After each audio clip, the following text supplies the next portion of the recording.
Heart of Darkness by Joseph Conrad.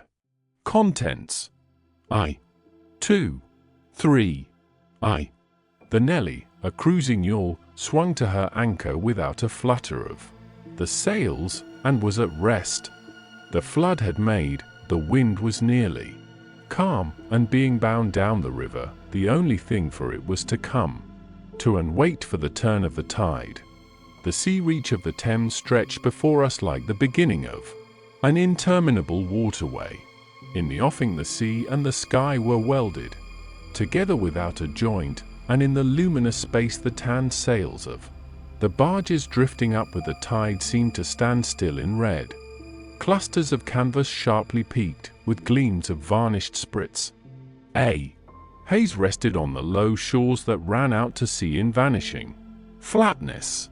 The air was dark above Gravesend, and farther back still seemed condensed into a mournful gloom, brooding motionless over the biggest and the greatest town on earth. The director of companies was our captain and our host.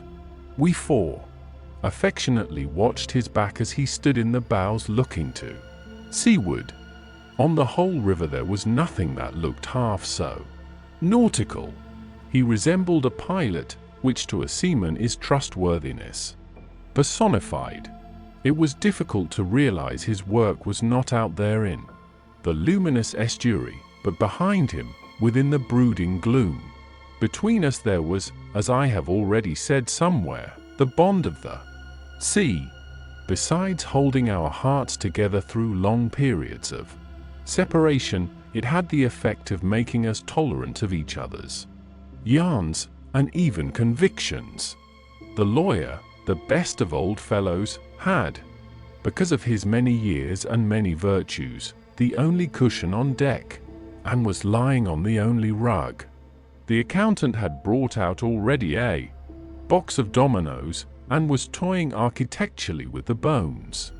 Marlow sat cross-legged right aft, leaning against the mizzenmast. He had sunken cheeks, a yellow complexion, a straight back, an ascetic aspect, and, with his arms dropped, the palms of hands outwards, resembled an idol. The director, satisfied the anchor had good hold, made his way aft and sat down amongst us. We exchanged a few words lazily. Afterwards there was silence on board the yacht. For some reason or other we did not begin that game of dominoes. We felt meditative, and fit for nothing but placid staring. The day was ending in a serenity of still and exquisite brilliance.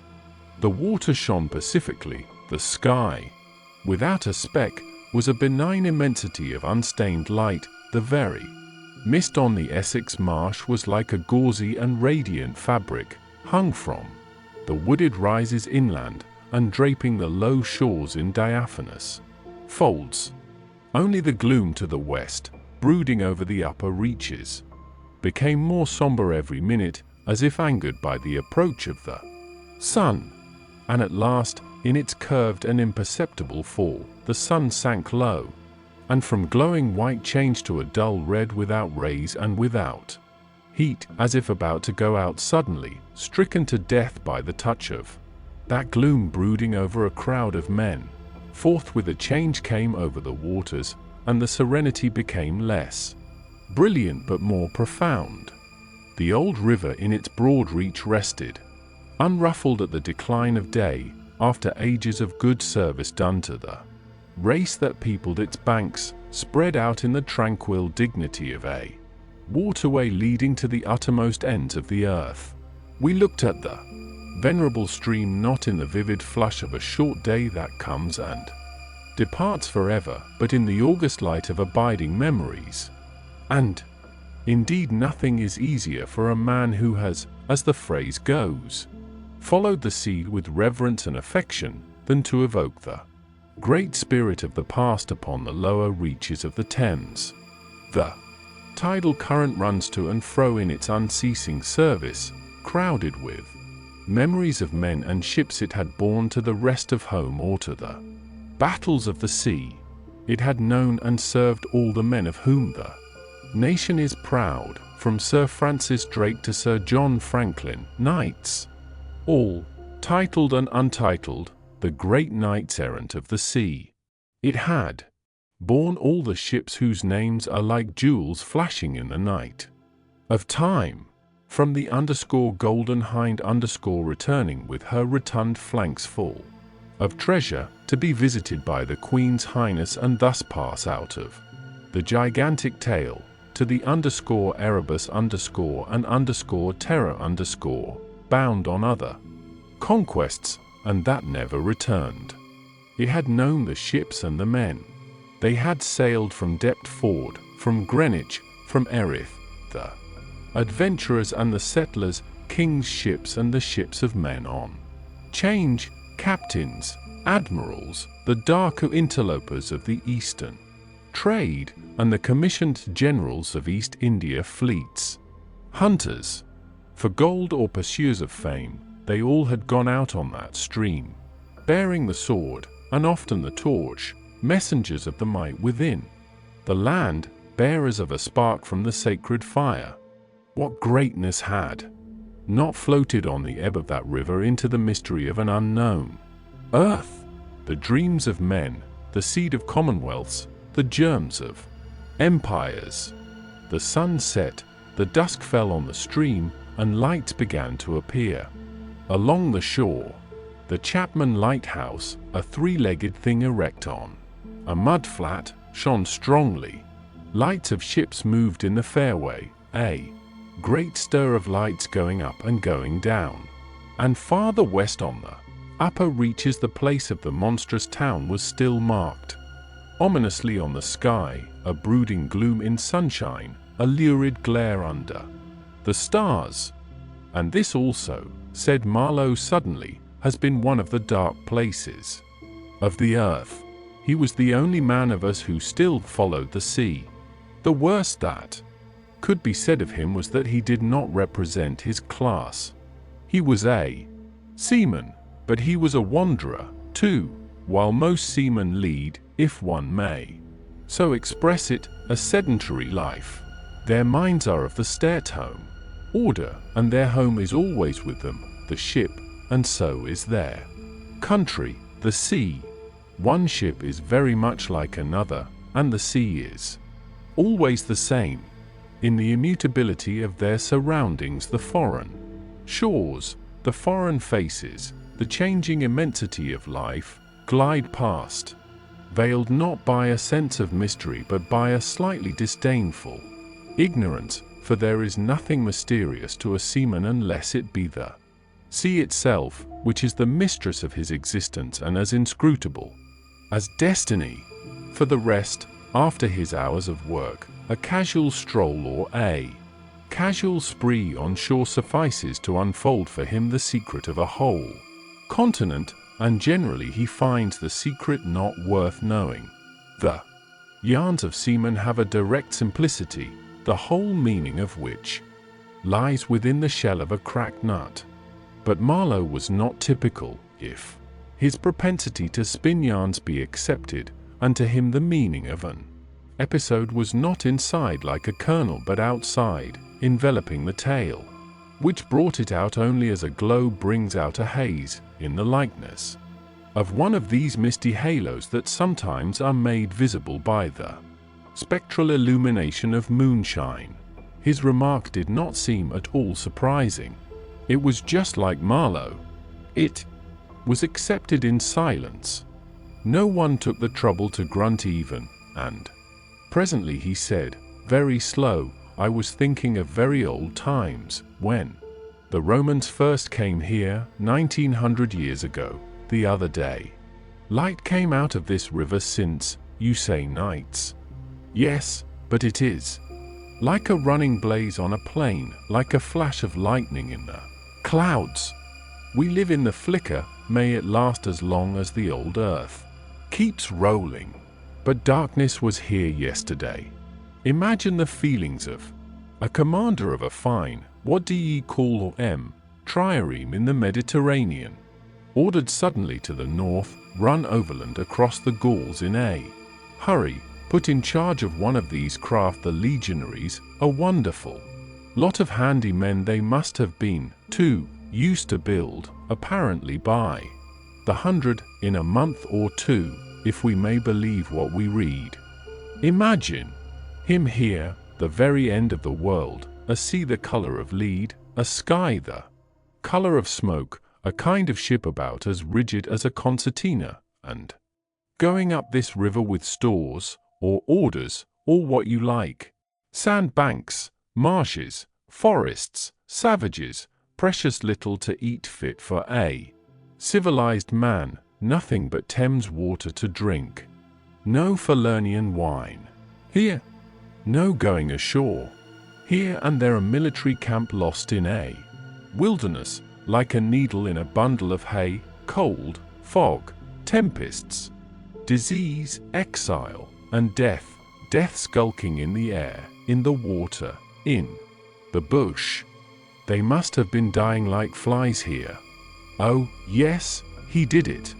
Did it very well, too, no doubt, and without thinking much about it, either, except afterwards to brag of what he had gone through in his time. Perhaps they were men enough to face the darkness. And perhaps he was cheered by keeping his eye on a chance of promotion to the fleet at Ravenna by and by, if he had good friends in Rome and survived the awful climate. Or think of a decent young citizen in a toga, perhaps too much dice, you know, coming out here in the train of some prefect, or tax-gatherer, or trader even, to mend his fortunes. Land in a swamp, march through the woods, and in some inland post feel the savagery, the utter savagery, had closed round him all that mysterious life of the wilderness that stirs in the forest, in the jungles, in the hearts of wild men. There's no initiation either into such mysteries. He has to live in the midst of the incomprehensible, which is also detestable, and it has a fascination, too, that goes to work upon him. The fascination of the abomination, you know. Imagine the growing regrets, the longing to escape, the powerless disgust, the surrender, the hate. He paused. Mind, he began again, lifting one arm from the elbow, the palm of the hand outwards, so that, with his legs folded before him, he had the pose of a Buddha preaching in European clothes and without a lotus flower. Mind, none of us would feel exactly like this. What saves us is efficiency, the devotion to efficiency. But these chaps were not much account, really. They were no colonists, their administration was merely a squeeze, and nothing more, I suspect. They were conquerors. And for that you want only brute force, nothing to boast of, when you have it, since your strength is just an accident arising from the weakness of others. They grabbed what they could get for the sake of what was to be got. It was just robbery with violence, aggravated murder on a great scale, and men going at it blind, as is very proper for those who tackle a darkness. The conquest of the earth, which mostly means the taking it away from those who have a different complexion or slightly flatter noses than ourselves, is not a pretty thing when you look into it too much. What redeems it is the idea only. An idea at the back of it, not a sentimental pretense but an idea, and an unselfish belief in the idea, something you can set up and bow down before, and offer a sacrifice to. He broke off. Flames glided in the river, small green flames, red flames, white flames, pursuing, overtaking, joining, crossing each other, then separating slowly or hastily. The traffic of the great city went on in the deepening night upon the sleepless river. We looked on, waiting patiently. There was nothing else to do till the end of the flood, but it was only after a long silence, when he said, in a hesitating voice, "I suppose you fellows remember I did once turn freshwater sailor for a bit, that we knew we were fated, before the ebb began to run, to hear about one of Marlow's inconclusive experiences. I don't want to bother you much with what happened to me personally, he began, showing in this remark the weakness of many tellers of tales, who seem so often unaware of what their audience would like best to hear, yet to understand the effect of it on me you ought to know how I got out there, what I saw, how I went up that river to the place where I first met the poor chapter. It was the farthest point of navigation and the culminating point of my experience. It seemed somehow to throw a kind of light on everything about me and into my thoughts. It was somber enough, too, and pitiful, not extraordinary in any way, not very clear either. No, not very clear. And yet it seemed to throw a kind of light. I had then, as you remember, just returned to London after a lot of Indian Ocean, Pacific, China seas, a regular dose of the East, 6 years or so, and I was loafing about, hindering you fellows in your work and invading your homes, just as though I had got a heavenly mission to civilize you. It was very fine for a time, but after a bit I did get tired of resting. Then I began to look for a ship. I should think the hardest work on earth. But the ships wouldn't even look at me. And I got tired of that game, too. Now when I was a little chap I had a passion for maps. I would look for hours at South America, or Africa, or Australia, and lose myself in all the glories of exploration. At that time there were many blank spaces on the earth, and when I saw one that looked particularly inviting on a map, but they all looked that, I would put my finger on it and say, when I grow up I will go there. The North Pole was one of these places, I remember. Well, I haven't been there yet, and shall not. Try now. The glamour's off. Other places were scattered about the hemispheres. I have been in some of them, and, well, we won't talk about that. But there was one yet, the biggest, the most blank, so to speak, that I had a hankering after. True, by this time it was not a blank space any more. It had got filled since my boyhood with rivers and lakes and names. It had ceased to be a blank space of delightful mystery, a white patch for a boy to dream gloriously over. It had become a place of darkness. But there was in it one river especially, a mighty big river that you could see on the map, resembling an immense snake uncoiled, with its head in the sea, its body at rest curving afar over a vast country, and its tail lost in the depths of the land. And as I looked at the map of it in a shop window, it fascinated me as a snake would a bird, a silly little bird. Then I remembered there was a big concern, a company for trade on that river. Dash it all! I thought to myself, they can't trade without using some kind of craft on that lot of fresh water, steamboats. Why shouldn't I try to get charge of one? I went on along Fleet Street, but could not shake off the idea. The snake had charmed me. You understand, it was a continental concern, that trading society, but I have a lot of relations living on the continent, because it's cheap, and not so nasty as it looks, they say.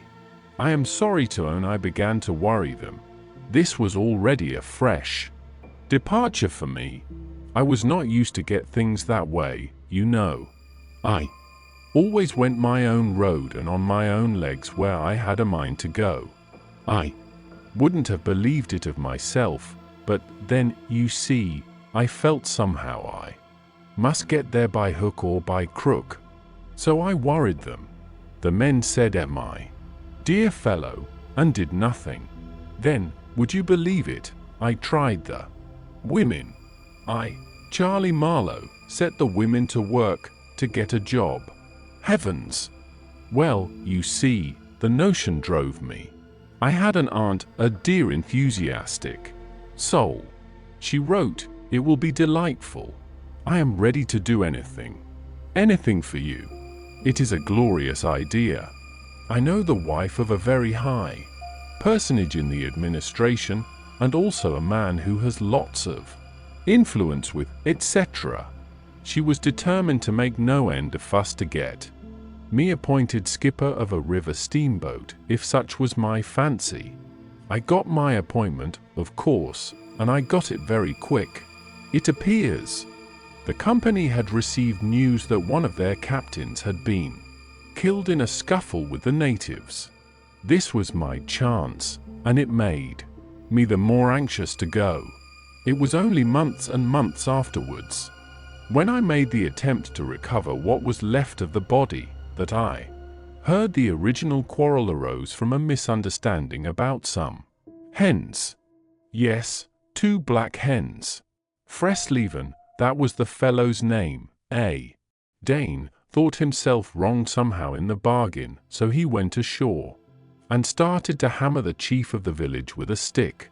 Oh, it didn't surprise me in the least to hear this, and at the same time to be told that Fresleven was the gentlest, quietest creature that ever walked on 2 legs. No doubt he was, but he had been a couple of years already out there engaged in the noble cause, you know, and he probably felt the need at last of asserting his self-respect in some way. Therefore he whacked the old nigger mercilessly, while a big crowd of his people watched him, thunderstruck, till some man, I was told the chief's son, in desperation at hearing the old chap yell, made a tentative jab with a spear at the white man, and of course it went quite easy between the shoulder blades. Then the whole population cleared into the forest, expecting all kinds of calamities to happen, while, on the other hand, the steamer Fresleven commanded left also in a bad panic, in charge of the engineer, I believe. Afterwards nobody seemed to trouble much about Fresleven's remains, till I got out and stepped into his shoes. I couldn't let it rest, though, but when an opportunity offered at last to meet my predecessor, the grass growing through his ribs was tall enough to hide his bones. They were all there. The supernatural being had not been touched after he fell, and the village was deserted, the huts gaped black, rotting, all askew within the fallen enclosures. A calamity had come to it, sure enough. The people had vanished. Mad terror had scattered them, men, women, and children, through the bush, and they had never returned. What became of the hens? I don't know either. I should think the cause of progress got them.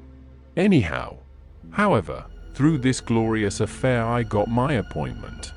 Before I had fairly begun to hope for it, I flew around like mad to get ready, and before 48 hours I was crossing the channel to show myself to my employers and sign the contract. In a very few hours I arrived in a city that always makes me think of a whited sepulchre. Prejudice, no doubt. I had no difficulty in finding the company's offices. It was the biggest thing in the town, and everybody I met was full of it. They were going to run an oversea empire and make no end of coin by trade. A narrow and deserted street in deep shadow, high houses, innumerable windows with Venetian blinds, a dead silence, grass sprouting between the stones, imposing carriage archways right and left, immense double doors standing ponderously ajar. I slipped through one of these cracks, went up a swept and ungarnished staircase, as arid as a desert, and opened the first door I came to. 2 women, one fat and the other slim, sat on straw-bottomed chairs, knitting black wool. The slim one got up and walked straight at me, still knitting with downcast eyes, and only just as I began to think of getting out of her way, as you would for a somnambulist, stood still and looked up. Her dress was as plain as an umbrella cover, and she turned round without a word and preceded me into a waiting room. I gave my name and looked about. Deal table in the middle, plain chairs all round the walls, on one end a large, shining map, marked with all the colors of a rainbow. There was a vast amount of red, good to see at any time, because one knows that some real work is done in there. A deuce of a lot of blue, a little green, smears of orange, and, on the east coast, a purple patch, to show where the jolly pioneers of progress drink the jolly lager beer. However, I wasn't going into any of these. I was going into the yellow, dead in the center, and the river was there, fascinating, deadly, like a snake. Off, a door opened, a white-haired secretarial head, but wearing a compassionate expression, appeared, and a skinny forefinger beckoned me into the sanctuary. Its light was dim, and a heavy writing desk squatted in the middle. From behind that structure came out an impression of pale plumpness in a frock coat. The great man himself. He was 5'6", I should judge, and had his grip on the handle end of ever so many millions. He shook hands, I fancy, murmured vaguely, was satisfied with my French. Bon voyage. In about 45 seconds I found myself again in the waiting room, with the compassionate secretary, who, full of desolation and sympathy, made me sign some document. I believe I undertook, amongst other things, not to disclose any trade secrets.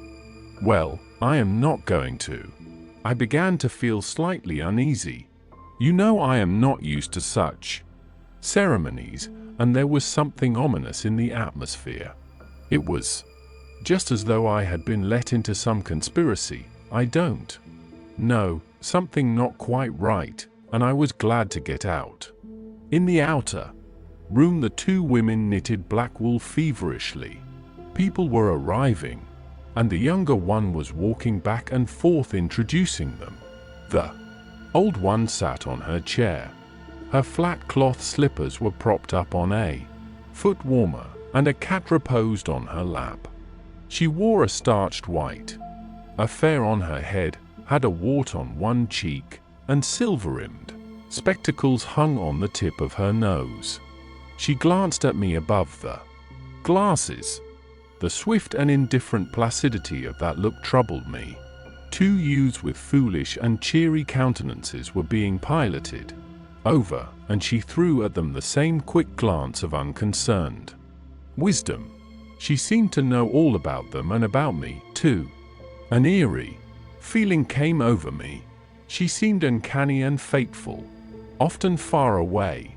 There I thought of these two, guarding the door of darkness, knitting black wool as for a warm pall, one introducing continuously to the unknown, the other scrutinizing the cheery and foolish faces with unconcerned old eyes. _Ave, old knitter of black wool, Morituri te salutant _ Not many of those she looked at ever saw her again, not half, by a long way.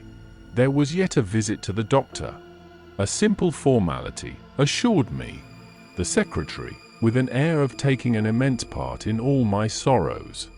Accordingly, a young chap wearing his hat over the left eyebrow, some clerk I suppose. There must have been clerks in the business, though the house was as still as a house in a city of the dead, came from somewhere upstairs, and led me forth.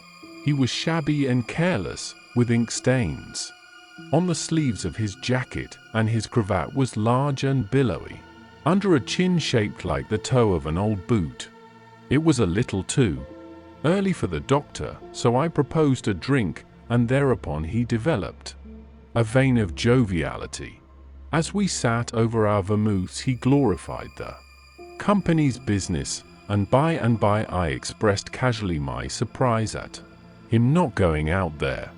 He became very cool and collected all at once. "I am not such a fool as I looked," quoth Plato to his disciples, he said. Sententiously, emptied his glass with great resolution, and we rose. The old doctor felt my pulse, evidently thinking of something else the while.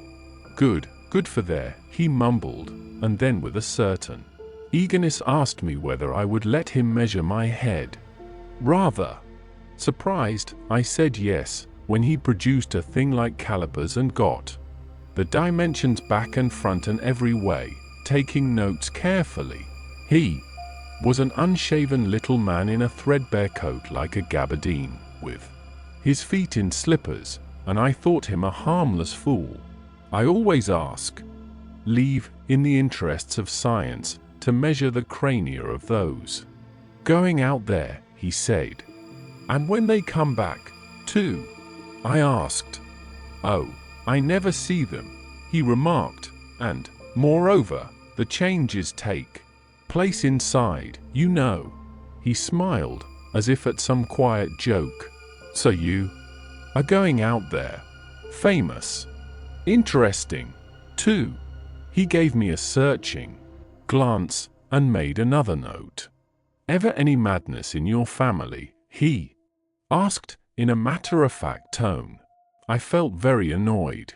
"Is that question in the interests of science, too?" "It would be," he said, without taking notice of my irritation, "interesting for science to watch the mental changes of individuals on the spot, but are you an alienist?" I interrupted. "Every doctor should be a little," answered that original, imperturbably. "I have a little theory which you messers who go out there must help me to prove. This is my share in the advantages my country shall reap from the possession of such a magnificent dependency. The mere wealth I leave to others. Pardon my questions, but you are the first Englishman coming under my observation." I hastened to assure him I was not in the least typical. "If I were," said I wouldn't be talking like this with you. What you say is rather profound, and probably erroneous," he said, with a laugh. "Avoid irritation more than exposure to the sun. _adieu_. How do you English say, eh? Goodbye. Ah, goodbye. _adieu_. In the tropics one must before everything keep calm." He lifted a warning forefinger. "Do calm. One thing more remained to do, say goodbye to my excellent aunt." I found her triumphant.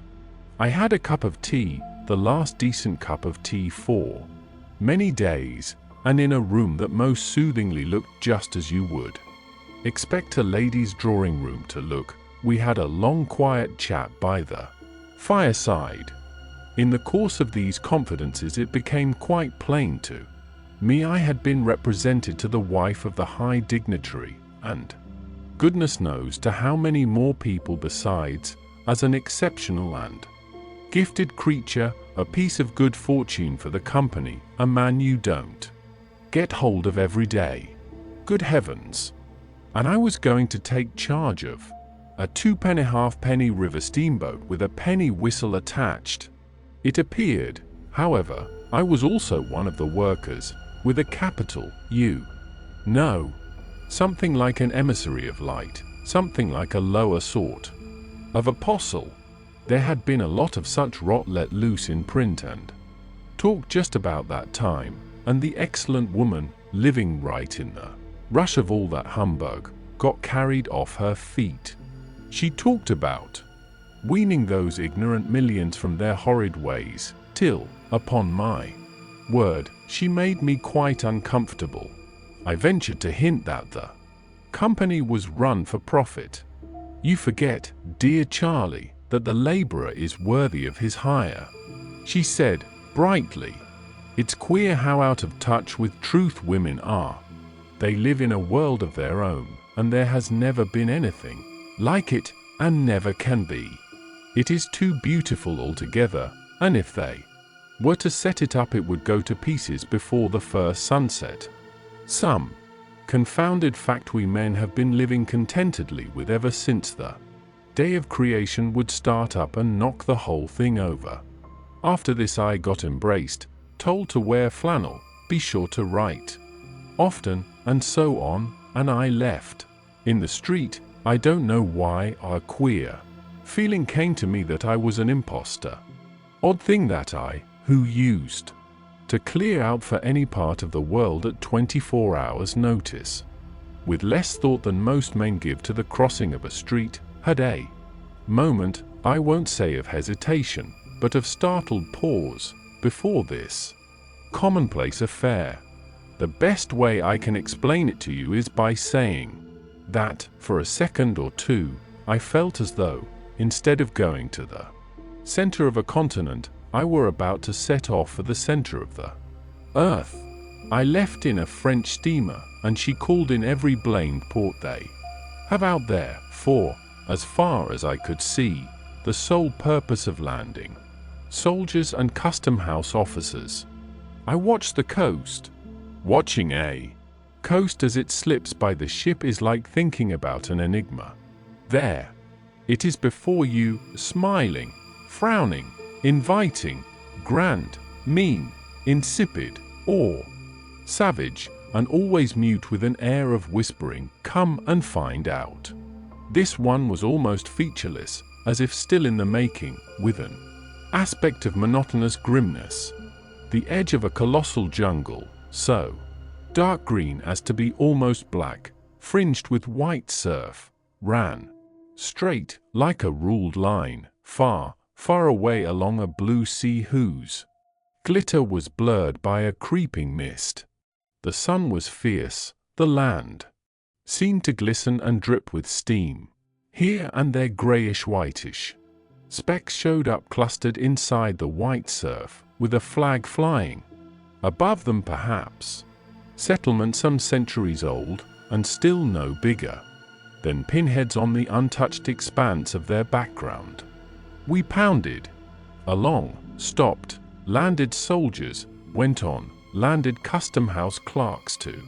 Levi toll in what looked like a god-forsaken wilderness, with a tin shed and a flagpole lost in it, landed more soldiers to take care of the custom house clerks. Presumably, some, I heard, got drowned in the surf, but whether they did or not, nobody seemed particularly to care. They were just flung out there. And on we went. Every day the coast looked the same, as though we had not moved, but we passed various places, trading places, with names like Gran Bassam, Little Popo, names that seemed to belong to some sordid farce acted in front of a sinister backcloth. The idleness of a passenger, my isolation amongst all these men with whom I had no point of contact, the oily and languid sea, the uniform somberness of the coast, seemed to keep me away from the truth of things, within the toil of a mournful and senseless delusion. The voice of the surf heard now and then was a positive pleasure, like the speech of a brother. It was something natural, that had its reason, that had a meaning. Now and then a boat from the shore gave one a momentary contact with reality. It was paddled by black fellows. You could see from afar the white of their eyeballs glistening. They shouted, sang, their bodies streamed with perspiration. They had faces like grotesque masks, these chaps, but they had bone, muscle, a wild vitality, an intense energy of movement that was as natural and true as the surf along their coast.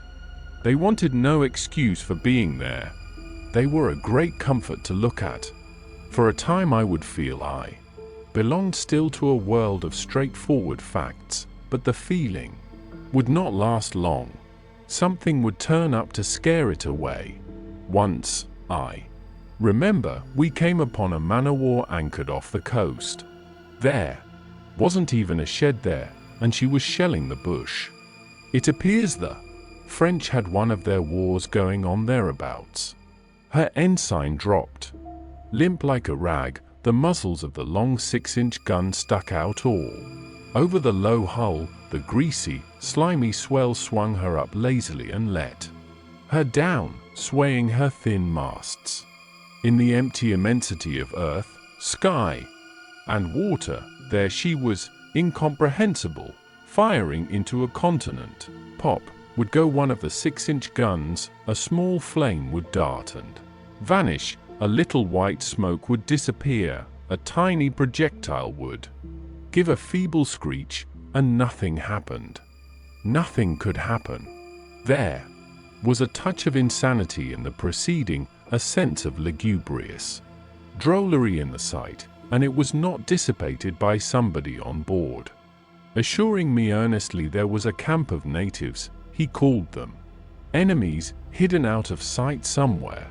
We gave her her letters. I heard the men in that lonely ship were dying of fever at the rate of 3 a day, and went on.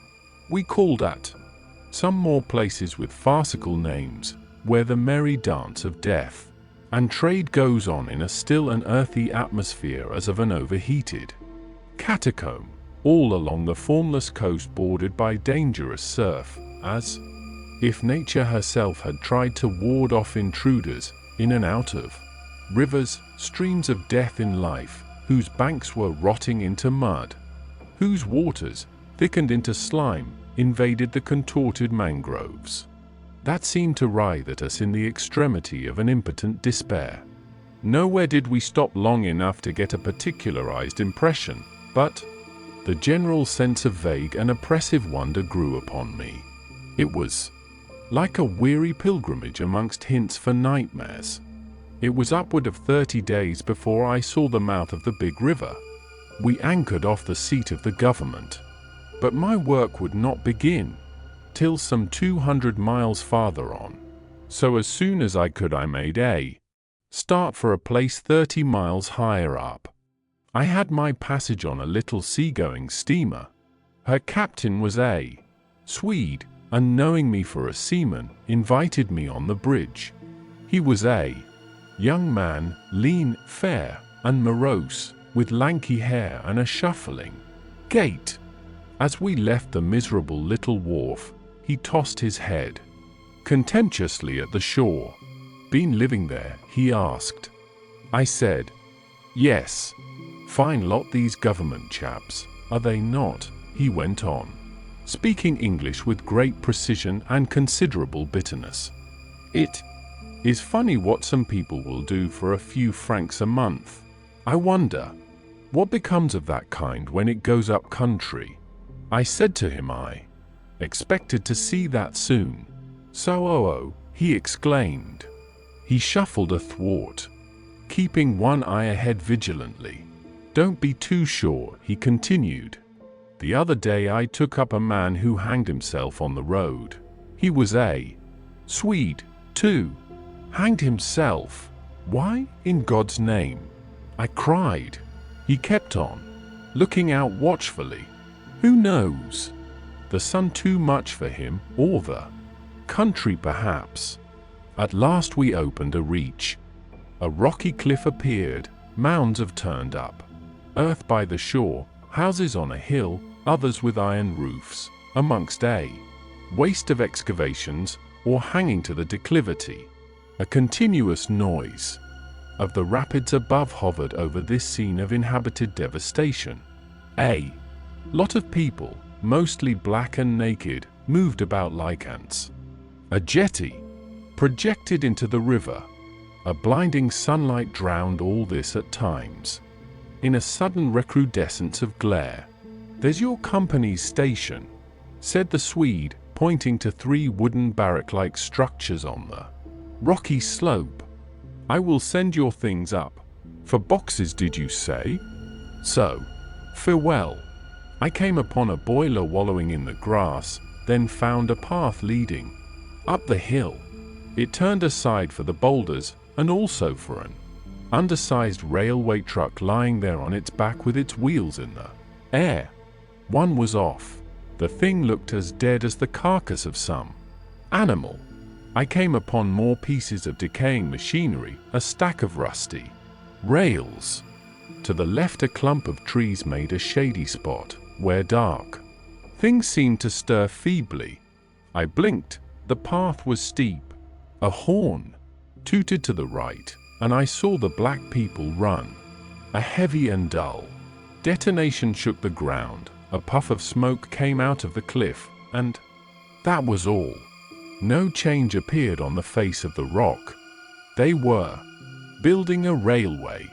The cliff was not in the way or anything, but this objectless blasting was all the work going on. A slight clinking behind me made me turn my head. 6 black men advanced in a file, toiling up the path.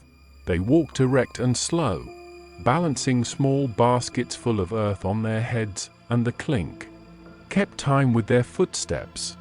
Black rags were wound round their loins, and the short ends behind waggled to and fro like tails. I could see every rib. The joints of their limbs were like knots in a rope. Each had an iron collar on his neck, and all were connected together with a chain whose bight swung between them, rhythmically clinking. Another report from the cliff made me think suddenly of that ship of war I had seen firing into a continent.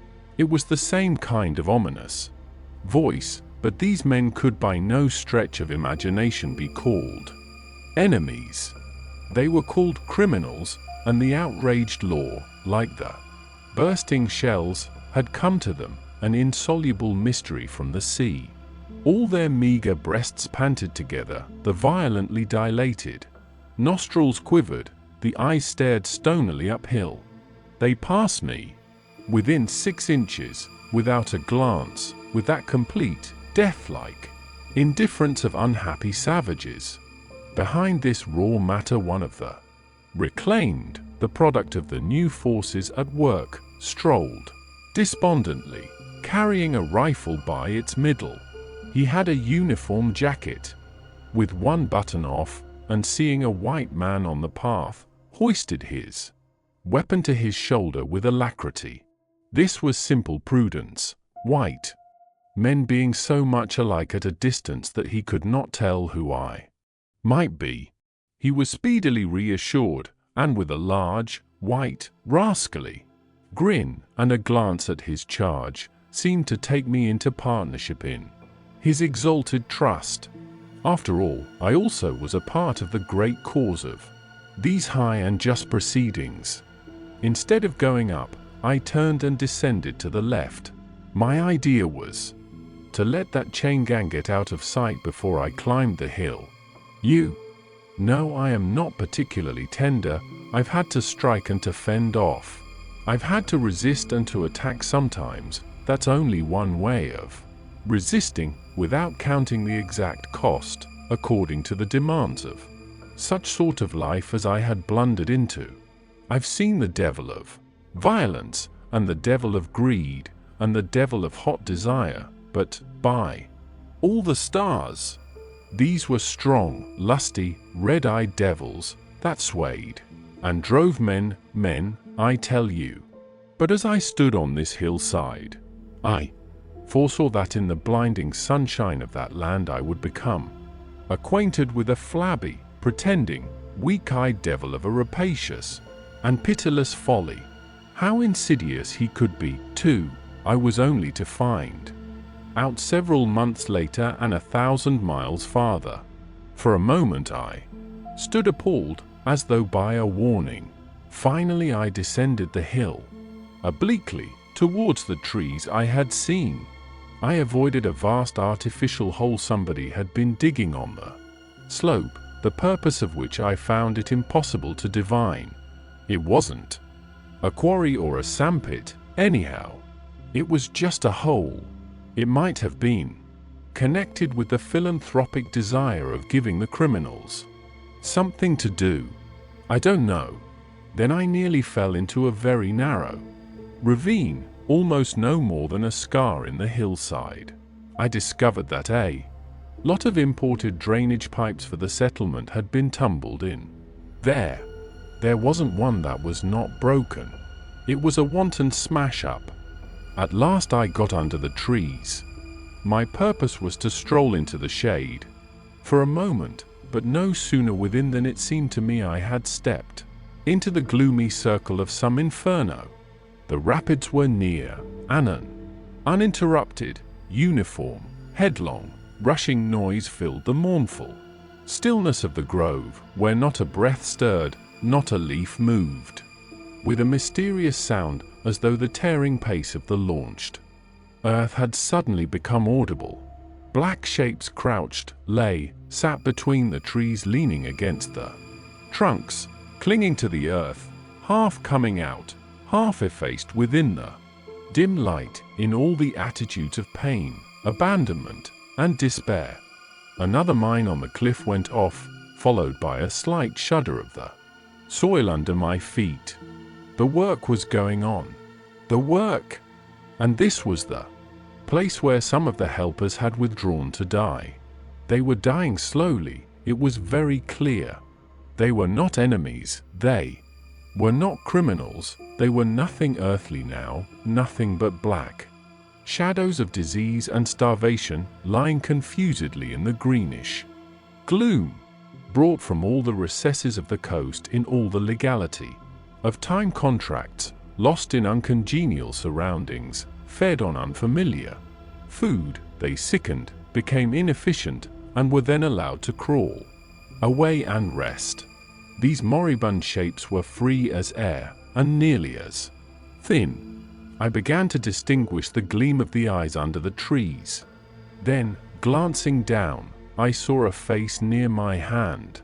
The black bones reclined at full length with one shoulder against the tree, and slowly the eyelids rose and the sunken eyes looked up at me, enormous and vacant, a kind of blind, white flicker in the depths of the orbs, which died out slowly. The man seemed young, almost a boy, but with them it's hard to tell. I found nothing else to do but to offer him one of my good Swede ship's biscuits I had in my pocket. The fingers closed slowly on it and held. There was no other movement and no other glance. He had tied a bit of white worsted round his neck. Why? Where did he get it? Was it a badge, an ornament, a charm, or a propitiatory act? Was there any idea at all connected with it? It looked startling round his black neck, this bit of white thread from beyond the seas. Near the same tree 2 more bundles of acute angles sat with their legs drawn up. One, with his chin propped on his knees, stared at nothing in an intolerable and appalling manner. His brother phantom rested its forehead, as if overcome with a great weariness, and all about others were scattered in every pose of contorted collapse, as in some picture of a massacre or a pestilence. While I stood, horror-struck, one of these creatures rose to his hands and knees, and went off on all fours towards the river to drink. He lapped out of his hand, then sat up in the sunlight, crossing his shins in front of him, and after a time let his woolly head fall on his breastbone. I didn't want any more loitering in the shade, and I made haste towards the station. When near the buildings I met a white man, in such an unexpected elegance of get-up that in the first moment I took him for a sort of vision. I saw a high-starched collar, white cuffs, a light alpaca jacket, snowy trousers, a clean necktie, and varnished boots. No hat. Hair parted, brushed, oiled, under a green-lined parasol, held in a big white hand. He was amazing, and had a penholder behind his ear. I shook hands with this miracle, and I learned he was the company's chief accountant, and that all the bookkeeping was done at this station. He had come out for a moment, he said, to get a breath of fresh air. The expression sounded wonderfully odd, with its suggestion of sedentary desk life. I wouldn't have mentioned the fellow to you at all, only it was from his lips that I first heard the name of the man, who is so indissolubly connected with the memories of that time. Moreover, I respected the fellow. Yes, I respected his collars, his vast cuffs, his brushed hair. His appearance was certainly that of a hairdresser's dummy, but in the great demoralization of the land he kept up his appearance. That's backbone. His starched collars and got-up shirt fronts were achievements of character. He had been out nearly 3 years, and later I could not help asking him how he managed to sport such linen. He had just the faintest blush, and said modestly, "I've been teaching one of the native women about the station." It was difficult. She had a distaste for the work. Thus this man had verily accomplished something, and he was devoted to his books, which were in apple pie order. Everything else in the station was in a muddle: heads, things, buildings. Strings of dusty niggers with splay feet arrived and departed, a stream of manufactured goods, rubbishy cottons, beads, and brass wire sent into the depths of darkness, and in return came a precious trickle of ivory. I had to wait in the station for 10 days, an eternity. I lived in a hut in the yard, but to be out of the chaos I would sometimes get into. The accountant's office. It was built of horizontal planks, and so badly put together that, as he bent over his high desk, he was barred from neck to heels with narrow strips of sunlight. There was no need to open the big shutter to see. It was hot there, too. Big flies buzzed fiendishly, and did not sting, but stabbed. I sat generally on the floor, while, of faultless appearance, and even slightly scented, perching on a high stool, he wrote. Sometimes he stood up for exercise. When a truckle bed with a sick man, some invalid agent from up country, was put in there, he exhibited a gentle annoyance. The groans of this sick person, he said, distract my attention, and without that it is extremely difficult to guard against clerical errors. In this climate, one day he remarked, without lifting his head, in the interior you will no doubt meet Mr. Kurtz. On my asking who Mr. Kurtz was, he said he was a first-class agent, and seeing my disappointment at this information, he added slowly, laying down his pen, he is a very remarkable person. Further questions elicited from him that Mr. Kurtz was at present in charge of a trading post, a very important one, in the true ivory country, at the very bottom of there. Sends in as much ivory as all the others put together. He began to write again. The sick man was too ill to groan. The flies buzzed in a great piece. Suddenly there was a growing murmur of voices and a great tramping of feet. A caravan had come in. A violent babble of uncouth sounds burst out on the other side of the planks. All the carriers were speaking together, and in the midst of the uproar the lamentable voice of the chief agent was heard, giving it up tearfully for the 20th time. That day, he rose slowly. What a frightful row, he said. He crossed the room gently to look at the sick man, and returning, said to me, he does not hear. What? Dead? I asked, startled. No, not yet, he answered, with great composure. Then, alluding with a toss of the head to the tumult in the station yard, when one has got to make correct entries, one comes to hate those savages, hate them to the death. He remained thoughtful for a moment. When you see Mr. Kurtz, he went on, tell him from me that everything here, he glanced at the deck, is very satisfactory. I don't like to write to him with those messengers of ours. You never know who may get hold of your letter at that central station. He stared at me for a moment with his mild, bulging eyes. Oh, he will go far, very far, he began again. He will be a somebody in the administration before long. They, above the council in Europe, you know, mean him to be. He turned to his work. The noise outside had ceased, and presently going out I stopped at the door. In the steady buzz of flies the homeward-bound agent was lying finished and insensible. The other, bent over his books, was making correct entries of perfectly correct transactions, and 50 feet below the doorstep I could see the still treetops of the Grove of Death. Next day I left that station at last, with a caravan of 60 men, for a 200-mile tramp. No use telling you much about that.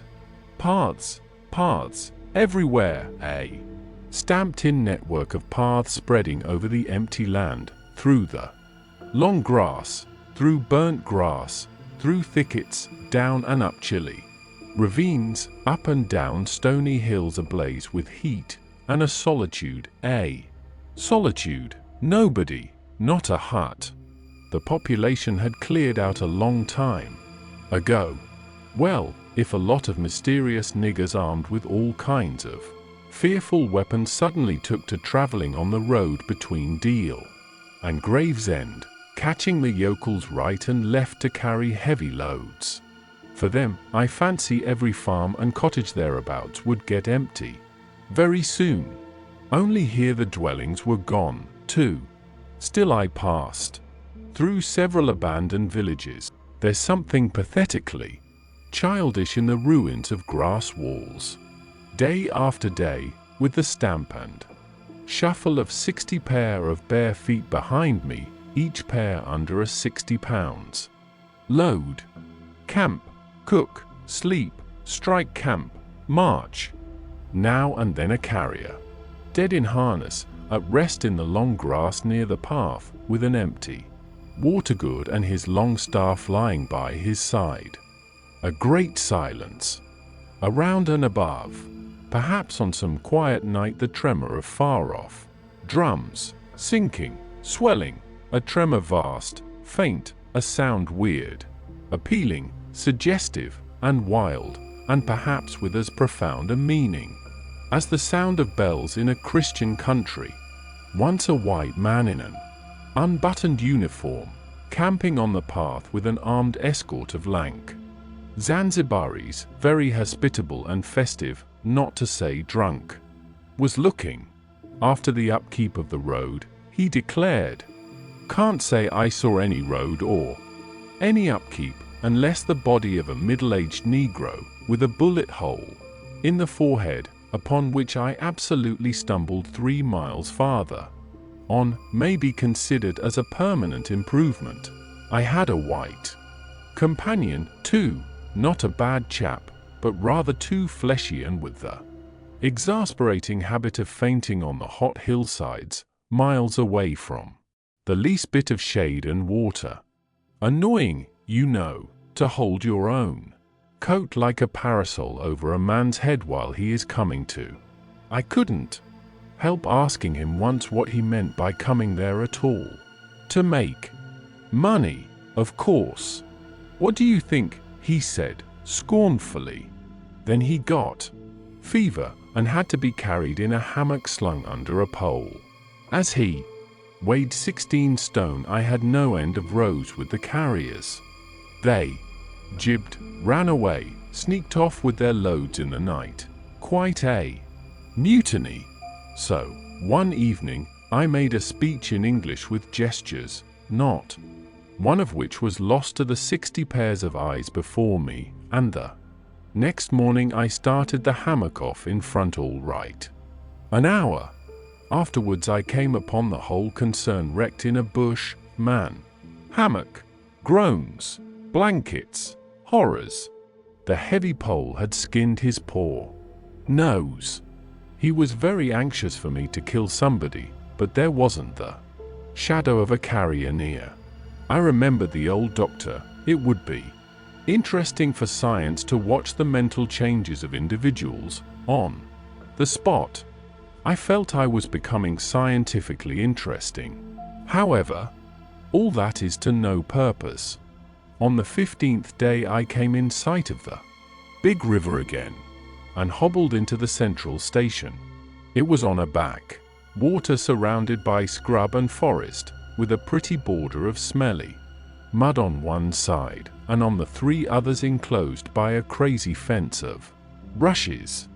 A neglected gap was all the gate it had, and the first glance at the place was enough to let you see the flabby devil was running that show. White men with long staves in their hands appeared languidly from amongst the buildings, strolling up to take a look at me, and then retired out of sight somewhere.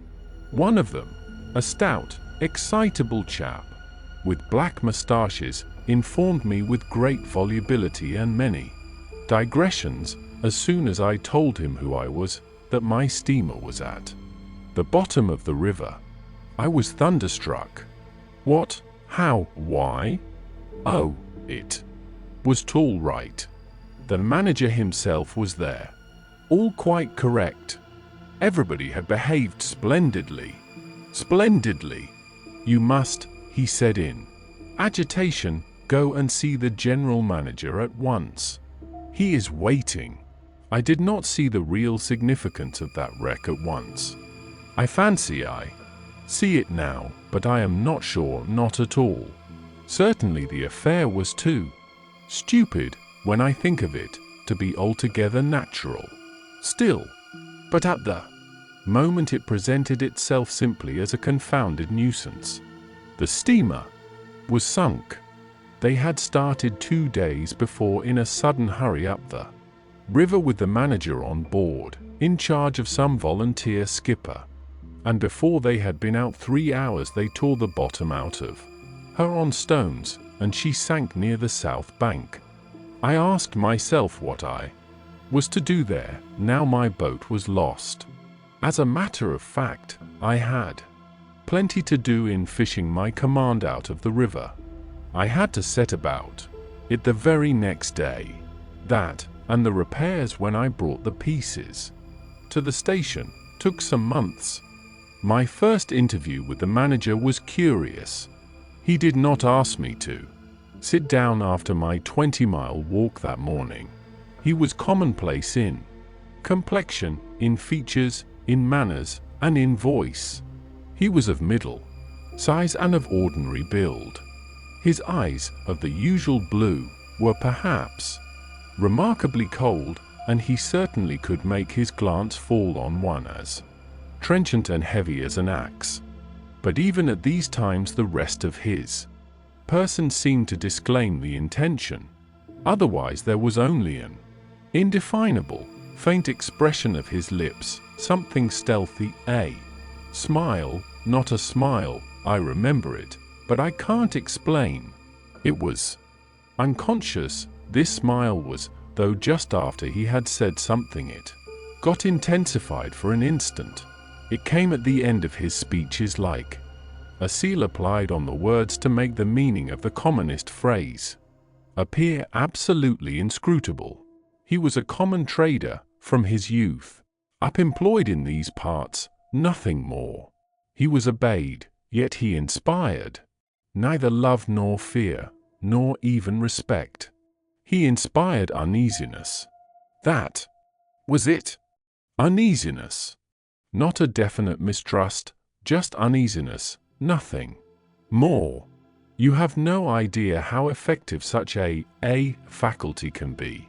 He had no genius for organizing, for initiative, or for order even. That was evident in such things as the deplorable state of the station. He had no learning and no intelligence. His position had come to him. Why? Perhaps because he was never ill. He had served 3 terms of 3 years out there. Because triumphant health in the general rout of constitutions is a kind of power in itself. When he went home on leave, he rioted on a large scale, pompously.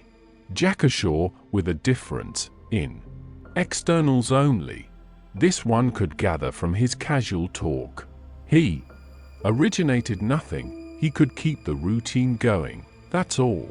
But he was great. He was great by this little thing that it was impossible to tell what could control such a man. He never gave that secret away. Perhaps there was nothing within him. Such a suspicion made one pause, for out there were no external checks. Once when various tropical diseases had laid low almost every agent in the station, he was heard to say, "Men who come out here should have no entrails." He sealed the utterance with that smile of his, as though it had been a door opening into a darkness he had in his keeping. You fancied you had seen things, but the seal was on. When annoyed at meal times by the constant quarrels of the white men about precedence, he ordered an immense round table to be made, for which a special house had to be built. This was the station's mess room. Where he sat was the first place, the rest were nowhere. One felt this to be his unalterable conviction. He was neither civil nor uncivil. He was quiet.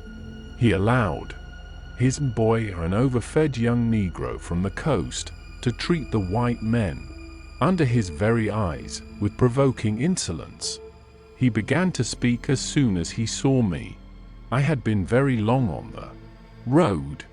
He could not wait. Had to start without me. The upriver stations had to be relieved. There had been so many delays already that he did not know who was dead and who was alive, and how they got on, and so on. And so on. He paid no attention to my explanations, and, playing with a stick of sealing wax, repeated several times that the situation was very grave, very grave. There were rumors that a very important station was in jeopardy, and its chief, Mr. Kurtz, was ill. Hoped it was not true. Mr. Kurtz was. I felt weary and irritable. Hang Kurtz, I thought. I interrupted him by saying I had heard of Mr. Kurtz on the coast. Ah, so they talk of him down there, he murmured to himself. Then he began again, assuring me Mr. Kurtz was the best agent he had. An exceptional man of the greatest importance to the company. Therefore I could understand his anxiety. He was, he said, very, very uneasy. Certainly he fidgeted on his chair a good deal, exclaimed, "Ah, Mr. Kurtz," broke the stick of sealing wax and seemed dumbfounded by the accident. Next thing he wanted to know how long it would take. 2. I interrupted him again, being hungry, you know, and kept on my feet too. I was getting savage. "How can I tell?" I said. "I haven't even seen the wreck yet. Some months, no doubt." All this talk seemed to me so futile. "Some months," he said. "Well, let us say 3 months, before we can make a start." "Yes, that ought to do the affair."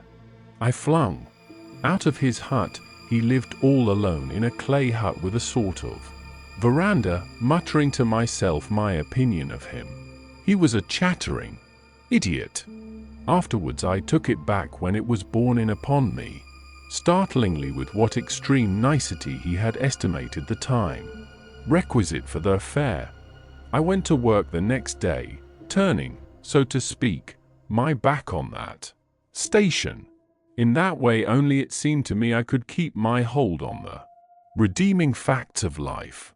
Still, one must look about sometimes, and then I saw this station, these men strolling aimlessly about in the sunshine of the yard. I asked myself sometimes what it all meant.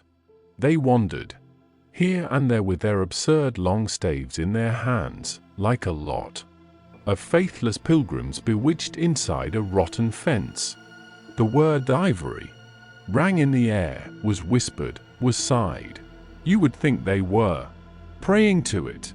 A taint of imbecile rapacity blew through it all, like a whiff from some corpse.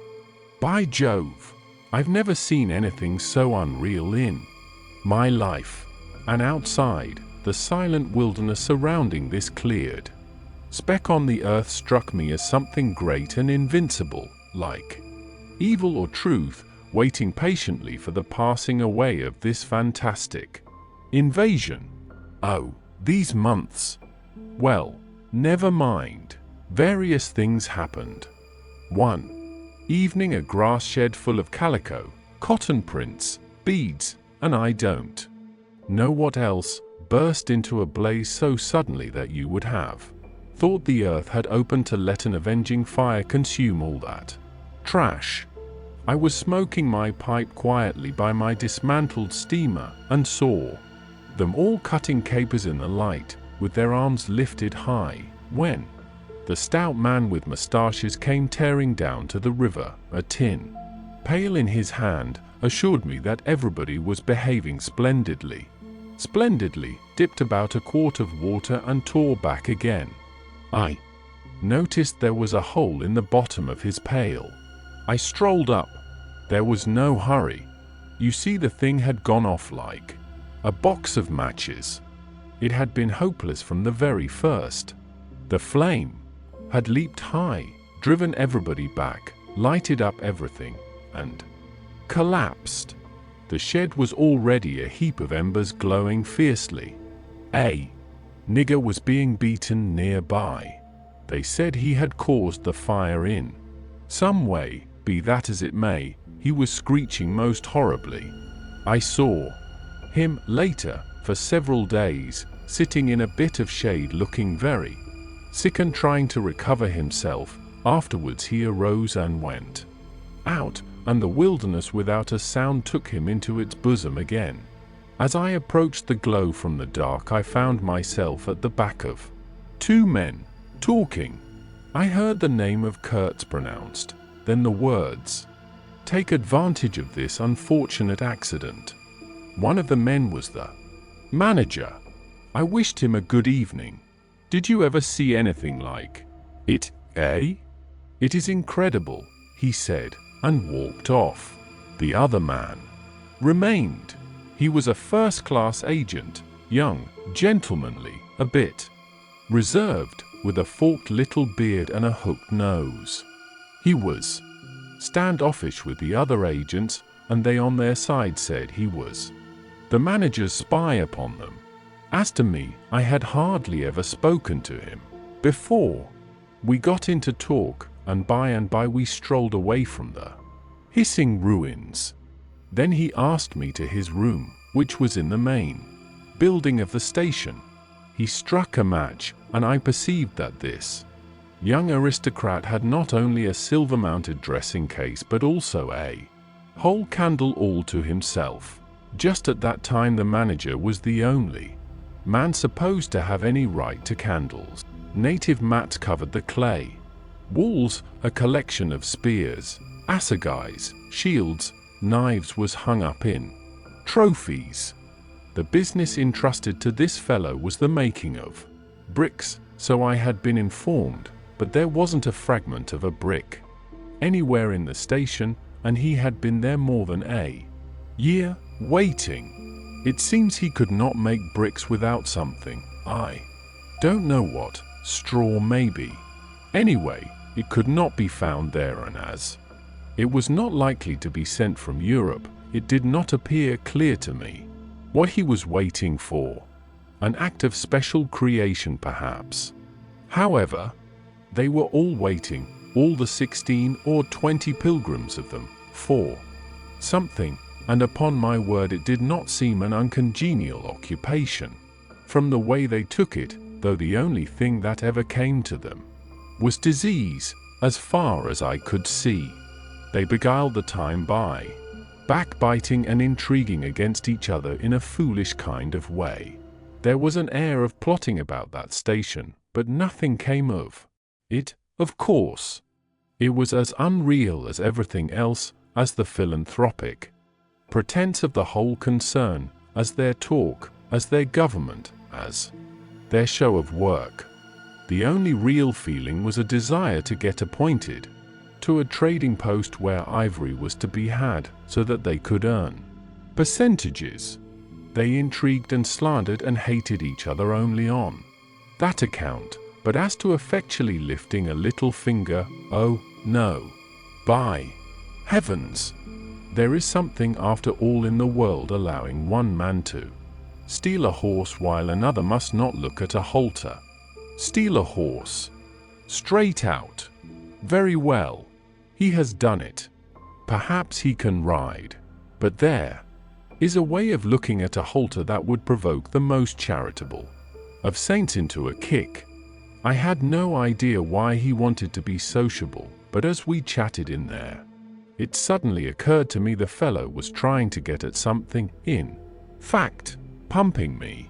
He alluded constantly to Europe, to the people I was supposed to know there, putting leading questions as to my acquaintances in the sepulchral city, and so on. His little eyes glittered like mica discs with curiosity, though he tried to keep up a bit of superciliousness. At first I was astonished, but very soon I became awfully curious to see what he would find out from me.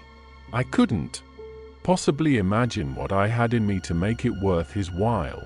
It was very pretty to see how he baffled himself, for in truth my body was full only of chills, and my head had nothing in it but that wretched steamboat business. It was evident he took me for a perfectly shameless prevaricator. At last he got angry, and, to conceal a movement of furious annoyance, he yawned. I rose. Then I noticed a small sketch in oils on a panel representing a woman, draped and blindfolded, carrying a lighted torch. The background was somber, almost black.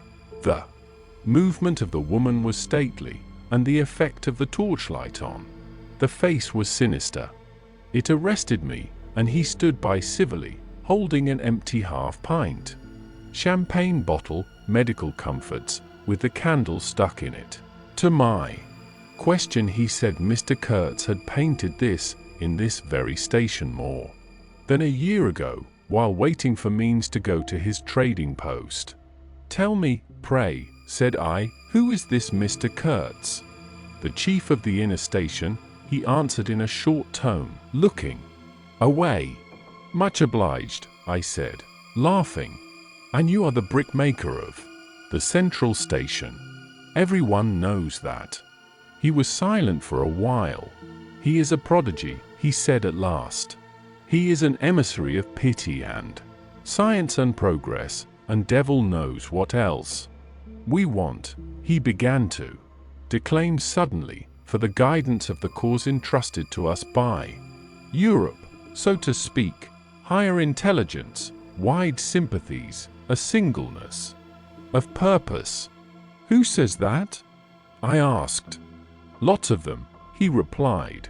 Some even write that, and so he comes here, a special being, as you ought to know. Why ought I to know? I interrupted, really surprised. He paid no attention.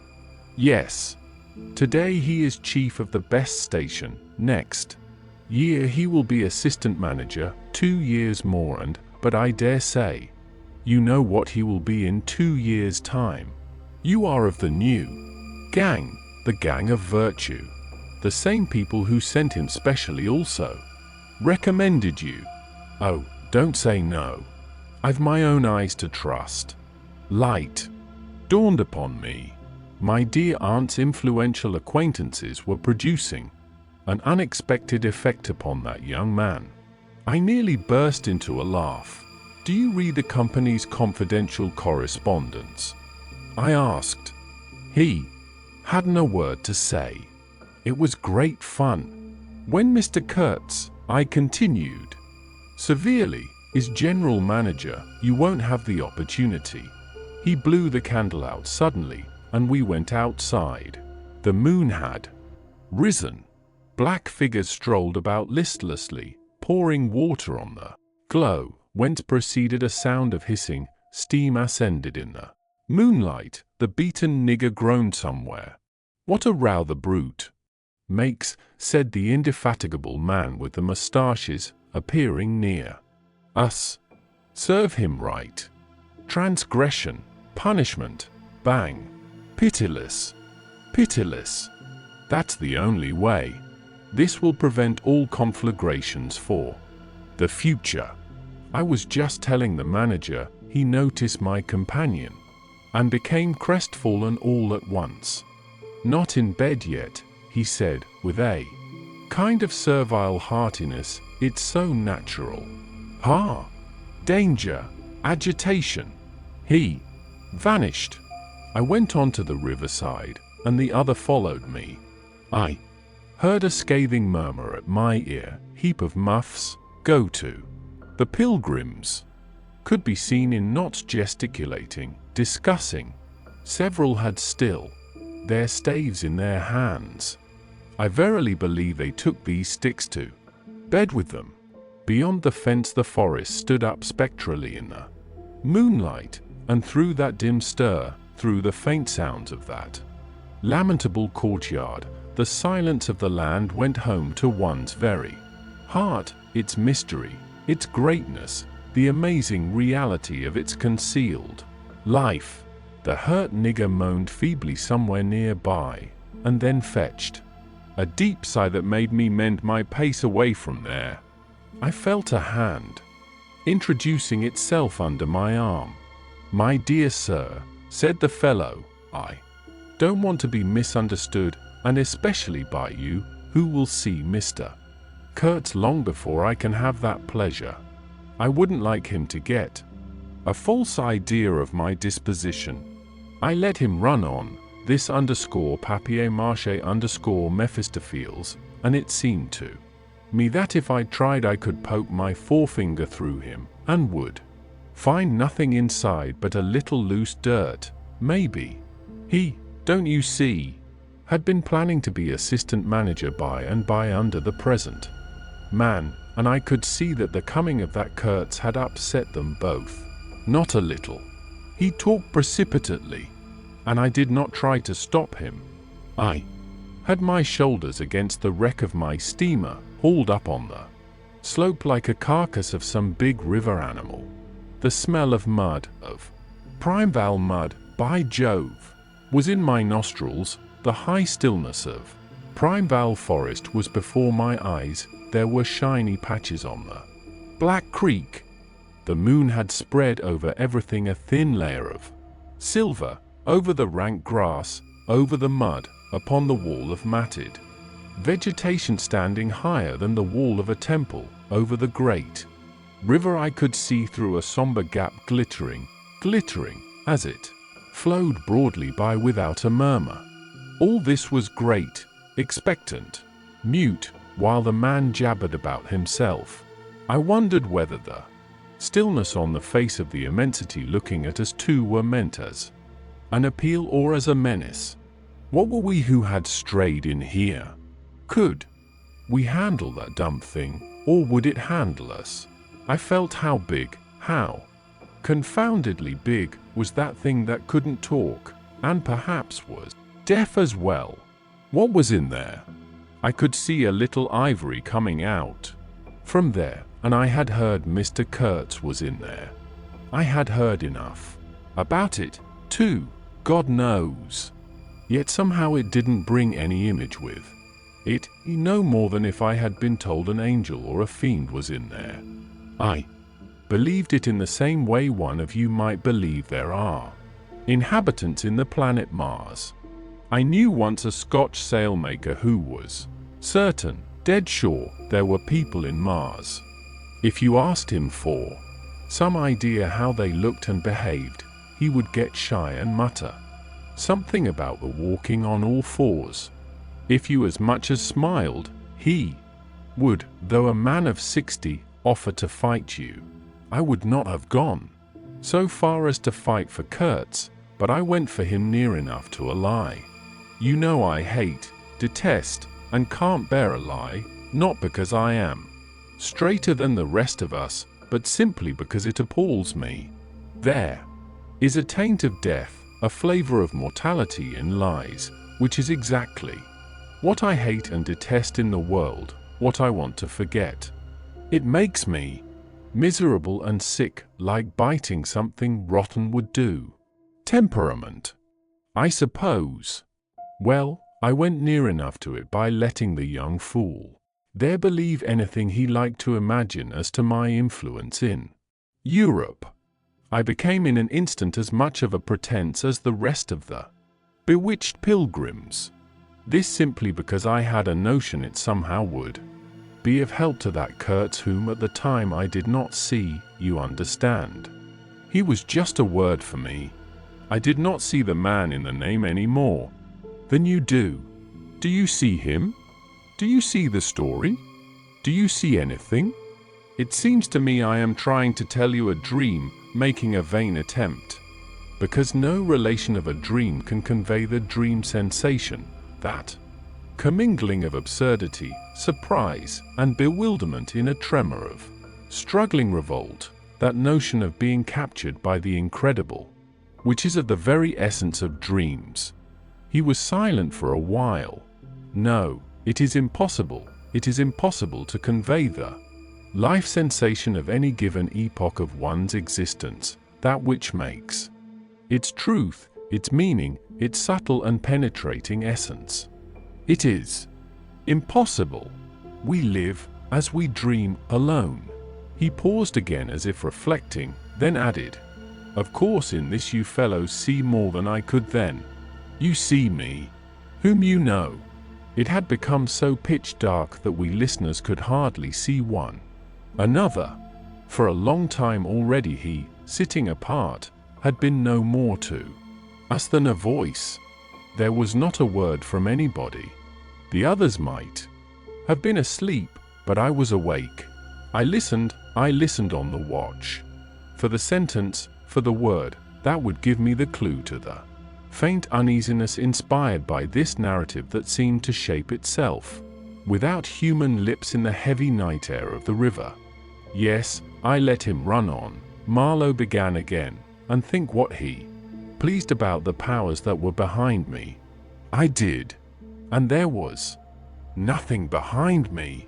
There was nothing but that wretched, old, mangled steamboat I was leaning against, while he talked fluently about the necessity for every man to get on.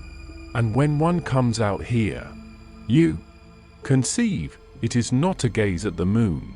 Mr. Kurtz was a universal genius, but even a genius would find it easier to work with adequate tools, intelligent men. He did not make bricks. Why? There was a physical impossibility in the way, as I was well aware, and if he did secretarial work for the manager, it was because no sensible man rejects wantonly the confidence of his superiors. Did I see it? I saw it. What more did I want? What I really wanted was rivets, by heaven. Rivets. To get on with the work, to stop the hole. Rivets I wanted. There were cases of them down at the coast, cases, piled up, burst, split. You kicked a loose rivet at every second step in that station yard on the hillside. Rivets had rolled into the grove of death. You could fill your pockets with rivets for the trouble of stooping down, and there wasn't one rivet to be found where it was wanted. We had plates that would do, but nothing to fasten them with. And every week the messenger, a long Negro, letter bag on shoulder and staff in hand, left our station for the coast. And several times a week a coast caravan came in with trade goods, ghastly glazed calico that made you shudder. Only to look at it, glass beads value about a penny a quart, confounded, spotted cotton handkerchiefs, and no rivets. 3 carriers could have brought all that was wanted to set that steamboat afloat. He was becoming confidential now, but I fancy my unresponsive attitude must have exasperated him at last, for he judged it necessary to inform me he feared neither God nor devil, let alone any mere man. I said I could see that very well, but what I wanted was a certain quantity of rivets, and rivets were what really Mr. Kurtz wanted, if he had only known it. Now letters went to the coast every week. "My dear sir," he cried, "I write from dictation." I demanded rivets. There was a way for an intelligent man. He changed his manner, became very cold, and suddenly began to talk about a hippopotamus, wondered whether, sleeping on board the steamer, I stuck to my salvage night and day. I wasn't disturbed. There was an old hippo that had the bad habit of getting out on the bank and roaming at night over the station grounds. The pilgrims used to turn out in a body and empty every rifle they could lay hands on at him. Some even had sat up both nights for him. All this energy was wasted, though. "That animal has a charmed life," he said, "but you can say this only of brutes in this country. No man that you apprehend me, or no man here bears a charmed life." He stood there for a moment in the moonlight with his delicate hooked nose set a little askew, and his mica eyes glittering without a wink. Then, with a curt "Good night," he strode off. I could see he was disturbed and considerably puzzled, which made me feel more hopeful than I had been for days. It was a great comfort to turn from that chap to my influential friend, the battered, twisted, ruined tin-pot steamboat. I clambered on board. She rang under my feet like an empty Huntley and Parma biscuit tin kicked along a gutter. She was nothing so solid in make, and rather less pretty in shape, but I had expended enough hard work on her to make me love her. No influential friend would have served me better. She had given me a chance to come out a bit, to find out what I could do. No, I don't like work. I had rather laze about and think of all the fine things that can be done. I don't like work, no man does, but I like what is in the work, the chance to find yourself, your own reality, for yourself, not for others, what no other man can ever know. They can only see the mere show, and never can tell what it really means. I was not surprised to see somebody sitting aft, on the deck, with his legs dangling over the mud. You see, I rather chummed with the few mechanics there were in that station, whom the other pilgrims naturally despised, on account of their imperfect manners, I suppose. This was the foreman, a boilermaker by trade, a good worker. He was a lank, bony, yellow-faced man, with big intense eyes. His aspect was worried, and his head was as bald as the palm of my hand, but his hair, in falling, seemed to have stuck to his chin, and had prospered in the new locality, for his beard hung down to his waist. He was a widower with 6 young children. He had left them in charge of a sister of his to come out there, and the passion of his life was pigeon flying. He was an enthusiast and a connoisseur. He would rave about pigeons. After work hours he used sometimes to come over from his hut for a talk about his children and his pigeons. At work, when he had to crawl in the mud under the bottom of the steamboat, he would tie up that beard of his in a kind of white serviette he brought for the purpose. It had loops to go over his ears. In the evening he could be seen squatted on the bank, rinsing that wrapper in the creek with great care, then spreading it solemnly on a bush to dry. I slapped him on the back and shouted, "We shall have rivets." He scrambled to his feet, exclaiming, "No, rivets," as though he couldn't believe his ears. Then in a low voice, "You, I don't know why we behaved like lunatics. I put my finger to the side of my nose and nodded mysteriously. "Good for you," he cried, snapped his fingers above his head, lifting one foot. I tried a jig. We capered on the iron deck. A frightful clatter came out of that hulk, and the virgin forest on the other bank of the creek sent it back in a thundering roll upon the sleeping station. It must have made some of the pilgrims sit up in their hovels. A dark figure obscured the lighted doorway of the manager's hut, vanished. Then, a second or so after, the doorway itself vanished, too. We stopped, and the silence driven away by the stamping of our feet flowed back again from the recesses of the land. The great wall of vegetation, an exuberant and entangled mass of trunks, branches, leaves, boughs, festoons, motionless in the moonlight, was like a rioting invasion of soundless life, a rolling wave of plants, piled up, crested, ready to topple over the creek, to sweep every little man of us out of his little existence. And it moved not. A deadened burst of mighty splashes and snorts reached us from afar, as though an ichthyosaurus had been taking a bath of glitter in the great river. "After all," said the boilermaker in a reasonable tone, "why shouldn't we get the rivets? Why not, indeed? I did not know of any reason why we shouldn't." "They'll come in 3 weeks," I said confidently. But they didn't. Instead of rivets there came an invasion, an infliction, a visitation.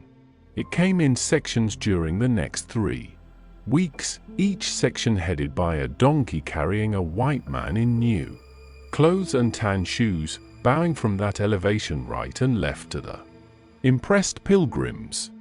A quarrelsome band of footsore sulky niggers trod on the heels of the donkey. A lot of tents, camp stools, tin boxes, white cases, brown bales would be shot down in the courtyard, and the air of mystery would deepen a little over the muddle of the station.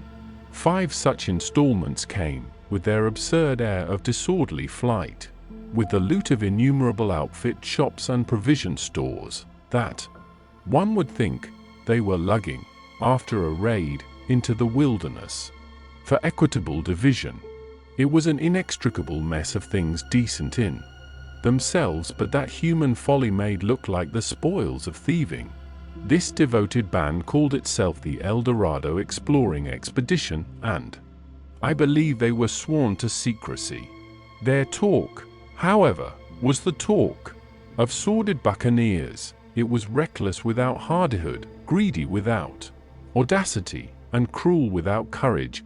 There was not an atom of foresight or of serious intention in the whole batch of them, and they did not seem aware these things are wanted for the work of the world.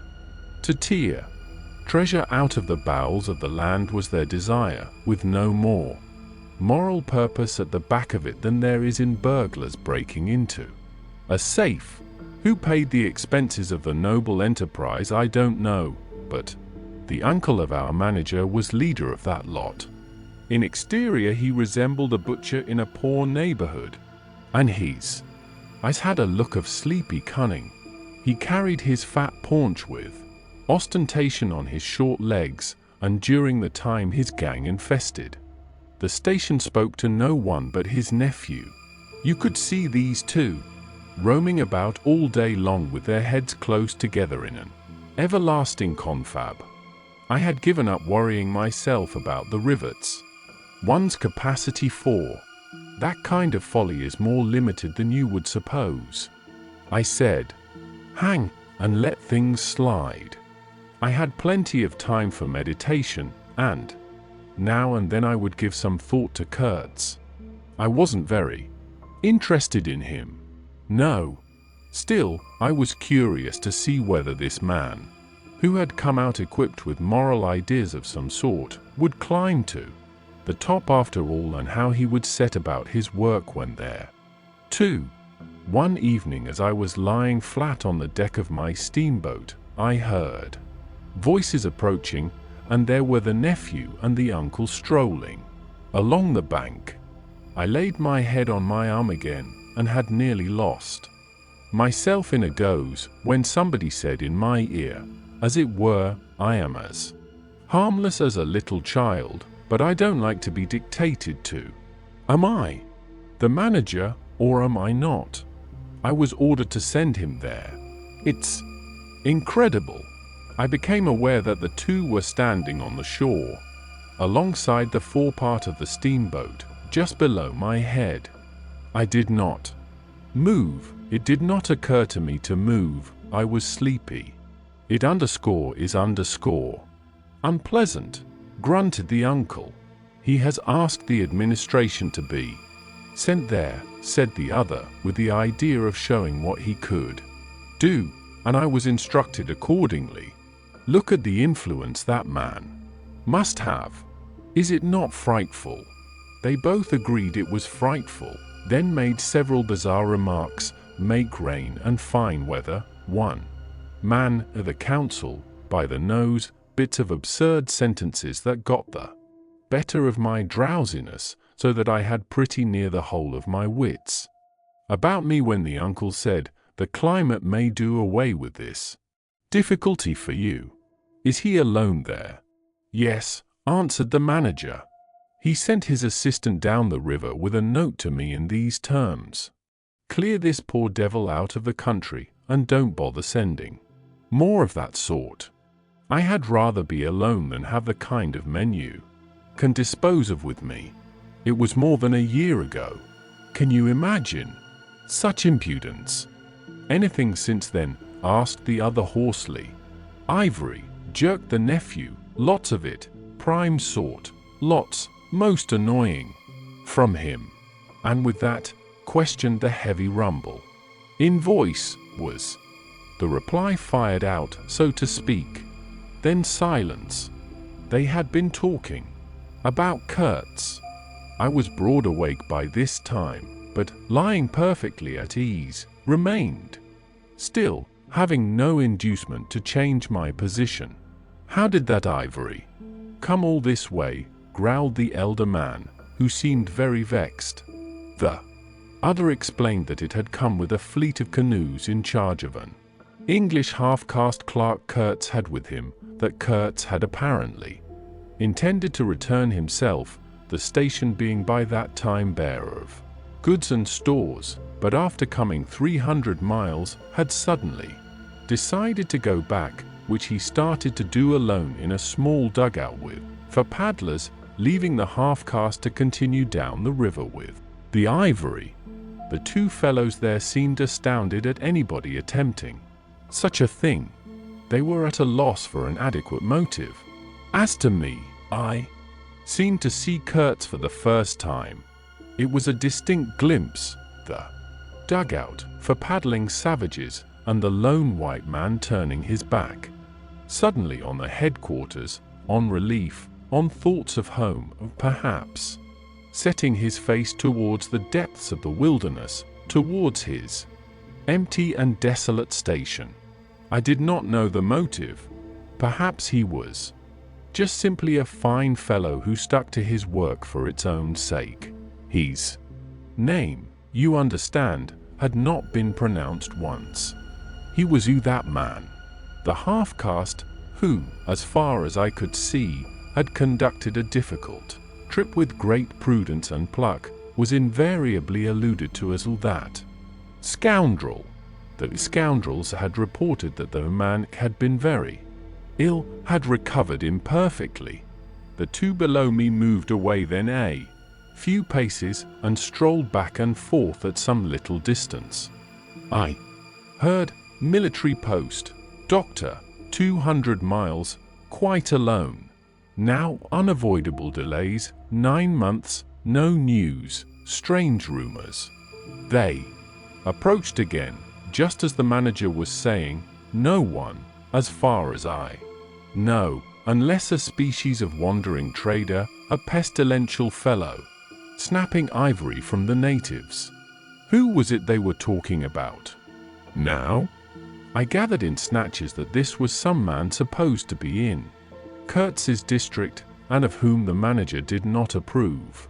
We will not be free from unfair competition till one of these fellows is hanged for an example, he said. Certainly, grunted the other, get him hanged. Why not? Anything can be done in this country. That's what I say. Nobody here, you understand, _here_, can endanger your position. And why? You stand the climate, you outlast them all. The danger is in Europe, but there before I left I took care to. They moved off and whispered, then their voices rose again. The extraordinary series of delays is not my fault. I did my best. The fat man sighed. Very sad. And the pestiferous absurdity of his talk, continued the other, he bothered me enough when he was here. Each station should be like a beacon on the road towards better things, a center for trade of course, but also for humanizing, improving, instructing. Conceive you that ass. And he wants to be manager. No, it's here he got choked by excessive indignation, and I lifted my head the least bit. I was surprised to see how near they were, right under me. I could have spat upon their hats. They were looking on the ground, absorbed in thought. The manager was switching his leg with a slender twig. His sagacious relative lifted his head. You have been well since you came out this time? He asked. The other gave a start. Who? I? Oh. Like a charm, like a charm. But the rest, oh, my goodness. All sick. They die so quick, too, that I haven't the time to send them out of the country. It's incredible. HMM. Just so, grunted the uncle. Ah, my boy, trust to this, I say, trust to this.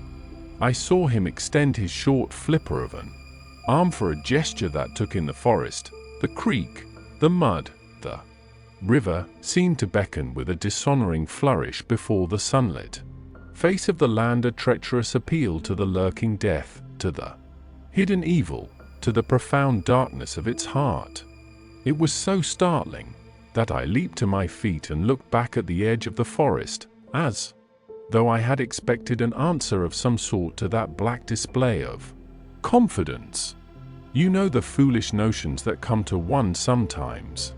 The high stillness confronted these two figures with its ominous patience, waiting for the passing away of a fantastic invasion.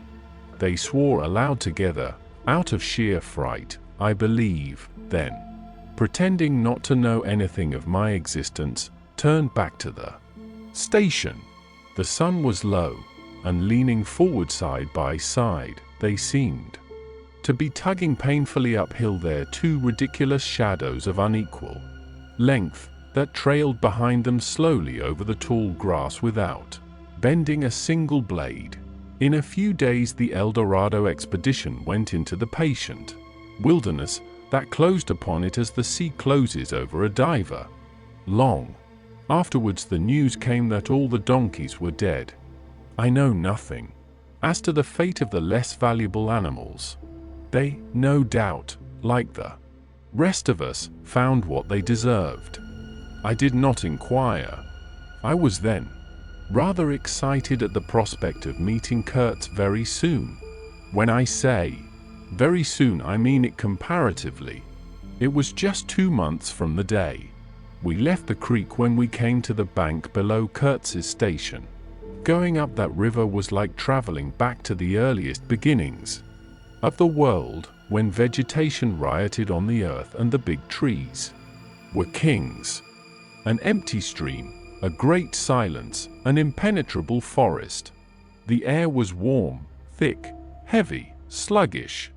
There was no joy in the brilliance of sunshine. The long stretches of the waterway ran on, deserted, into the gloom of overshadowed distances. On silvery sandbanks, hippos and alligators sunned themselves side by side.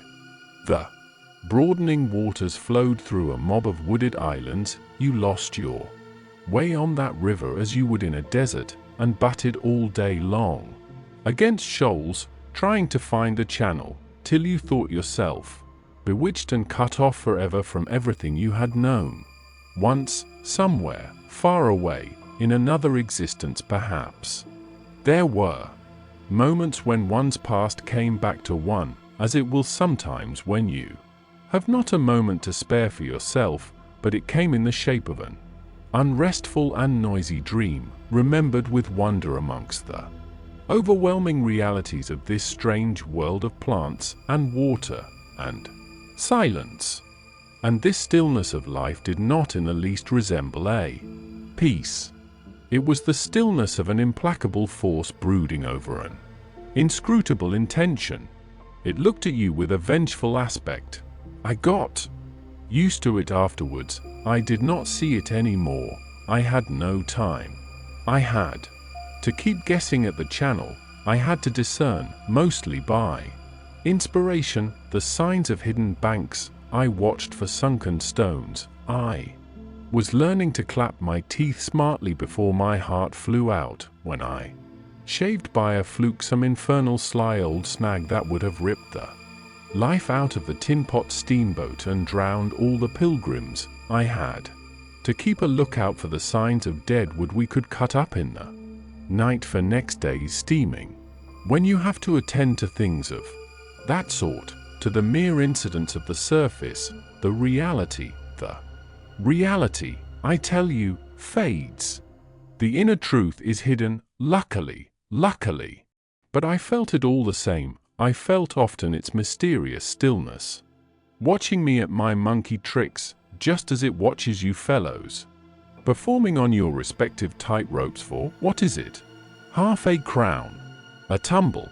Try to be civil, Marlow, growled a voice, and I knew there was at least one listener awake besides myself. I beg your pardon. I forgot the heartache which makes up the rest of the price. And indeed, what does the price matter, if the trick be well done? You do your tricks very well. And I didn't do badly either, since I managed not to sink that steamboat on my first trip. It's a wonder to me yet. Imagine a blindfolded man set to drive a van over a bad road. I sweated and shivered over that business considerably, I can tell you. After all, for a seaman to scrape the bottom of the thing that's supposed to float all the time under his care is the unpardonable sin. No one may know of it, but you never forget the thump, a blow on the very heart. You remember it, you dream of it, you wake up at night and think of it years after, and go hot and cold all over. I don't pretend to say that steamboat floated all the time. More than once she had to wait for a bit, with 20 cannibals splashing around and pushing. We had enlisted some of these chaps on the way for a crew. Fine fellows, cannibals, in their place. They were men one could work with, and I am grateful to them. And, after all, they did not eat each other. Before my face, they had brought along a provision of hippo meat which went rotten and made the mystery of the wilderness stink in my nostrils. Phoo! I can sniff it now. I had the manager on board and 3 or 4 pilgrims with their staves, all complete. Sometimes we came upon a station close by the bank, clinging to the skirts of the unknown, and the white men rushing out of a tumble-down hovel, with great gestures of joy and surprise and welcome, seemed very strange, had the appearance of being held there captive by a spell. The word ivory would ring in the air for a while, and on we went again into the silence, along empty reaches, round the still bends, between the high walls of our winding way, reverberating in hollow claps the ponderous beat of the stern wheel. Trees, trees, millions of trees, massive, immense, running up high, and at their foot, hugging the bank against the stream, crept the little begrimed steamboat, like a sluggish beetle, crawling on the floor of a lofty portico. It made you feel very small, very lost, and yet it was not altogether depressing, that feeling. After all, if you were small, the grimy beetle crawled on, which was just what you wanted it to do. Where the pilgrims imagined it crawled. To I don't know. To some place where they expected to get something. I bet. For me it crawled towards Kurtz, exclusively, but when the steam pipe started leaking we crawled very slow. The reaches opened before us and closed behind, as if the forest had stepped leisurely across the water to bar the way for our return. We penetrated deeper and deeper into the heart of darkness. It was very quiet there. At night sometimes the roll of drums behind the curtain of trees would run up the river and remain sustained faintly, as if hovering in the air, high over our heads, till the first break of day. Whether it meant war, peace, or prayer we could not tell. The dawns were heralded by the descent of a chill stillness. The woodcutters slept, their fires burned low, the snapping of a twig would make you start. We were wanderers on a prehistoric earth, on an earth that wore the aspect of an unknown planet. We could have fancied ourselves the first of men, taking possession of an accursed inheritance, to be subdued at the cost of profound anguish and of excessive toil.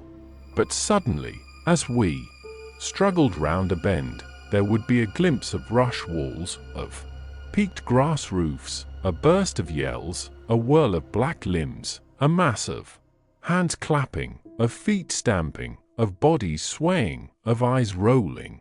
Under the droop of heavy and motionless foliage, the steamer toiled along slowly on the edge of a black and incomprehensible frenzy. The prehistoric man was cursing us, praying to us, welcoming us. Who could tell? We were cut off from the comprehension of our surroundings. We glided past like phantoms, wondering and secretly appalled, as sane men would be before an enthusiastic outbreak in a madhouse. We could not understand because we were too far, and could not remember because we were traveling in the night of first ages, of those ages that are gone, leaving hardly a sign and no memories. The earth seemed unearthly. We are accustomed to look upon the shackled form of a conquered monster, but there you could look at a thing monstrous and free. It was unearthly, and the men were, no, they were not inhuman. Well, you know, that was the worst of it, this suspicion of their not being inhuman. It would come slowly to one. They howled and leaped, and spun, and made horrid faces, but what thrilled you was just the thought of their humanity, like yours, the thought of your remote kinship with this wild and passionate uproar. Ugly. Yes, it was ugly enough, but if you were man enough you would admit to yourself that there was in you just the faintest trace of a response to the terrible frankness of that noise, a dim suspicion of there being a meaning in it which you so remote from the night of first ages, could comprehend. And why not? The mind of man is capable of anything, because everything is in it, all the past as well as all the future. What was there after all? Joy, fear, sorrow, devotion, valor, rage, who can tell? But truth stripped of its cloak of time. Let the fool gape and shudder, the man knows, and can look on without a wink. But he must at least be as much of a man as these on the shore. He must meet that truth with his own true stuff, with his own inborn strength. Principles won't do. Acquisitions, clothes, pretty rags that would fly off at the first good shake. No, you want to deliberate. Belief. An appeal to me in this fiendish row, is there? Very well, Here, I admit, but I have a voice, too, and for good or evil mine is the speech that cannot be silenced. Of course, a fool, what with sheer fright and fine sentiments, is always safe. Who's that grunting? You. Wonder I didn't go ashore for a howl and a dance? Well, no, I didn't. Fine sentiments, you say? Fine sentiments, be hanged. I had no time. I had to mess about with white lead and strips of woolen blanket helping to put bandages on those leaky steam pipes, I tell you. I had to watch the steering and circumvent those snags and get the tin pot along by hook or by crook. There was surface truth enough in these things to save a wiser man, and between whiles I had to look after the savage who was fireman. He was an improved specimen. He could fire up a vertical boiler. He was there below me, and, upon my word, to look at him was as edifying as seeing a dog in a parody of breeches and a feather hat, walking on his hind legs. A few months of training had done for that. Really fine chapter. He squinted at the steam gauge and at the water gauge, with an evident effort of intrepidity, and he had filed teeth, too, the poor devil, and the wool of his pate shaved into queer patterns, and 3 ornamental scars on each of his cheeks. He ought to have been clapping his hands and stamping his feet on the bank, instead of which he was hard at work, a thrall to strange witchcraft, full of improving knowledge. He was useful because he had been instructed, and what he knew was this, that should the water in that transparent thing disappear, the evil spirit inside the boiler would get angry through the greatness of his thirst, and take a terrible vengeance. So he sweated and fired up and watched the glass fearfully, with an impromptu charm, made of rags, tied to his arm, and a piece of polished bone, as big as a watch, stuck flatways through his lower lip, while the wooded banks slipped past us slowly. The short noise was left behind, the interminable miles of silence, and we crept on, towards Kurtz. But the snags were thick, the water was treacherous and shallow, the boiler seemed indeed to have a sulky devil in it, and thus neither that fireman nor I had any time to peer into our creepy thoughts. Some 50 miles below the inner station we came upon a hut of reeds, an inclined and melancholy pole, with the unrecognizable tatters of what had been a flag of some sort flying from it, and a neatly stacked wood pile. This was unexpected.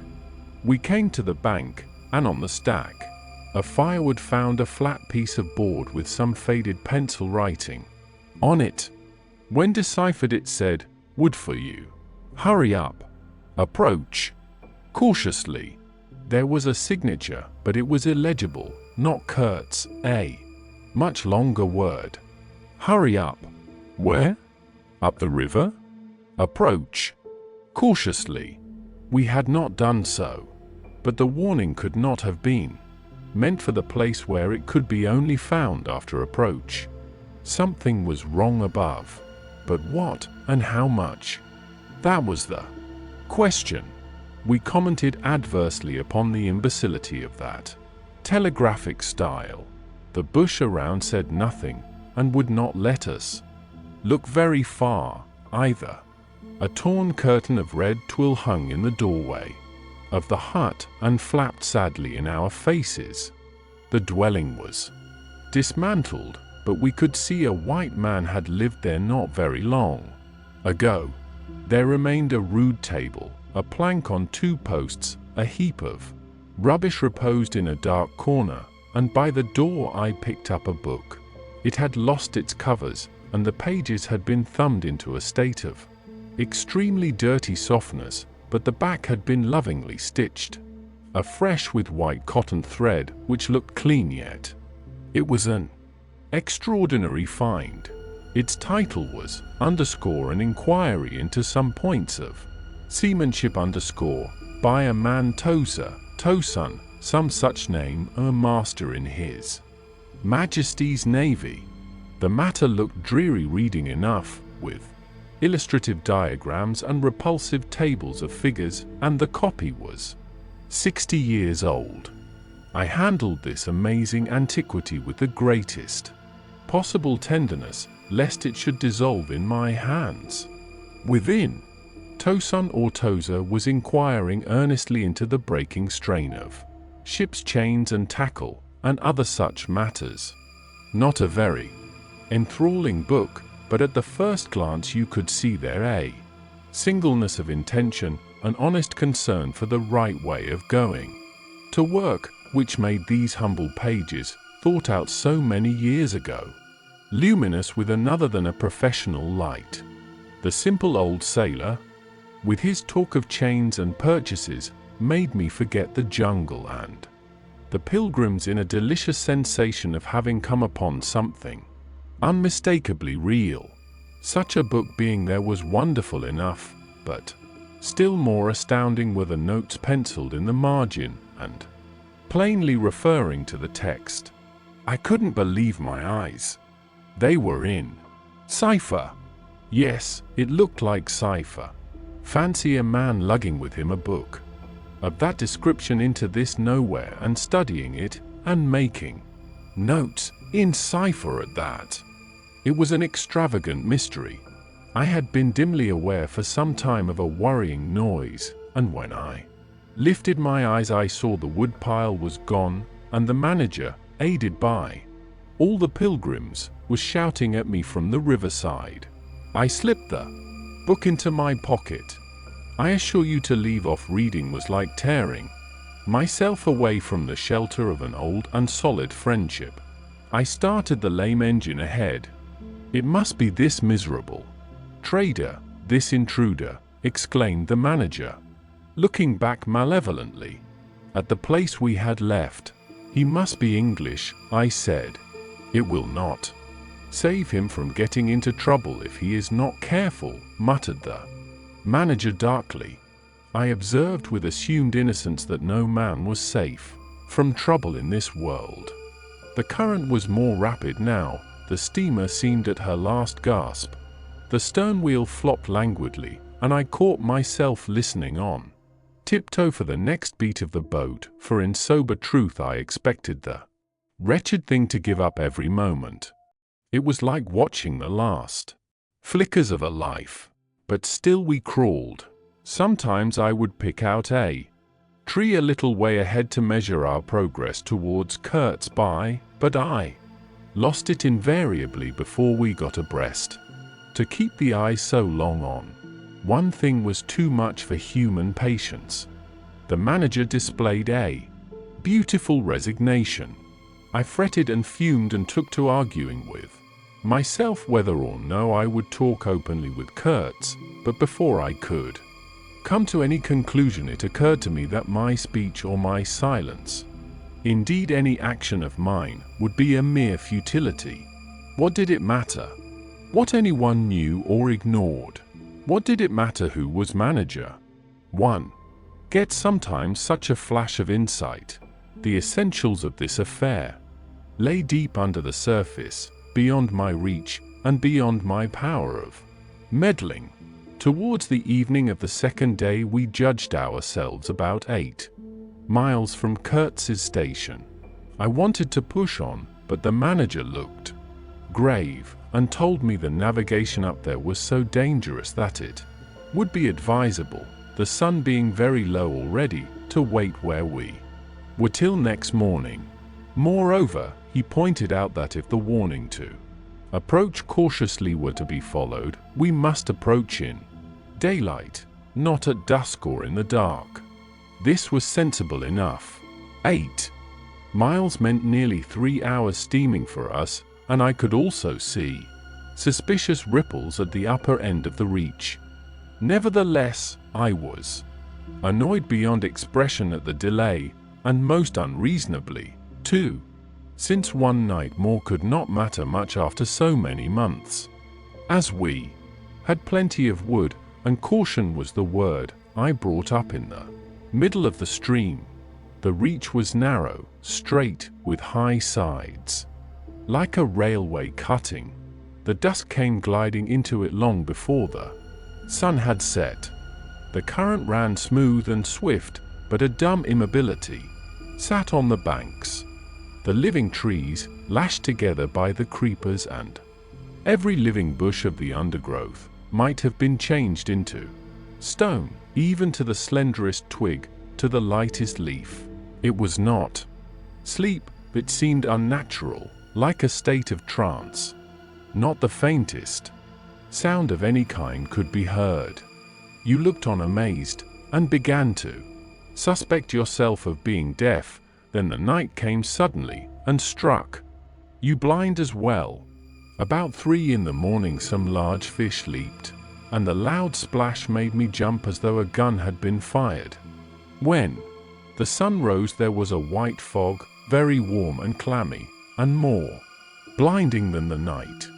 It did not shift or drive, it was just there, standing all round you like something solid. At 8 or 9, perhaps, it lifted as a shutter lifts.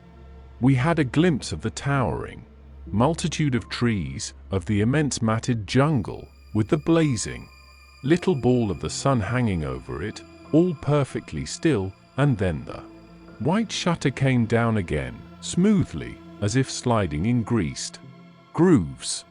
I ordered the chain, which we had begun to heave in, to be paid out again, before it stopped running with a muffled rattle, a cry, a very loud cry, as of infinite desolation, soared slowly in the opaque air.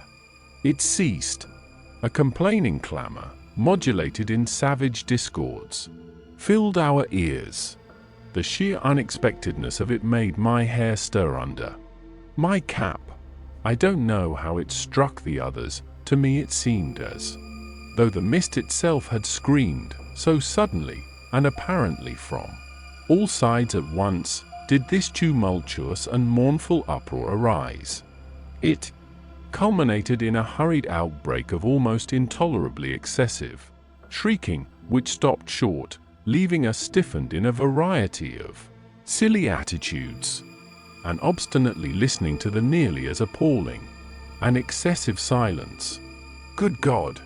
What is the meaning?" stammered at my elbow one of the pilgrims, a little fat man, with sandy hair and red whiskers, who wore side-spring boots, and pink pajamas tucked into his socks. 2 others remained open-mouthed a whole minute, then dashed into the little cabin, to rush out incontinently and stand darting scared glances, with Winchesters at ready in their hands.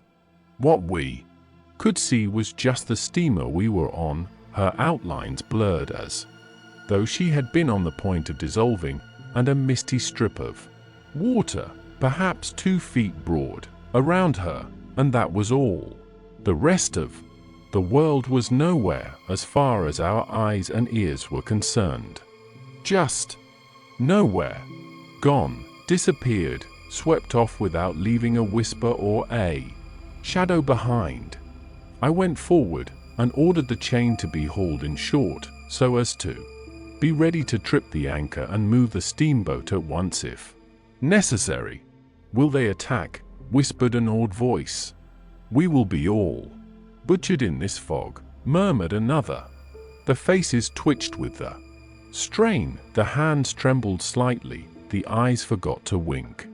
It was very curious to see the contrast of expressions of the white men and of the black fellows of our crew, who were as much strangers to that part of the river as we, though their homes were only 800 miles away.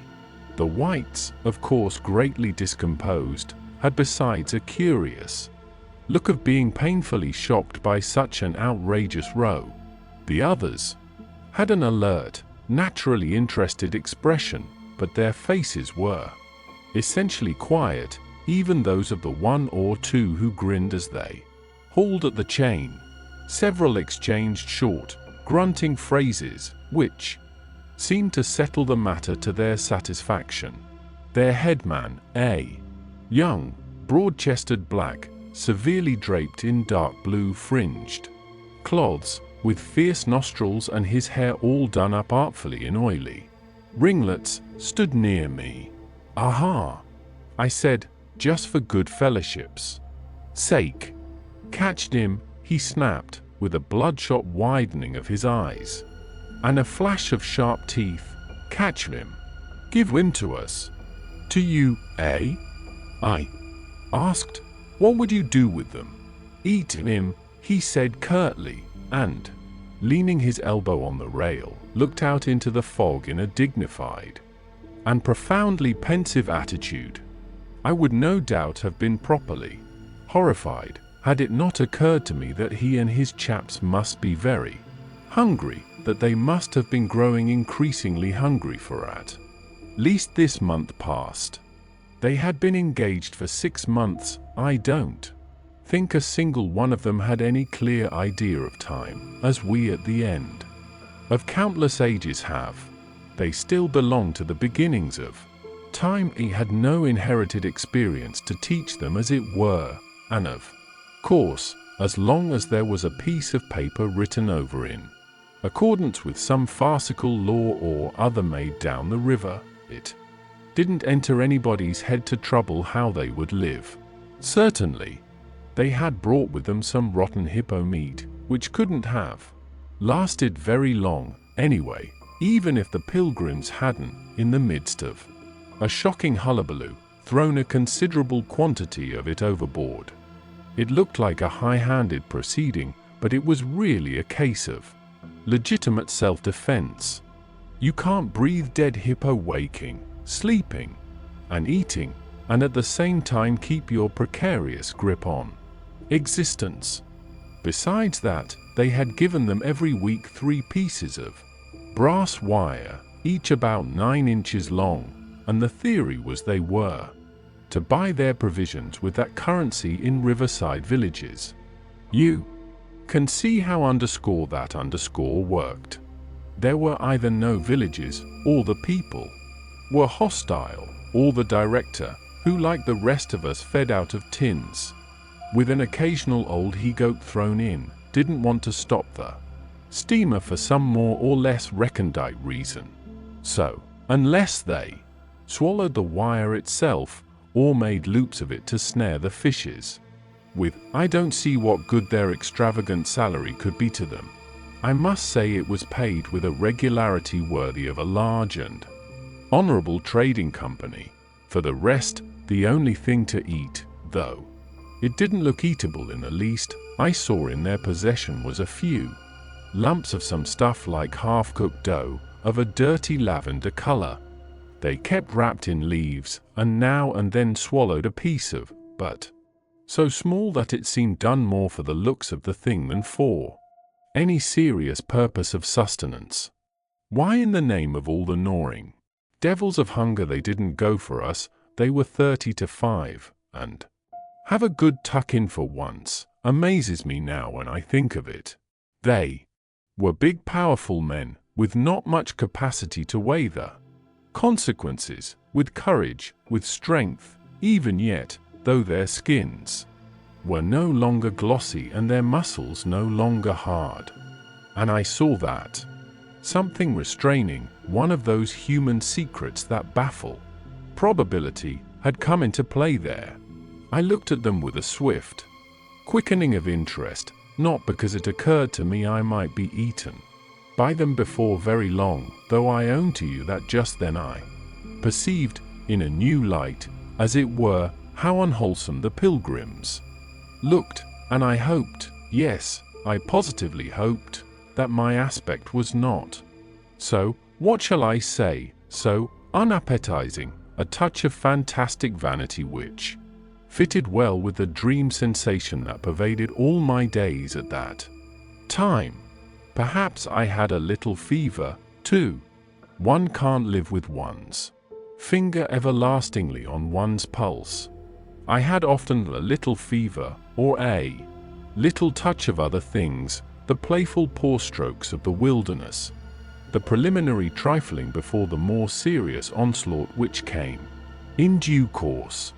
Yes, I looked at them as you would on any human being, with a curiosity of their impulses, motives, capacities, weaknesses, when brought to the test of an inexorable physical necessity. Restraint. What possible restraint? Was it superstition, disgust, patience, fear, or some kind of primitive honor? No fear can stand up to hunger, no patience can wear it out. Disgust simply does not exist where hunger is, and as to superstition, beliefs, and what you may call principles, they are less than chaff in a breeze. Don't you know the devilry of lingering starvation, its exasperating torment, its black thoughts, its somber and brooding ferocity? Well, I do. It takes a man all his inborn strength to fight hunger properly. It's really easier to face bereavement, dishonor, and the perdition of one's soul than this kind of prolonged hunger. Sad, but true. And these chaps, too, had no earthly reason for any kind of scruple. Restraint.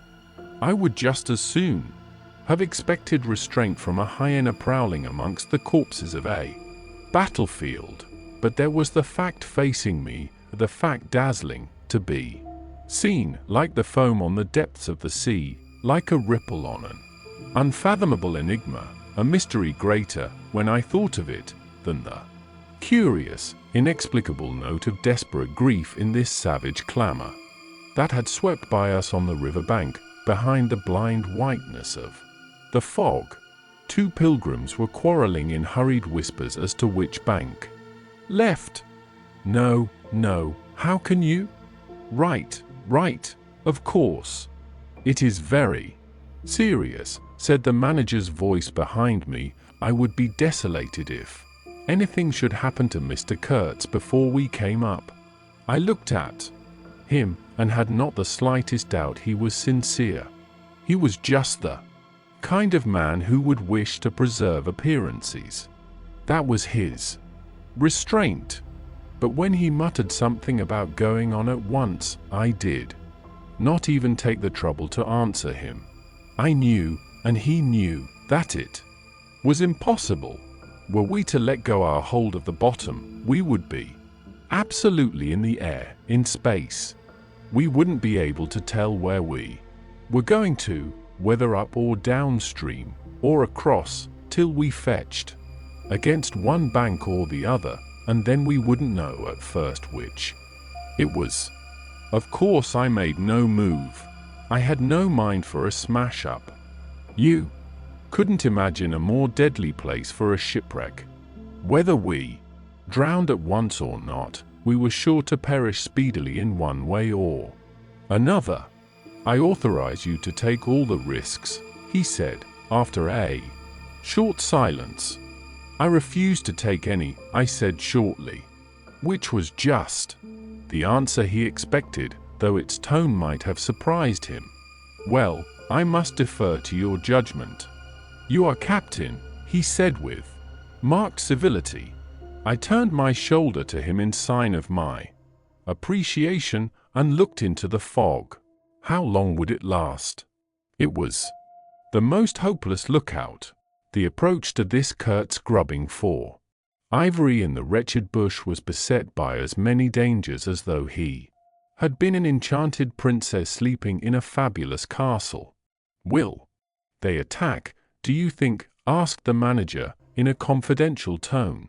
I did not think they would attack, for several obvious reasons. The thick fog was one.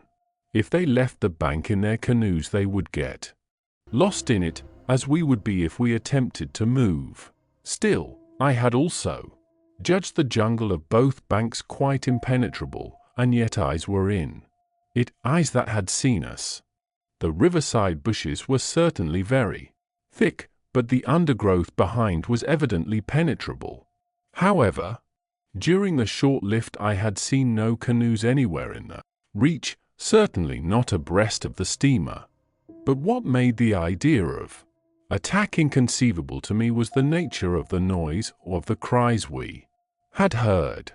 They had not the fierce character boding immediate hostile intention.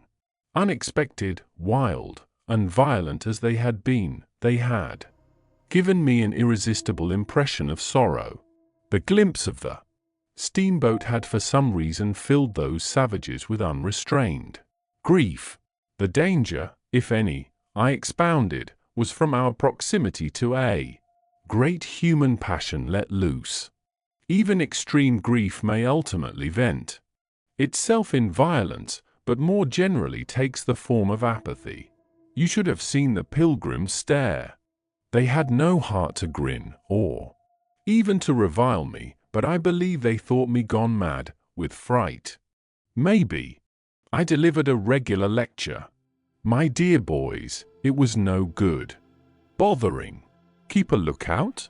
Well, you may guess I watched the fog for the signs of lifting as a cat watches a mouse, but for anything else our eyes were of no more use to us than if we had been buried miles deep in a heap of cotton wool. It felt like it, too, choking, warm, stifling. Besides, all I said, though it sounded extravagant, was absolutely true to fact. What we afterwards alluded to as an attack was really an attempt at repulse. The action was very far from being aggressive. It was not even defensive in the usual sense. It was undertaken under the stress of desperation, and in its essence was purely protective. It developed itself, I should say, 2 hours after the fog lifted, and its commencement was at a spot, roughly speaking, about a mile and a half below Kurtz's station. We had just floundered and flopped round a bend when I saw an islet, a mere grassy hummock of bright green, in the middle of the stream. It was the only thing of the kind, but as we opened the reach more, I perceived it was the head of a long sand bank, or rather of a chain of shallow patches stretching down the middle of the river. They were discolored, just awash, and the whole lot was seen just under the water, exactly as a man's backbone is seen running down the middle of his back under the skin. Now, as far as I did see, I could go to the right or to the left of this. I didn't know either channel, of course. The banks looked pretty well alike. The depth appeared the same, but as I had been informed the station was on the west side, I naturally headed for the western passage. No sooner had we fairly entered it than I became aware it was much narrower than I had supposed. To the left of us there was the long, uninterrupted shoal, and to the right a high, steep bank heavily overgrown with bushes. Above the bush the trees stood in serried ranks. The twigs overhung the current thickly, and from distance to distance a large limb of some tree projected rigidly over the stream. It was then, well on in the afternoon, the face of the forest was gloomy, and a broad strip of shadow had already fallen on the water. In this shadow, we steamed up, very slowly, as you may imagine. I sheered her well inshore, the water being deepest near the bank. As the sounding pole informed me, one of my hungry and forbearing friends was sounding in the bows just below me. This steamboat was exactly like a decked scow. On the deck, there were 2 little teakwood houses, with doors and windows. The boiler was in the fore end, and the machinery right astern. Over the whole there was a light roof, supported on stanchions. The funnel projected through that roof, and in front of the funnel a small cabin, built of light planks, served for a pilot house. It contained a couch, 2 camp stools, a loaded Martina Henry leaning in one corner, a tiny table, and the steering wheel. It had a wide door in front and a broad shutter at each side. All these were always thrown open, of course. I Spent my days perched up there on the extreme fore end of that roof, before the door. At night I slept, or tried to, on the couch. An athletic black belonging to some coast tribe and educated by my poor predecessor was the helmsman. He sported a pair of brass earrings, wore a blue cloth wrapper from the waist to the ankles, and thought all the world of himself. He was the most unstable kind of fool I had ever seen. He steered with no end of a swagger while you were by, but if he lost sight of you, he became instantly the prey of an abject funk, and would let that cripple of a steamboat get the upper hand of him in a minute. I was looking down at the sounding pole, and feeling much annoyed to see at each try a little more of it stick out of that river, when I saw my poleman give up on the business suddenly, and stretch himself flat on the deck, without even taking the trouble to haul his pole in. He kept hold on it though, and it trailed in the water. At the same time, the fireman, whom I could also see below me, sat down abruptly before his furnace and ducked his head. I was amazed. Then I had to look at the river mighty quick, because there was a snag in the fairway. Sticks, little sticks, were flying about, thick. They were whizzing before my nose, dropping below me, striking behind me against my pilot house. All this time the river, the shore, the woods, were very quiet, perfectly quiet. I could only hear the heavy splashing thump of the stern wheel and the patter of these things. We cleared the snag clumsily. Arrows, by Jove! We were being shot at. I stepped in quickly to close the shutter on the land side. That fool helmsman, his hands on the spokes, was lifting his knees high, stamping his feet, champing his mouth like a reined-in horse. Confound him! And we were staggering within 10 feet of the bank. I had to lean right out to swing the heavy shutter, and I saw a face amongst the leaves on the level with my own, looking at me very fierce and steady, and then suddenly, as though a veil had been removed from my eyes, I made out, deep in the tangled gloom, naked breasts, arms, legs, glaring eyes. The bush was swarming with human limbs in movement, glistening of bronze color. The twigs shook, swayed, and rustled. The arrows flew out of them, and then the shutter came to. "Steer her straight," I said to the helmsman. He held his head rigid, face forward, but his eyes rolled. He kept on lifting and setting down his feet gently. His mouth foamed a little. "Keep quiet," I said in a fury. I might just as well have ordered a tree knot to sway in the wind.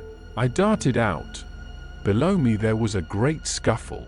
A feet on the iron deck, confused exclamations. A voice screamed, "Can you turn back?" I caught sight of a V-shaped ripple on the water ahead. What? Another snag! A fusillade burst out under my feet. The pilgrims had opened with their Winchesters and were simply squirting lead into that bush. A deuce of a lot of smoke came up and drove slowly forward. I swore at it. Now I couldn't see the ripple or the snag either. I stood in the doorway, peering, and the arrows came in swarms. They might have been poisoned, but they looked as though they wouldn't kill. A cat! The bush began to howl. Our woodcutters raised a war-like whoop. The report of a rifle just at my back deafened me. I glanced over my shoulder, and the pilot house was yet full of noise and smoke when I made a dash at the wheel. The fool nigger had dropped everything to throw the shutter open and let off that Martina Henry. He stood before the wide opening, glaring, and I yelled at him to come back, while I straightened the sudden twist out of that steamboat. There was no room to turn even if I had wanted to. The smag was somewhere very near ahead. In that confounded smoke, there was no time to lose, so I just crowded her into the bank, right into the bank, where I knew the water was deep. We tore slowly along the overhanging bushes in a whirl of broken twigs and flying leaves. The fusillade below stopped short, as I had foreseen. It would when the squirts got empty. I threw my head back to a glinting whiz that traversed the pilot house, in at one shutter hole and out at the other. Looking past that mad helmsman, who was shaking the empty rifle and yelling at the shore, I saw vague forms of men running bent, double, leaping, gliding, distinct, incomplete, evanescent. Something big appeared in the air before the shutter, the rifle went overboard, and the man stepped back swiftly, looked at me over his shoulder in an extraordinary, profound, familiar manner, and fell upon my feet. The side of his head hit the wheel twice, and the end of what appeared a long cane clattered round and knocked over a little camp stool. It looked as though after wrenching that thing from somebody ashore he had lost his balance in the effort. The thin smoke had blown away, we were clear of the snag, and looking ahead I could see that in another 100 yards or so I would be free to sheer off, away from the bank. But my feet felt so very warm and wet that I had to look down. The man had rolled on his back and stared straight up at me, both his hands clutched that cane. It was the shaft of a spear that, either thrown or lunged through the opening, had caught him in the side, just below the ribs. The blade had gone in out of sight, after making a frightful gash. My shoes were full, a pool of blood lay very still, gleaming dark red under the wheel. His eyes shone with an amazing luster. The fusillade burst out again. He looked at me anxiously, gripping the spear like something precious, with an air of being afraid I would try to take it away from him. I had to make an effort to free my eyes from his gaze and attend to the steering. With one hand I felt above my head for the line of the steam whistle, and jerked out screech after screech. Hurriedly, the tumult of angry and warlike yells was checked instantly, and then from the depths of the woods went out such a tremulous and prolonged wail of mournful fear and utter despair as may be imagined to follow the flight of the last hope from the earth. There was a great commotion in the bush. The shower of arrows stopped, a few dropping. Shots rang out sharply, then silence, in which the languid beat of the stern wheel came plainly to my ears. I put the helm hard a starboard at the moment when the pilgrim in pink pajamas, very hot and agitated, appeared in the doorway. "The manager sends me," he began in an official tone, and stopped short. "Good God," he said, glaring at the wounded man. We two whites stood over him, and his lustrous and inquiring glance enveloped us both. I declare it looked as though he would presently put to us some questions in an understandable language, but he died without uttering a sound, without moving a limb, without twitching a muscle. Only in the very last moment, as though in response to some sign we could not see, to some whisper we could not hear, he frowned heavily, and that frown gave to his black death mask an inconceivably somber, brooding, and menacing expression. The luster of inquiring glance faded swiftly into vacant glassiness. "Can you steer?" I asked the agent eagerly. He looked very dubious, but I made a grab at his arm, and he understood at once I meant him to steer whether or no. To tell you the truth, I was morbidly anxious to change my shoes and socks. "He is dead," murmured the fellow, immensely impressed. "No doubt about it," said I, tugging like mad at the shoelaces. "And by the way, I suppose Mr. Kurtz is dead as well by this time." For the moment that was the dominant thought. There was a sense of extreme disappointment, as though I had found out I had been striving after something altogether without a substance. I couldn't have been more disgusted if I had traveled all this way for the sole purpose of talking with Mr. Kurtz. Talking with. I flung one shoe overboard and became aware that that was exactly what I had been looking forward to, a talk with Kurtz. I made the strange discovery that I had never imagined him as doing, but as discoursing. I didn't say to myself, now I will never see him, or now I will never shake him by the hand, but now I will never hear him. The man presented himself as a voice. Not of course that I did not connect him with some sort of action. Hadn't I been told in all the tones of jealousy and admiration that he had collected, bartered, swindled, or stolen more ivory than all the other agents together? That was not the point. The point was in his being a gifted creature, and that of all his gifts the one that stood out preeminently, that carried with it a sense of real presence, was his ability to talk, his words, the gift of expression, the bewildering, the illuminating, the most exalted and the most contemptible, the pulsating stream of light, or the deceitful flow from the heart of an impenetrable darkness. The other shoe went flying unto the devil god of that river. I thought, by Jove, it's all over. We are too late, he has vanished, the gift has vanished, by means of some spear, arrow, or club. I will never hear that chap speak after all, and my sorrow had a startling extravagance of emotion, even such as I had noticed in the howling sorrow of these savages in the bush. I couldn't have felt more of lonely desolation somehow, had I been robbed of a belief or had missed my destiny in life. Why do you sigh in this beastly way, somebody? Absurd? Well, absurd. Good Lord! Mustn't a man ever, here, give me some tobacco? There was a pause of profound stillness, then a match flared, and Marlow's lean face appeared, worn, hollow, with downward folds and dropped eyelids, with an aspect of concentrated attention, and as he took vigorous draws at his pipe, it seemed to retreat and advance out of the night in the regular flicker of tiny flame. The match went out. Absurd, he cried. This is the worst of trying to tell. Here you all are, each moored with two good addresses, like a hulk with two anchors, a butcher round one corner, a policeman round another.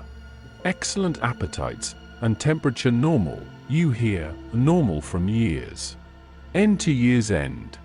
And you say, absurd. Absurd be exploded. Absurd. My dear boys, what can you expect from a man who, out of sheer nervousness, had just flung overboard a pair of new shoes?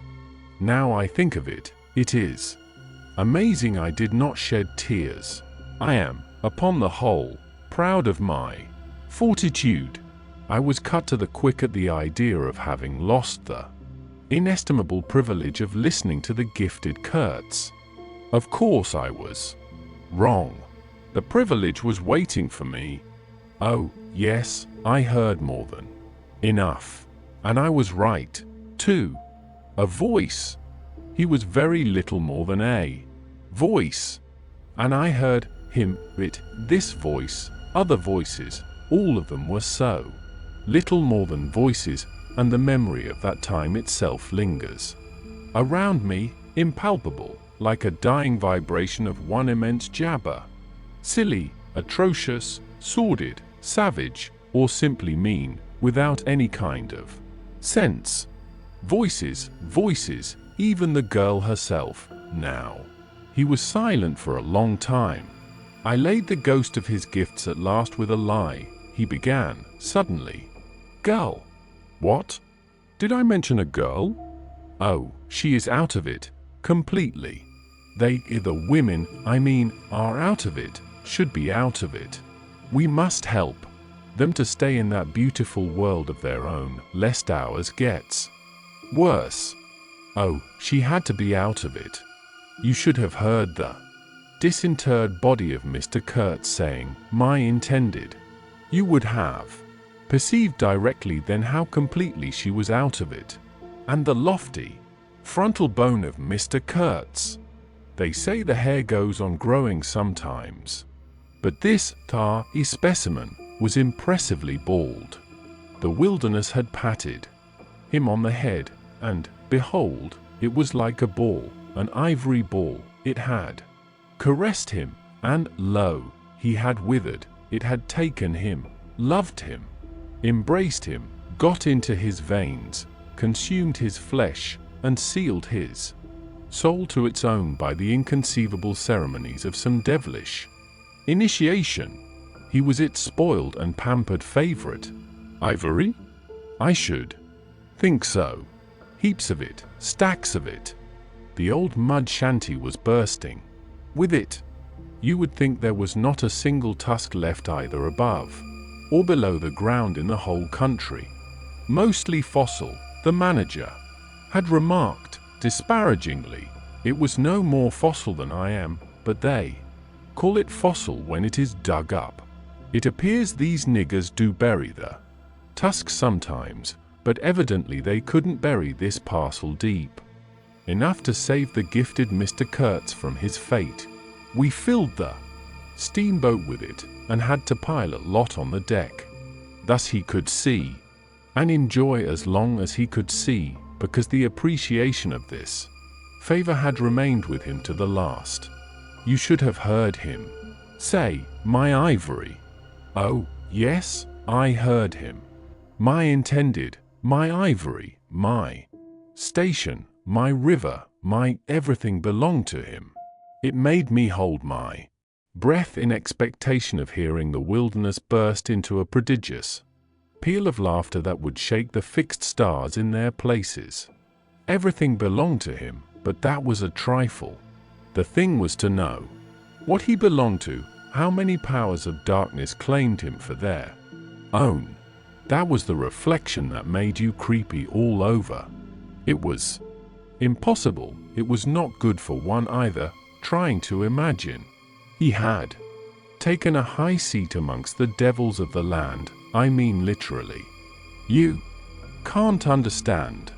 How could you, with solid pavement under your feet, surrounded by kind neighbors ready to cheer you or to fall on you, stepping delicately between the butcher and the policeman in the holy terror of scandal and gallows and lunatic asylums, how can you imagine what particular region of the first ages a man's untrammeled feet may take him into by the way of solitude, utter solitude without a policeman, by the way of silence, utter silence, where no warning voice of a kind neighbor can be heard whispering of public opinion?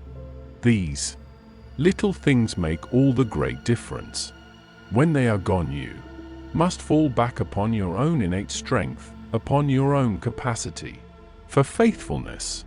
Of course, you may be too much of a fool to go wrong, too dull even to know you are being assaulted by the powers of darkness. I take it, no fool ever made a bargain for his soul with the devil. The fool is too much of a fool, or the devil too much of a devil, I don't know which. Or you may be such a thunderingly exalted creature as to be altogether deaf and blind to anything but heavenly sights and sounds. Then the earth for you is only a standing place, and whether to be like this is your loss or your gain I won't pretend to say, but most of us are neither one nor the other. The earth for us is a place to live in, where we must put up with sights, with sounds, with smells, too. By Jove, breathe dead hippo, so to speak, and not be contaminated. And there, don't you see? Your strength comes in, the faith in your ability for the digging of unostentatious holes to bury the stuff in, your power of devotion, not to yourself, but to an obscure, back-breaking business. And that's difficult enough. Mind, I am not trying to excuse or even explain I am trying to account to myself for Mr. Kurtz, for the shade of Mr. Kurtz. This initiated wraith from the back of nowhere honored me with its amazing confidence, before it vanished altogether. This was because it could speak English.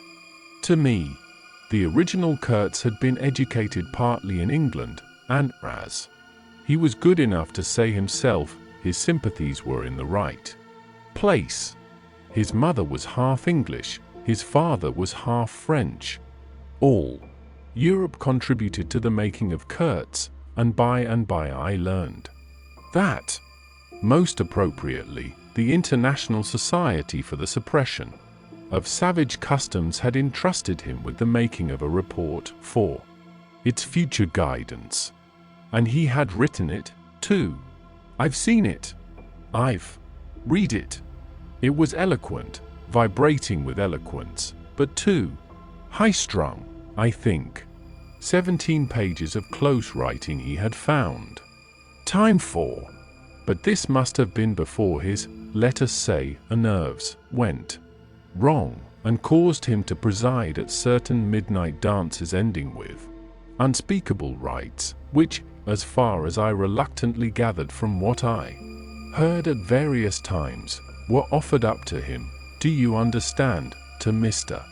Kurtz himself. But it was a beautiful piece of writing. The opening paragraph, however, in the light of later information, strikes me now as ominous.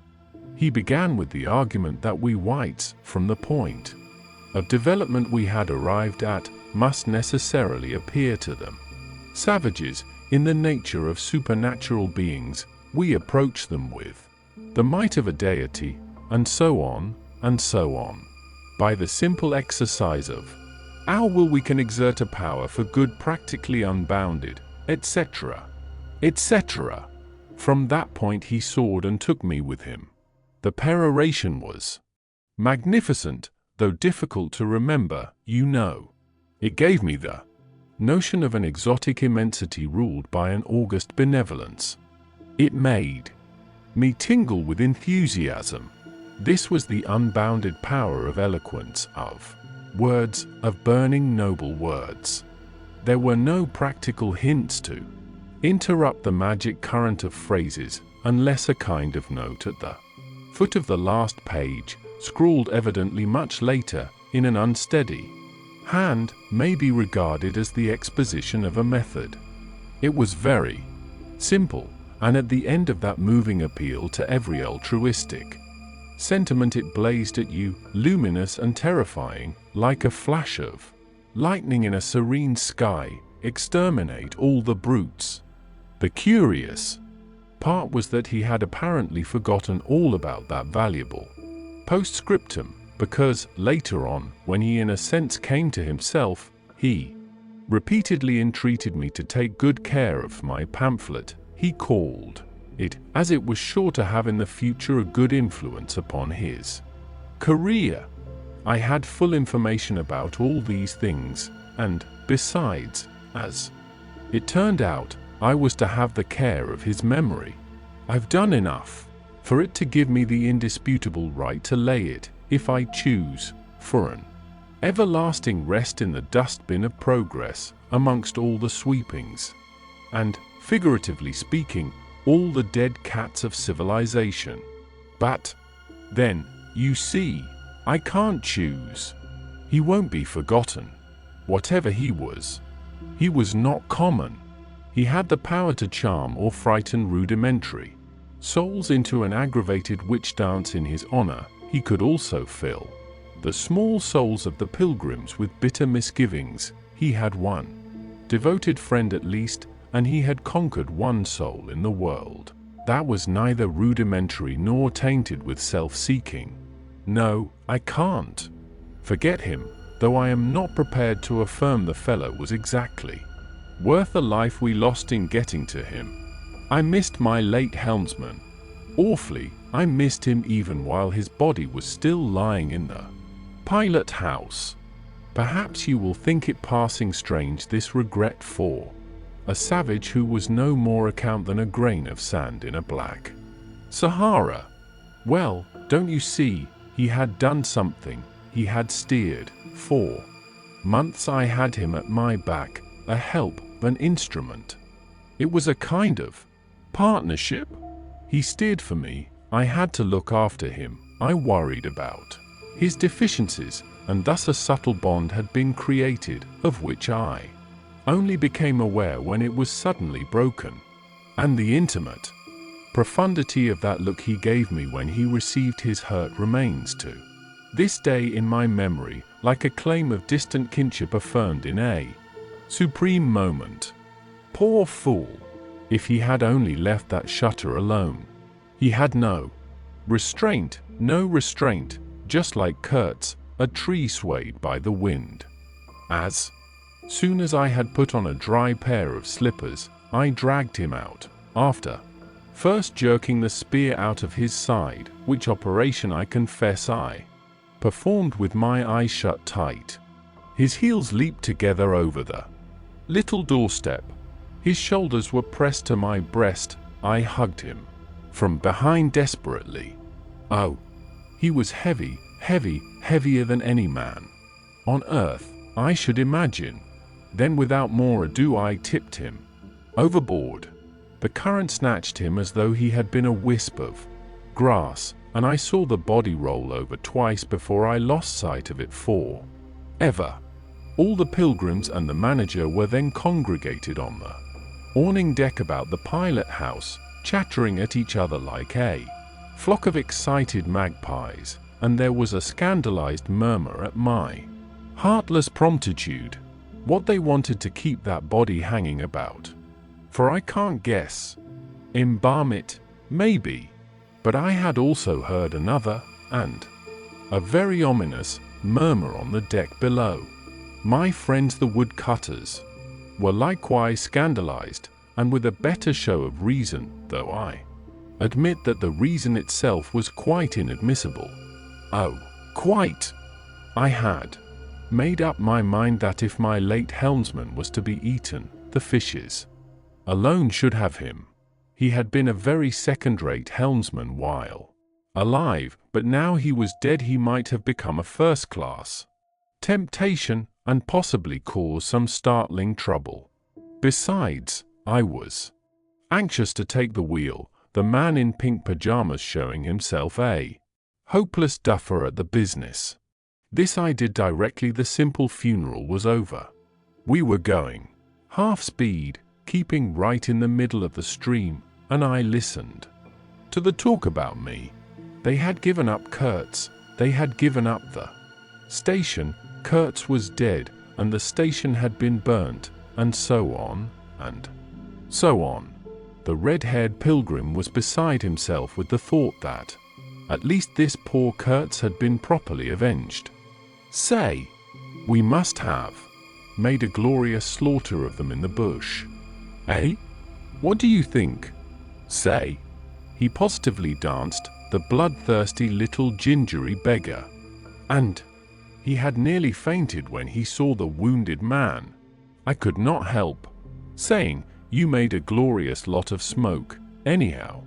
I had seen, from the way the tops of the bushes rustled and flew, that almost all the shots had gone too high. You can't hit anything unless you take aim and fire from the shoulder, but these chaps fired from the hip with their eyes shut. The retreat, I maintained, and I was right, was caused by the screeching of the steam whistle.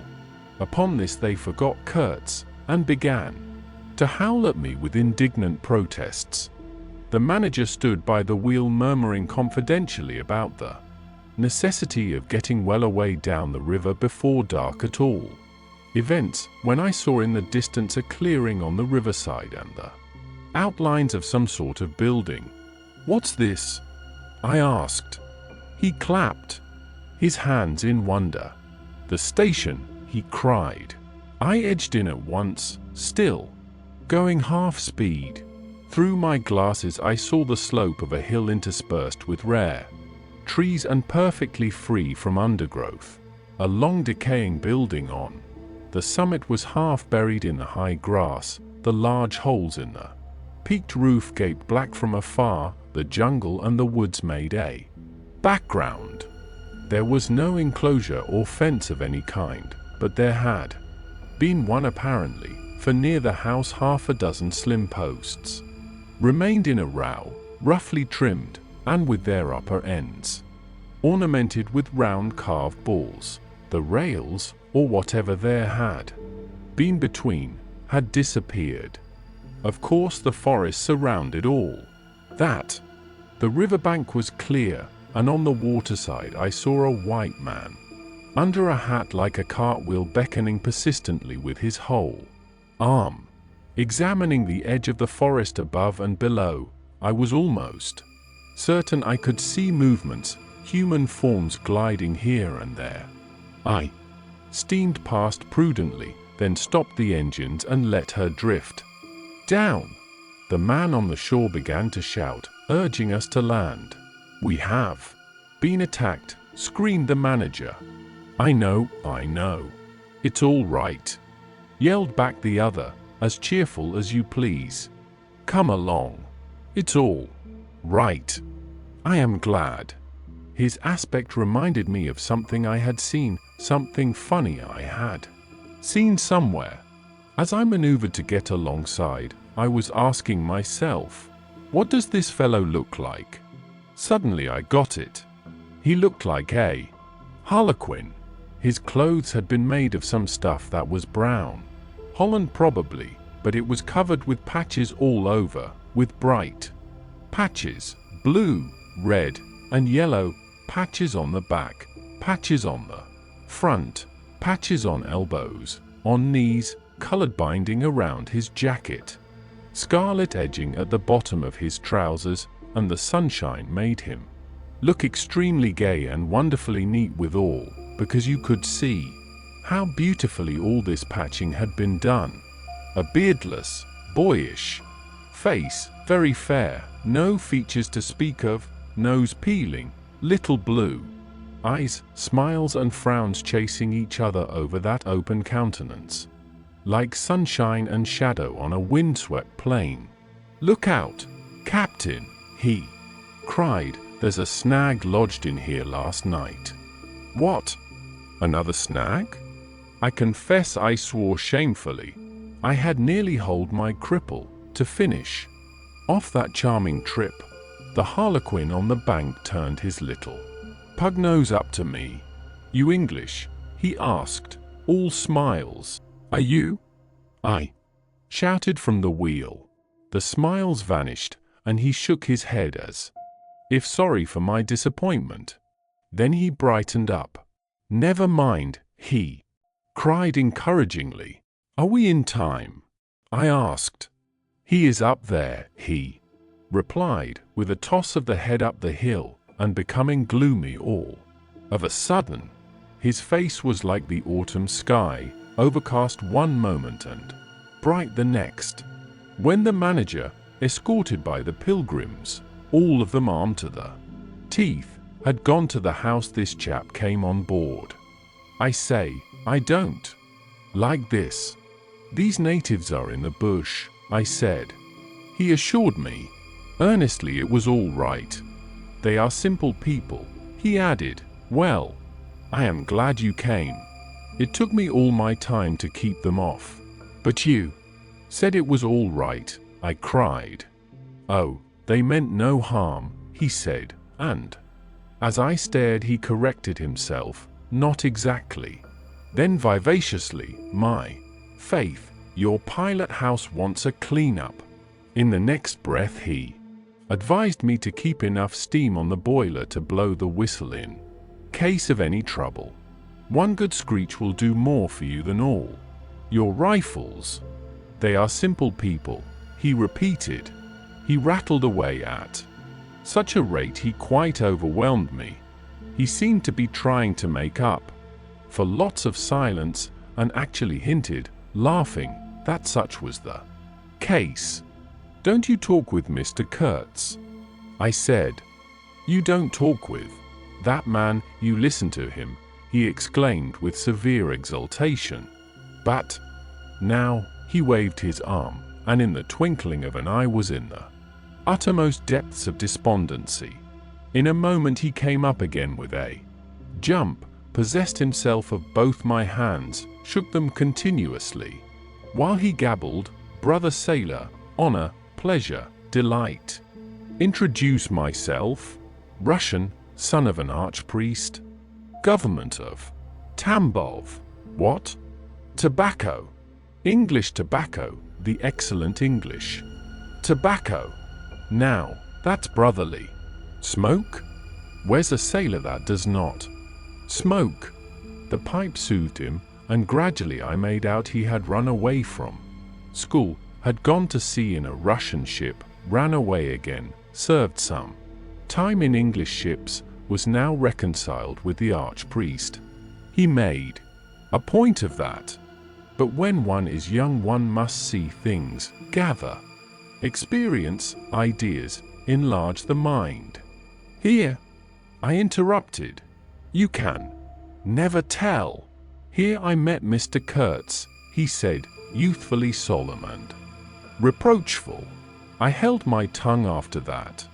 It appears he had persuaded a Dutch trading house on the coast to fit him out with stores and goods, and had started for the interior with a light heart and no more idea of what would happen to him than a baby. He had been wandering about that river for nearly 2 years alone, cut off from everybody and everything. I am not so young as I look. I am 25, he said. At first old Van Schooten would tell me to go to the devil, he narrated with keen enjoyment, but I stuck to him, and talked till at last he got afraid I would talk the hind leg off his favorite dog, so he gave me some cheap things and a few guns, and told me he hoped he would never see my face again. Good old Dutchman, Van Schooten. I've sent him one small lot of ivory a year ago, so that he can't call me a little thief when I get back. I hope he got it. And for the rest I don't care. I had some wood stacked for you. That was my old house. Did you see? I gave him Towson's book. He made as though he would kiss me, but restrained himself. The only book I had left, and I thought I had lost it, he said, looking at it ecstatically. So many accidents happen to a man going about alone, you know. Canoes get upset sometimes, and sometimes you've got to clear out so quick when the people get angry. He thumbed the pages. You made notes in Russian? I asked. He nodded. I thought they were written in cipher, I said. He laughed, then became serious. I had lots of trouble to keep these people off, he said. Did they want to kill you? I asked. Oh, no, he cried, and checked himself. Why did they attack us? I pursued. He hesitated, then said shamefacedly, they don't want him to go, don't they? I said curiously. He nodded a nod full of mystery and wisdom.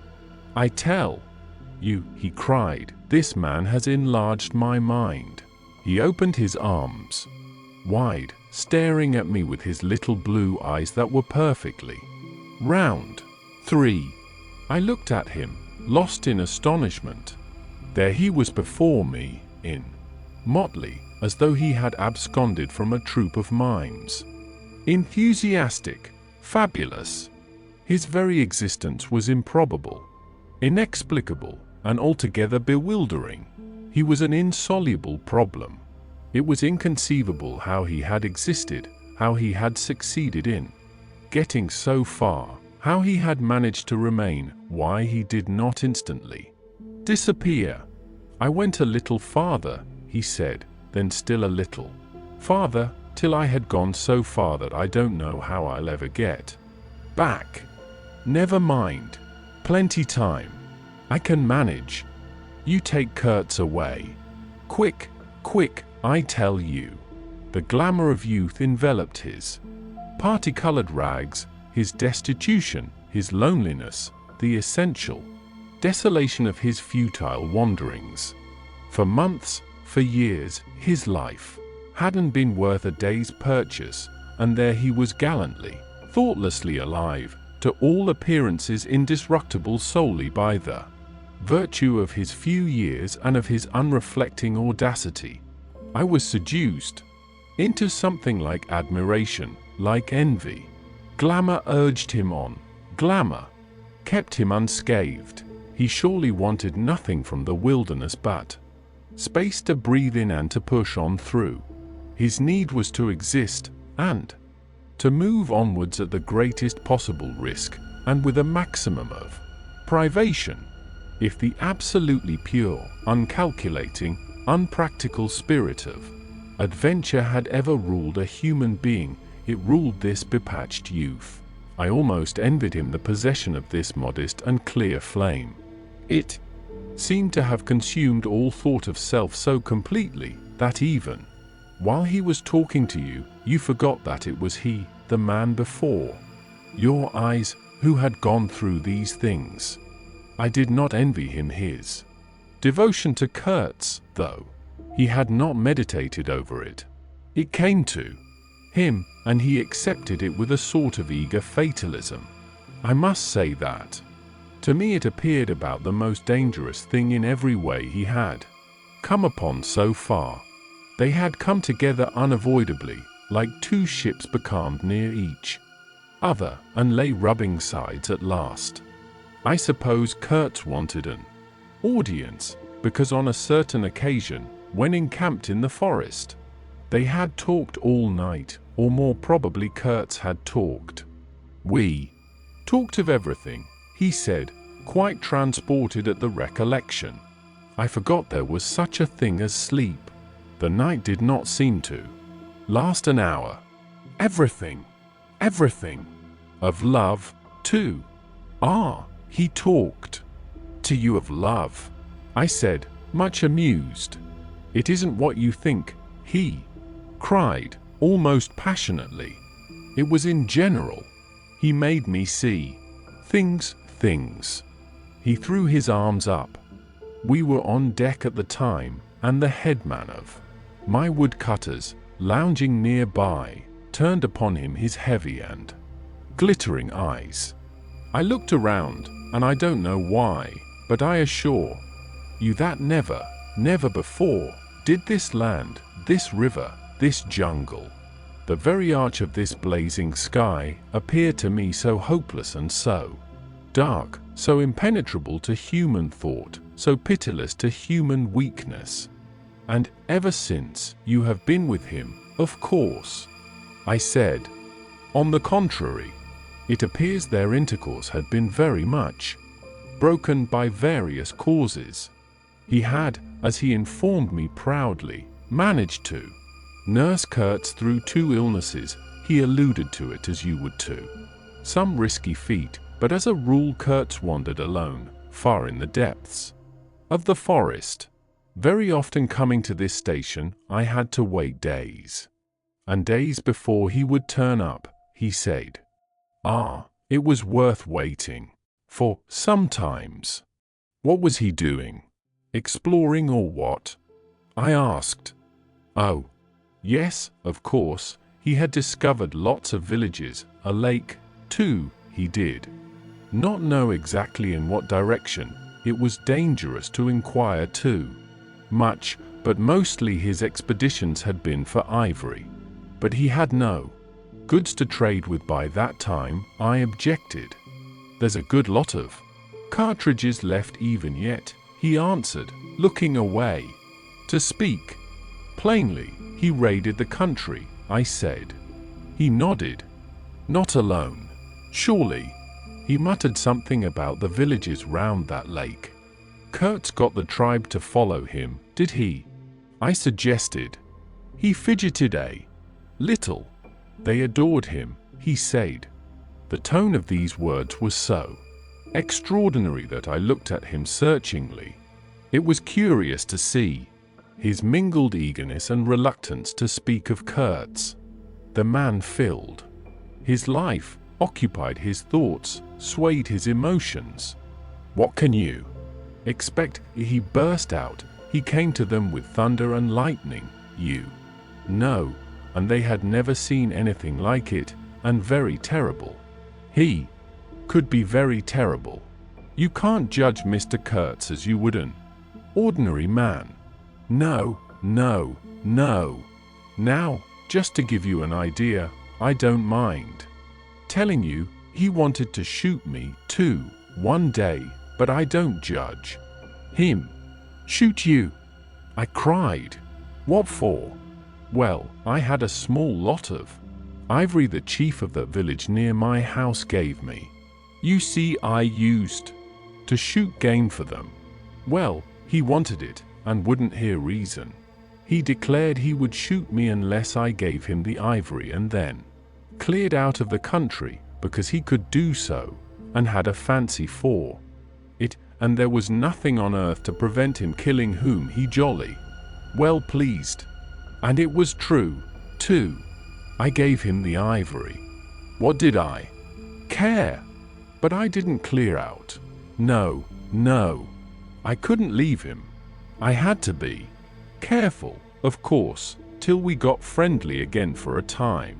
He had his second illness then. Afterwards I had to keep out of the way, but I didn't mind. He was living for the most part in those villages on the lake. When he came down to the river, sometimes he would take to me, and sometimes it was better for me to be careful.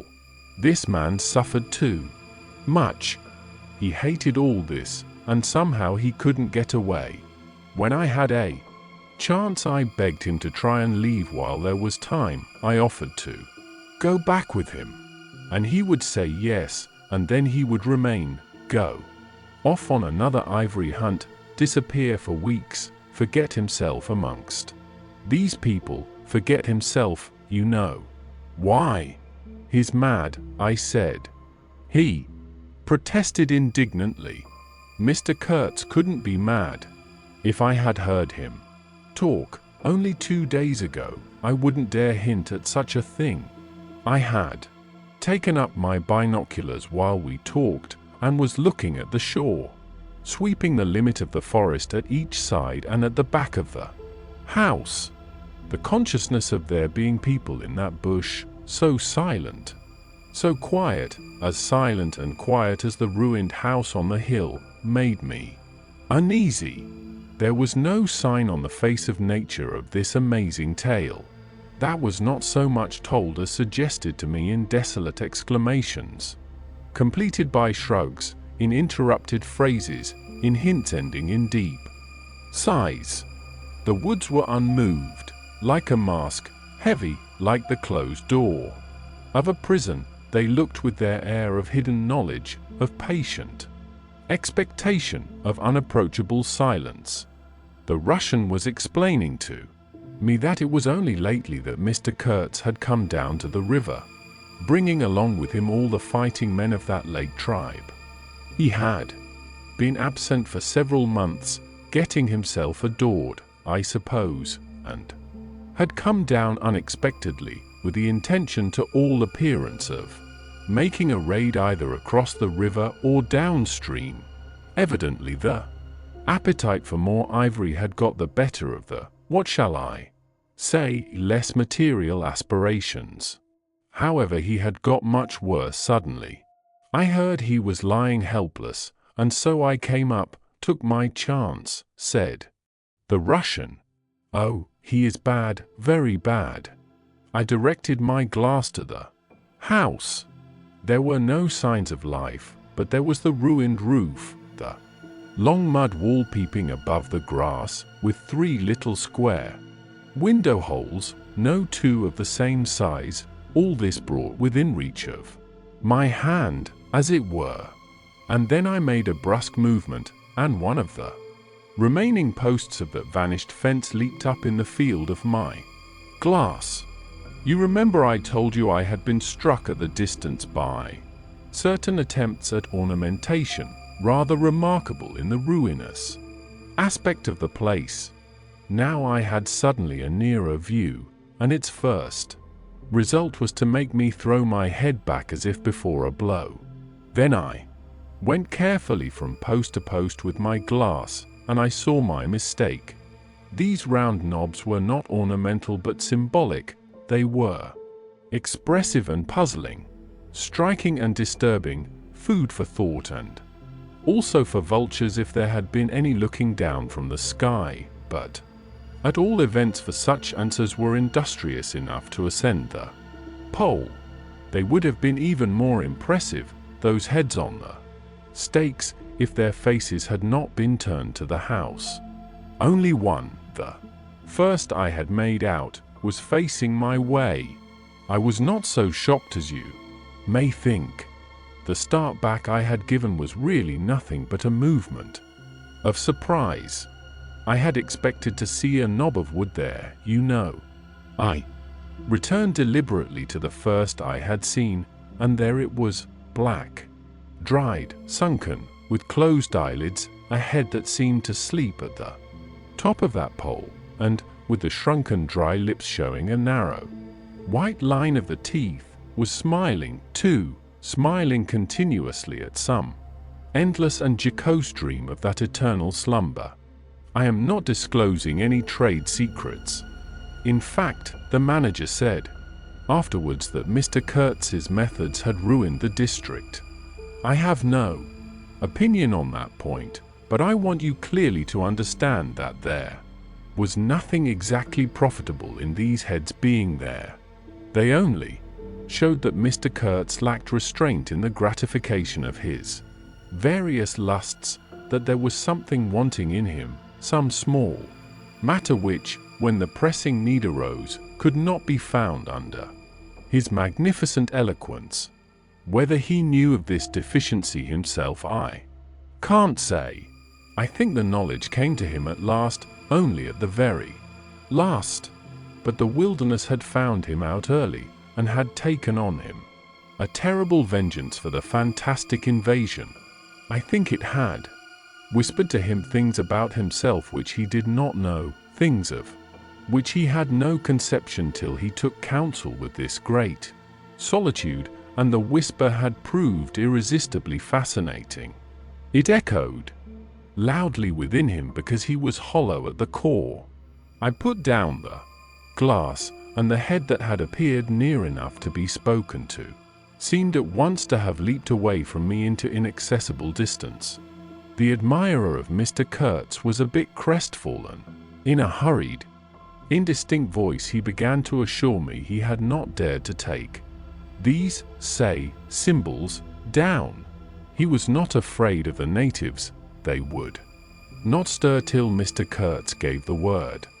His ascendancy was extraordinary. The camps of these people surrounded the place, and the chiefs came every day to see him. They would crawl. I don't want to know anything of the ceremonies used when approaching Mr. Kurtz, I shouted, curious, this feeling that came over me that such details would be more intolerable than those heads drying on the stakes under Mr. Kurtz's windows. After all, that was only a savage sight, while I seemed at one bound to have been transported into some lightless region of subtle horrors, where pure, uncomplicated savagery was a positive relief, being something that had a right to exist, obviously, in the sunshine. The young man looked at me with surprise. I suppose it did not occur to him that Mr. Kurtz was no idol of mine. He forgot I hadn't heard any of these splendid monologues on, what was it? On love, justice, conduct of life, or what not. If it had come to crawling before Mr. Kurtz, he crawled as much as the veriest savage of them all. I had no idea of the conditions. He said these heads were the heads of rebels. I shocked him excessively by laughing. Rebels? What would be the next definition I was to hear? There had been enemies, criminals, workers, and these were rebels. Those rebellious heads looked very subdued to me on their sticks. You don't know how such a life tries a man like Kurtz, cried Kurtz's last disciple. Well, "And you?" I said. I am a simple man. I have no great thoughts. I want nothing from anybody. How can you compare me to?" His feelings were too much for speech, and suddenly he broke down. "I don't understand," he groaned. "I've been doing my best to keep him alive, and that's enough. I had no hand in all this. I have no abilities. There hasn't been a drop of medicine or a mouthful of invalid food for months here." He was shamefully abandoned. A man like this, with such ideas. Shamefully. I haven't slept for the last 10 nights. His voice lost itself in the calm of the evening. The long shadows of the forest had slipped downhill while we talked, had gone far beyond the ruined hovel, beyond the symbolic row of stakes. All this was in the gloom, while we down there were yet in the sunshine, and the stretch of the river abreast of the clearing glittered in a still and dazzling splendor, with a murky and overshadowed bend above and below. Not a living soul was seen on the shore. The bushes did not rustle. Suddenly round the corner of the house a group of men appeared, as though they had come up from the ground. They waded waist deep in the grass, in a compact body, bearing an improvised stretcher in their midst. Instantly, in the emptiness of the landscape, a cry arose whose shrillness pierced the still air like a sharp arrow flying straight to the very heart of the land, and, as if by enchantment, streams of human beings, of naked human beings, with spears in their hands, with bows, with shields, with wild glances and savage movements, were poured into the clearing by the dark-faced and pensive forest. The bushes shook. The grass swayed for a time, and then everything stood still in attentive immobility. "Now, if he does not say the right thing to them, we are all done for," said the Russian at my elbow. The knot of men with the stretcher had stopped, too, halfway to the steamer, as if petrified. I saw the man on the stretcher sit up, lank and with an uplifted arm, above the shoulders of the bearers. Let us hope that the man who can talk so well of love in general will find some particular reason to spare us. This time, I said. I resented bitterly the absurd danger of our situation, as if to be at the mercy of that atrocious phantom had been a dishonoring necessity. I could not hear a sound, but through my glasses I saw the thin arm extended commandingly, the lower jaw moving, the eyes of that apparition shining darkly far in its bony head that nodded with grotesque jerks. Kurtz, that means short in German, don't it? Well, the name was as true as everything else in his life and death. He looked at least 7 feet long. His covering had fallen off, and his body emerged from it pitiful and appalling as from a winding sheet. I could see the cage of his ribs all astir, the bones of his arm waving. It was as though an animated image of death carved out of old ivory had been shaking its hand with menaces at a motionless crowd of men made of dark and glittering bronze. I saw him open his mouth wide. It gave him a weirdly voracious aspect, as though he had wanted to swallow all the air, all the earth, all the men before him. A deep voice reached me faintly. He must have been shouting. He fell back. Suddenly, the stretcher shook as the bearers staggered forward again, and almost at the same time I noticed that the crowd of savages was vanishing without any perceptible movement of retreat, as if the forest that had ejected these beings so suddenly had drawn them in again, as the breath is drawn in a long aspiration. Some of the pilgrims behind the stretcher carried his arms, 2 shotguns, a heavy rifle, and a light revolver carbine, the thunderbolts of that pitiful Jupiter. The manager bent over him murmuring as he walked beside his head, They laid him down in one of the little cabins, just a room for a bed place and a camp stool or two, you know. We had brought his belated correspondence and a lot of torn envelopes. And open letters littered his bed. His hand roamed feebly amongst these papers. I was struck by the fire of his eyes and the composed languor of his expression. It was not so much the exhaustion of disease. He did not seem in pain. This shadow looked satiated and calm, as though for the moment it had had its fill of all the emotions. He rustled one of the letters, and looking straight in my face said, "I am glad. Somebody had been writing to him about me." These special recommendations were turning up again. The volume of tone he emitted, without effort, almost without the trouble of moving his lips, amazed me. A voice! A voice! It was grave, profound, vibrating, while the man did not seem capable of a whisper.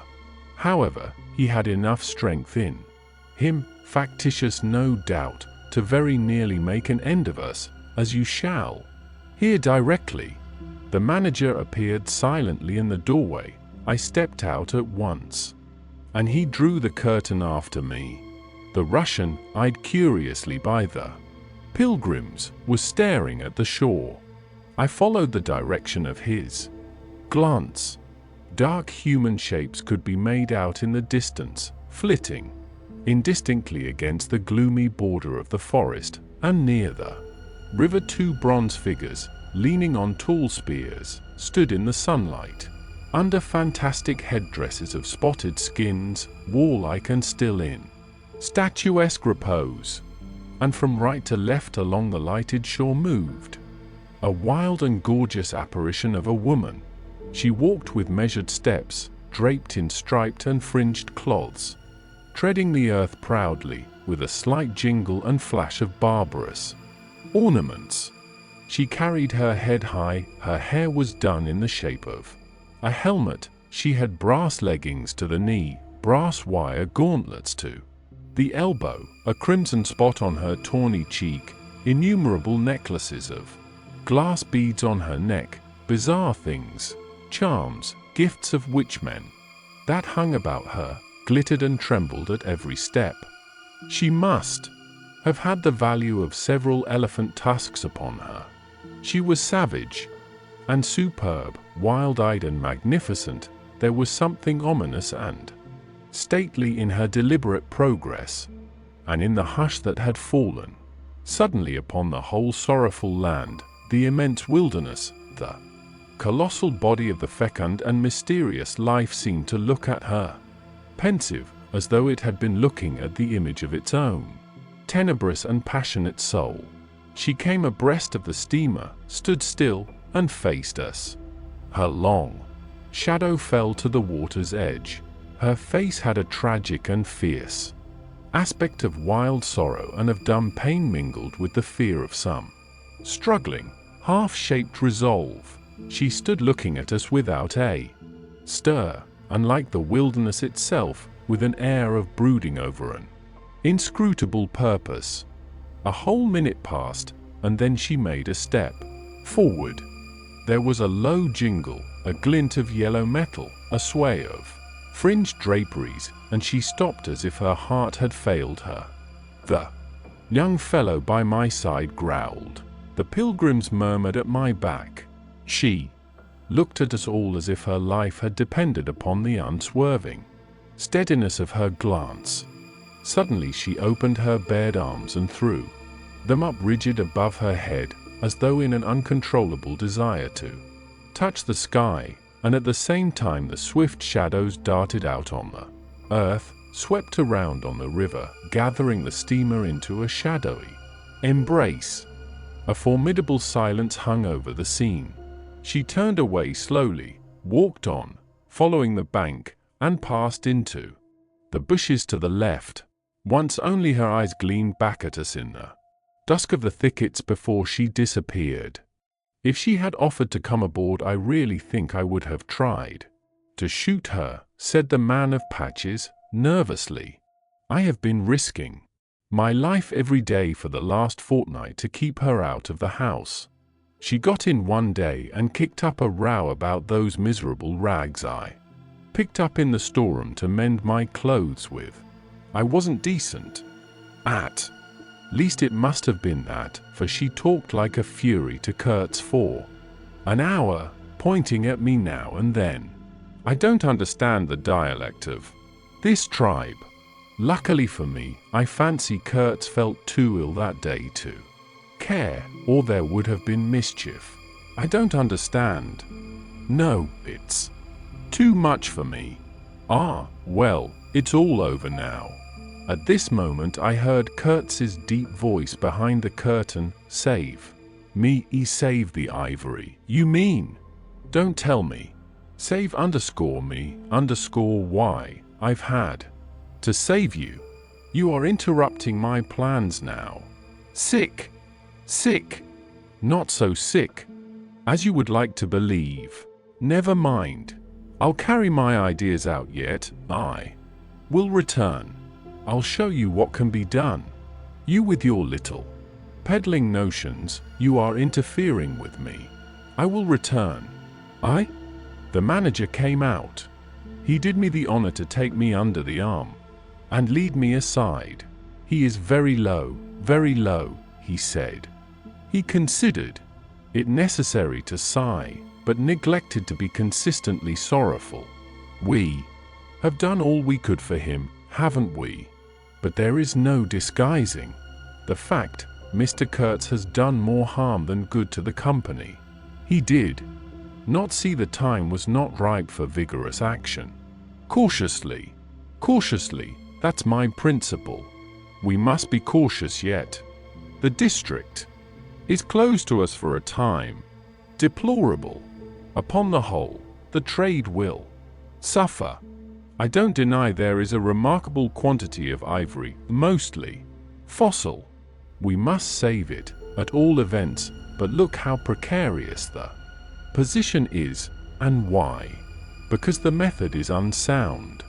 Do you, said I, looking at the shore, call it unsound method? Without doubt, he exclaimed hotly. Don't you? No method at all, I murmured after a while. Exactly, he exulted. I anticipated this. Shows a complete want of judgment. It is my duty to point it out in the proper quarter.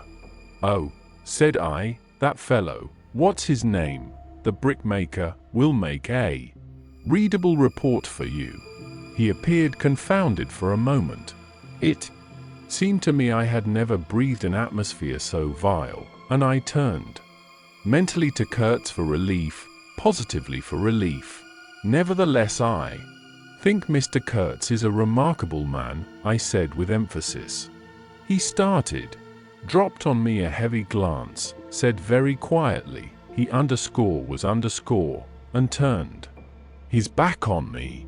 My hour of favor was over. I found myself lumped along with Kurtz as a partisan of methods for which the time was not ripe. I was unsound. But it was something to have at least a choice of nightmares. I had turned to the wilderness really, not to Mr. Kurtz, who, I was ready to admit, was as good as buried. And for a moment it seemed to me as if I also were buried in a vast grave full of unspeakable secrets.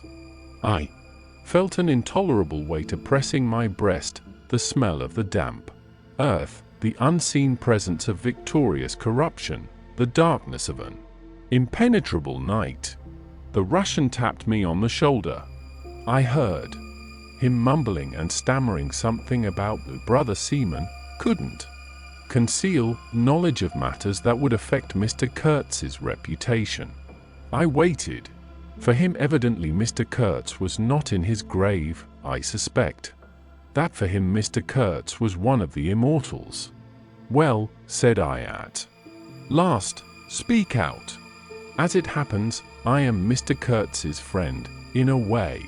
He stated with a good deal of formality that had we not been of the same profession, he would have kept the matter to himself without regard to consequences. He suspected there was an active ill will towards him on the part of these white men. That, you are right, I said, remembering a certain conversation I had overheard. The manager thinks you ought to be hanged. He showed a concern at this intelligence which amused me at first. I had better get out of the way. Quietly, he said earnestly. I can do no more for Kurtz now, and they would soon find some excuse. What's to stop them? There's a military post 300 miles from here. Well, upon my word, said I. Perhaps you had better go if you have any friends amongst the savages nearby. Plenty, he said. They are simple people, and I want nothing, you know. He stood biting his lip. Then, I don't want any harm to happen to these whites here, but of course I was thinking of Mr. Kurtz's reputation. But you are a brother seaman and all right, said I, after a time. Mr. Kurtz's reputation is safe with me. I did not know how truly I spoke. He informed me, lowering his voice, that it was Kurtz who had ordered the attack to be made on the steamer. He hated sometimes the idea of being taken away, and then again. But I don't understand these matters. I am a simple man. He thought it would scare you away, that you would give it up, thinking him dead. I could not stop him. Oh, I had an awful time of it this last month. Very well, I said. He is all right now. Yes, he muttered, not very convinced apparently. Thanks, said I shall keep my eyes open. But quiet, he urged anxiously. It would be awful for his reputation if anybody here. I promised to complete discretion with great gravity. I have a canoe and 3 black fellows waiting not very far. I am off. Could you give me a few Martina Henry cartridges? I could, and did, with proper secrecy. He helped himself, with a wink at me, to a handful of my tobacco. Between sailors, you know, good English tobacco. At the door of the pilot house he turned round. I say, haven't you a pair of shoes you could spare? He raised one leg. Look! The soles were tied with knotted strings sandalwise under his bare feet. I rooted out an old pair, at which he looked with admiration before tucking it under his left arm. One of his pockets, bright red, was bulging with cartridges. From the other, dark blue, peeped Towson's inquiry, etc., etc. He seemed to think himself excellently well equipped for a renewed encounter with the wilderness. Ah, I'll never meet such a man again. You ought to have heard him recite poetry, his own, too, it was. He told me. Poetry. He rolled his eyes at the recollection of these delights. Oh, he enlarged my mind. Goodbye, said I. He shook hands and vanished in the night. Sometimes I ask myself whether I had ever really seen him, whether it was possible to meet such a phenomenon. When I woke up shortly after midnight, his warning came to my mind with its hint of danger that seemed, in the starred darkness, real enough to make me get up for the purpose of having a look round. On the hill a big fire burned, illuminating fitfully a crooked corner of the station house. One of the agents, with a picket of a few of our blacks, armed for the purpose, was keeping guard over the ivory, but deep within the forest, red gleams that wavered, that seemed to sink and rise from the ground amongst confused columnar shapes of intense blackness, showed the exact position of the camp where Mr. Kurtz's adorers were keeping their uneasy vigil. The monotonous beating of a big drum filled the air with muffled shocks and a lingering vibration.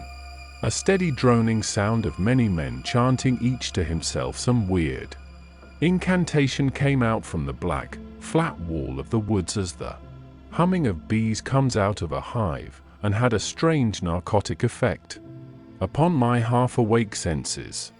I believe I dozed off leaning over the rail, till an abrupt burst of yells, an overwhelming outbreak of a pent-up and mysterious frenzy woke me up in a bewildered wonder. It was cut short all at once, and the low droning went on with an effective, audible and soothing silence. I glanced casually into the little cabin. A light was burning within, but Mr. Kurtz was not there. I think I would have raised an outcry if I had believed my eyes. But I didn't believe them at first. The thing seemed so impossible. The fact is, I was completely unnerved by a sheer blank fright, pure abstract terror, unconnected with any distinct shape of physical danger. What made this emotion so overpowering was, how shall I define it, the moral shock I received, as if something altogether monstrous, intolerable to thought and odious to the soul, had been thrust upon me unexpectedly.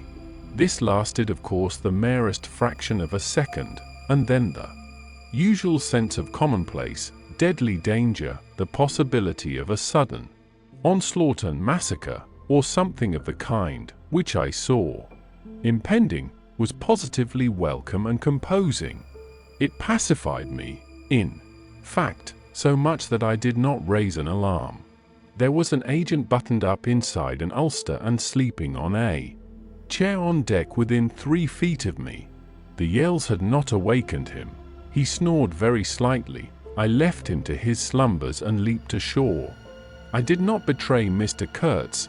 It was ordered I should never betray him. It was written I should be loyal to the nightmare of my choice. I was anxious to deal with this shadow by myself alone, and to this day I don't know why I was so jealous of sharing with anyone the peculiar blackness of that experience. As soon as I got on the bank, I saw a trail, a broad trail through the grass. I remember the exultation with which I said to myself, "He can't walk. He is crawling on all fours. I've got him." The grass was wet with dew. I strode rapidly with clenched fists. I fancy I had some vague notion of falling upon him and giving him a drubbing. I don't know. I had some imbecile thoughts. The knitting old woman with the cat obtruded herself upon my memory as a most improper person to be sitting at the other end of such an affair. I saw a row of pilgrims squirting lead in the air out of Winchesters held to the hip. I thought I would never get back to the steamer, and imagined myself living alone and unarmed in the woods to an advanced age. Such silly things, you know. And I remember I confounded the beat of the drum with the beating of my heart, and was pleased at its calm regularity. I kept to the track though, then stopped to listen. The night was very clear, a dark blue space, sparkling with dew and starlight, in which black things stood very still. I thought I could see a kind of motion ahead of me. I was strangely cocksure of everything that night. I actually left the track and ran in a wide semicircle, I verily believe, chuckling to myself so as to get in front of that stir, of that motion. I had seen, if indeed I had seen anything. I was circumventing Kurtz as though it had been a boyish game. I came upon him, and, if he had not heard me coming, I would have fallen over him, too, but he got up in time. He rose, unsteady, long, pale, indistinct, like a vapor exhaled by the earth, and swayed, slightly, misty and silent before me, while at my back the fires loomed. Between the trees, and the murmur of many voices issued from the forest. I had cut him off cleverly, but when actually confronting him I seemed to come to my senses. I saw the danger in its right proportion. It was by no means over yet. Suppose he began to shout? Though he could hardly stand, there was still plenty of vigor in his voice. "Go away, hide yourself," he said, in that profound tone. It was very awful. I glanced back. We were within 30 yards from the nearest fire. A black figure stood up, strode on long black legs, waving long black arms across the glow. It had horns, antelope horns, I think, on its head. Some sorcerer, some witchman, no doubt. It looked fiend-like. "Enough. Do you know what you are doing?" I whispered. "Perfectly," he answered, raising his voice for that single word. It sounded to me far off and yet loud, like a hail through a speaking trumpet. "If he makes a row, we are lost," I thought to myself. This clearly was not a case for fisticuffs, even apart from the very natural aversion I had to beat.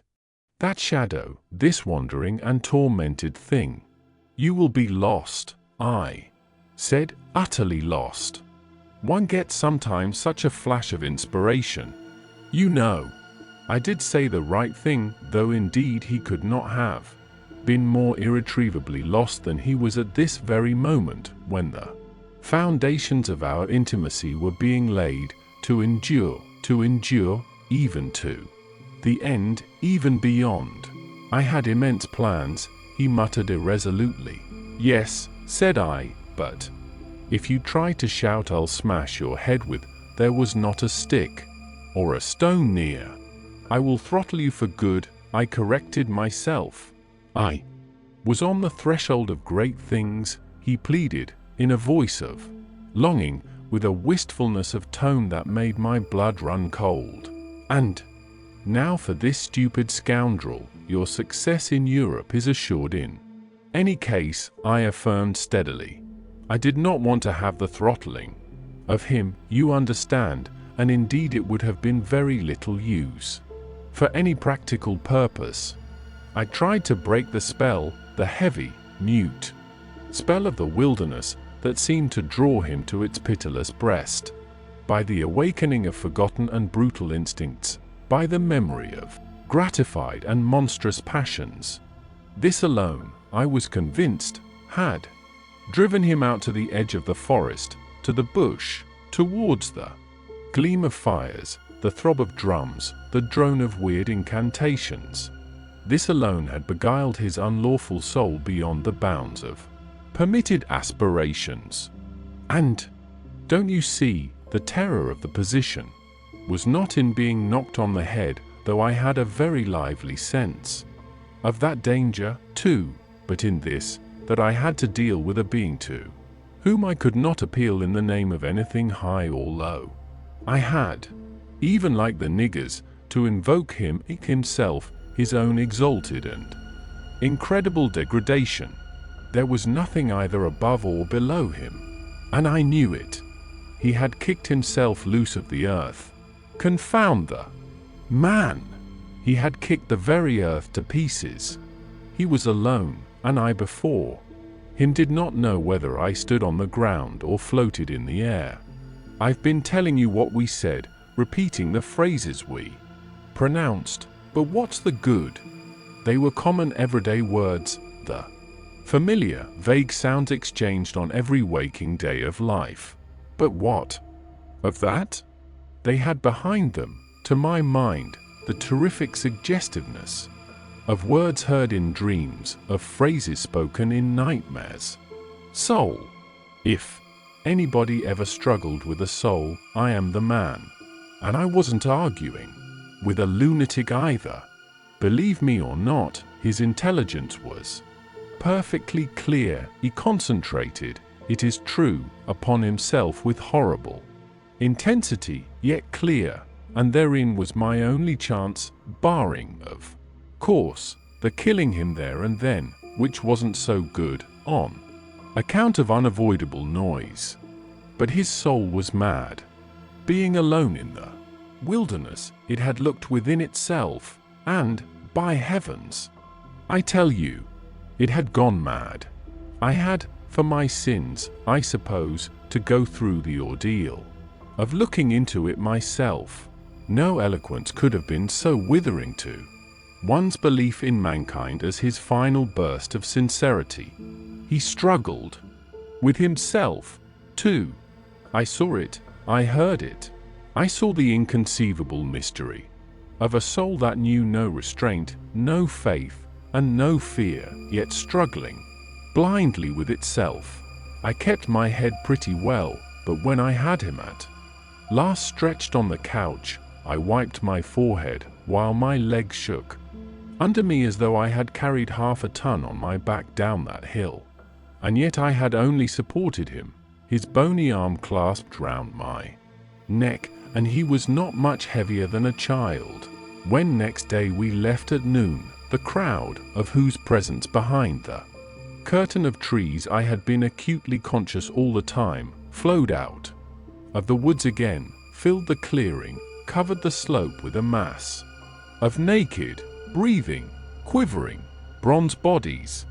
I steamed up a bit, then swung downstream, and 2,000 eyes followed the evolutions of the splashing, thumping, fierce river demon beating the water with its terrible tail and breathing black smoke into the air. In front of the first rank, along the river, 3 men, plastered with bright red earth from head to foot, strutted to and fro restlessly. When we came abreast again, they faced the river, stamped their feet, nodded their horned heads, swayed their scarlet bodies. They shook towards the fierce river demon, a bunch of black feathers, a mangy skin with a pendant tail, something that looked a dried good. They shouted periodically together strings of amazing words that resembled no sounds of human language, and the deep murmurs of the crowd, interrupted suddenly, were like the responses of some satanic litany. We had carried Kurtz into the pilot house. There was more air there. Lying on the couch, he stared through the open shutter. There was an eddy in the mass of human bodies, and the woman with helmeted head and tawny cheeks rushed out to the very brink of the stream. She put out her hands, shouted something, and all that wild mob took up the shout in a roaring chorus of articulated, rapid, breathless utterance. "Do you understand this?" I asked. He kept on looking out past me with fiery, longing eyes, with a mingled expression of wistfulness and hate. He made no answer, but I saw a smile of indefinable meaning, appear on his colorless lips that a moment after twitched convulsively. "Do I not?" he said, slowly, gasping, as if the words had been torn out of him by a supernatural power. I pulled the string of the whistle, and I did this because I saw the pilgrims on deck getting out their rifles with an air of anticipating a jolly lark. At the sudden screech there was a movement of abject terror through that wedged mass of bodies. Don't you frighten them away," cried someone on deck disconsolately. I pulled the string time after time. They broke and ran, they leaped, they crouched, they swerved, they dodged the flying terror of the sound. The 3 red chaps had fallen flat, face down on the shore, as though they had been shot dead. Only the barbarous and superb woman did not so much as flinch, and stretched tragically her bare arms after us over the somber and glittering river. And then that imbecile crowd down on the deck started their little fun, and I could see nothing more for smoke. The brown current ran swiftly out of the heart of darkness, bearing us down towards the sea with twice the speed of our upward progress, and Kurtz's life was running swiftly, too, ebbing out of his heart into the sea of inexorable time. The manager was very placid. He had no vital anxieties now. He took us both in with a comprehensive and satisfied glance. The affair had come off as well as could be wished. I saw the time approaching when I would be left alone of the party of unsound method. The pilgrims looked upon me with disfavor. I was, so to speak, numbered with the dead. It is strange how I accepted this unforeseen partnership, this choice of nightmares forced upon me in the tenebrous land invaded by these mean and greedy phantoms. Kurtz discoursed. A voice! A voice! It rang deep to the very last. It survived his strength to hide in the magnificent folds of eloquence the barren darkness of his heart. Oh, he struggled. He struggled. The wastes of his weary brain were haunted by shadowy images now, images of wealth and fame revolving obsequiously round his unextinguishable gift of noble and lofty expression. My intended, my station, my career, my ideas, these were the subjects for the occasional utterances of elevated sentiments. The shade of the original Kurtz frequented the bedside of the hollow sham, whose fate it was to be buried presently in the mold of primeval earth.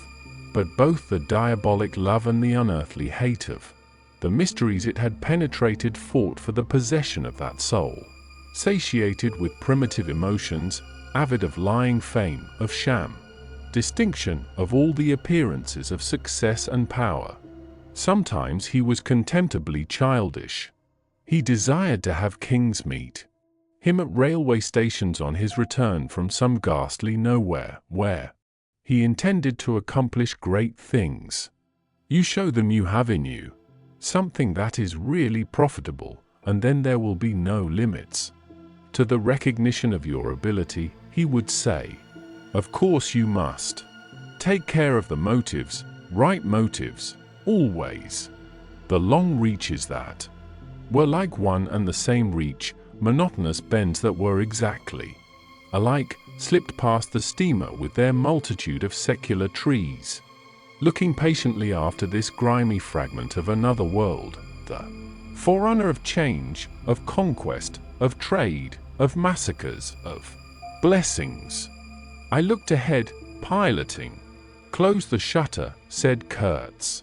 Suddenly one day, I can't bear to look at this. I did so. There was a silence. Oh, but I will wring your heart yet, he cried at the invisible wilderness. We broke down, as I had expected, and had to lie up for repairs at the head of an island. This delay was the first thing that shook Kurtz's confidence. One morning he gave me a packet of papers and a photograph, the lot tied together with a shoestring. Keep this for me, he said.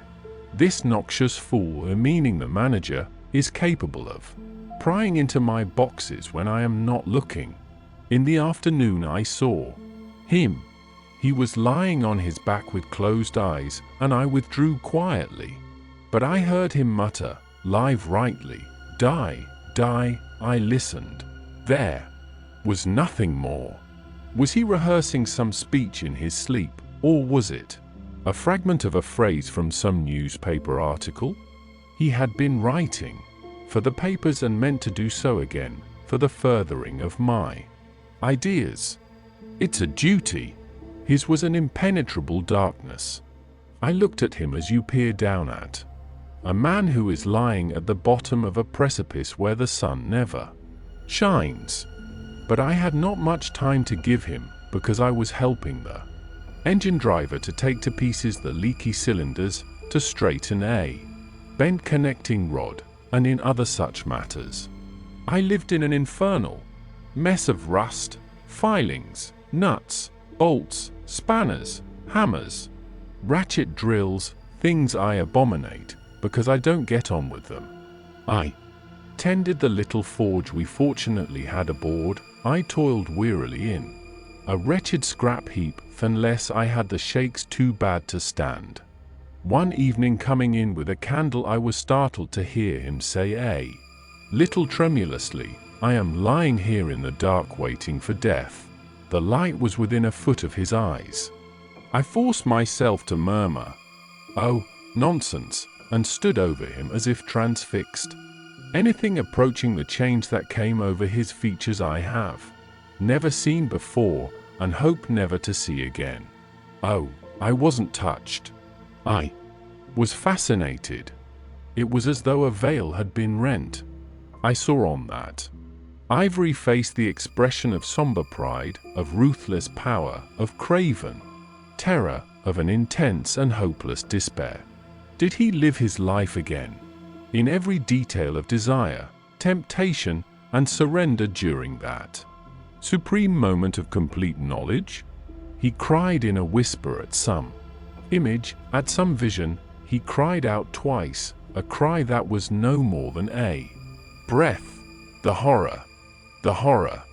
I blew the candle out and left the cabin. The pilgrims were dining in the mess room, and I took my place opposite the manager, who lifted his eyes to give me a questioning glance, which I successfully ignored.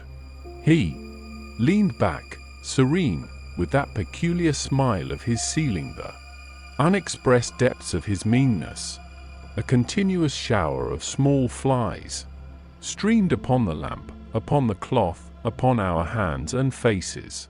Suddenly the manager's boy put his insolent black head in the doorway, and said in a tone of scathing contempt, "Mr. Kurtz, he dead."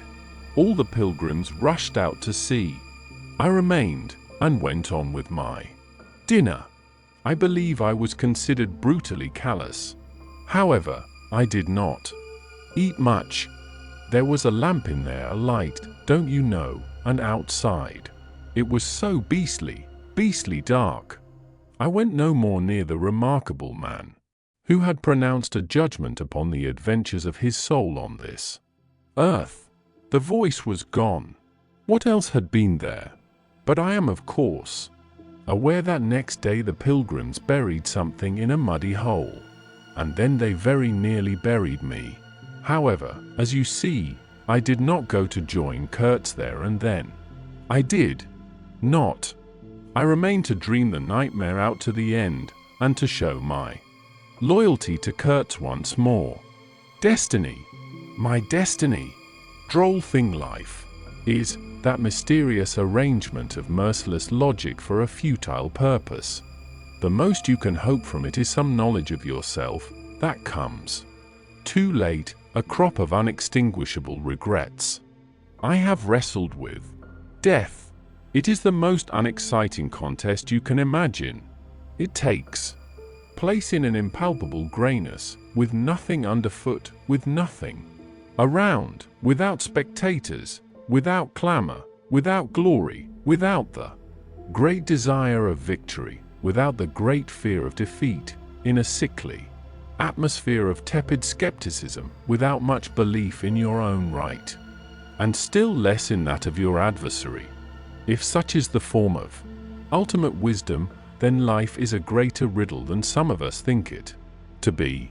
I was within a hair's breadth of the last opportunity for pronouncement, and I found with humiliation that probably I would have nothing to say. This is the reason why I affirm that Kurtz was a remarkable man. He had something to say. He said it. Since I had peeped over the edge myself, I understand better the meaning of his stare, that could not see the flame of the candle, but was wide enough to embrace the whole universe, piercing enough to penetrate all the hearts that beat in the darkness. He had summed up, he had judged the horror. He was a remarkable man. After all, this was the expression of some sort of belief. It had candor, it had conviction, it had a vibrating note of revolt in its whisper, it had the appalling face of a glimpsed truth, the strange commingling of desire and hate.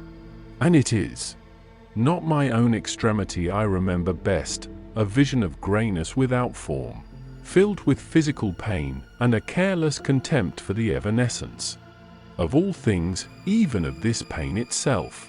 No, it is his extremity that I seem to have lived through. True, he had made that last stride, he had stepped over the edge, while I had been permitted to draw back my hesitating foot. And perhaps in this is the whole difference, perhaps. All the wisdom, and all truth, and all sincerity are just compressed into that inappreciable moment of time in which we step over the threshold of the invisible. Perhaps. I like to think my summing up would not have been a word of careless contempt. Better his cry, much better.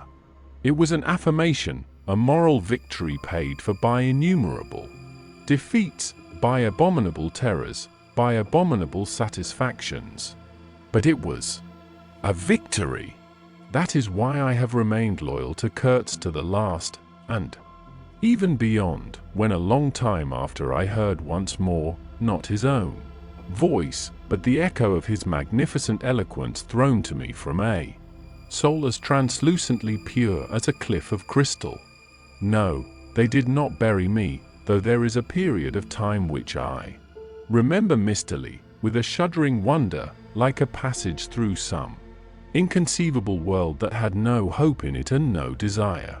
I found myself back in the sepulchral city, resenting the sight of people hurrying through the streets to filch a little money from each other, to devour their infamous cookery, to gulp their unwholesome beer, to dream their insignificant and silly dreams. They trespassed upon my thoughts. They were intruders whose knowledge of life was to me an irritating pretense, because I felt so sure they could not possibly know the things I knew. Their bearing, which was simply the bearing of commonplace individuals going about their business in the assurance of perfect safety, was offensive to me like the outrageous flauntings of folly in the face of a danger it is unable to comprehend. I had no particular desire to enlighten them, but I had some difficulty in restraining myself from laughing in their faces so full of stupid importance. I dare say I was not very well at that time. I tottered about the streets. There were various affairs to settle, grinning bitterly at perfectly respectable persons. I admit my behavior was inexcusable, but then my temperature was seldom normal in these days. My dear aunt's endeavors to nurse up my strength seemed altogether beside the mark. It was not my strength that wanted nursing, it was my imagination that wanted soothing. I kept the bundle of papers given me by Kurtz, not knowing exactly what to do with it. His mother had died lately, watched over, as I was told, by his intended, a clean-shaved man with an official manner and wearing gold-rimmed spectacles, called on me one day and made inquiries, at first circuitous, afterwards suavely pressing, about what he was pleased to denominate certain documents.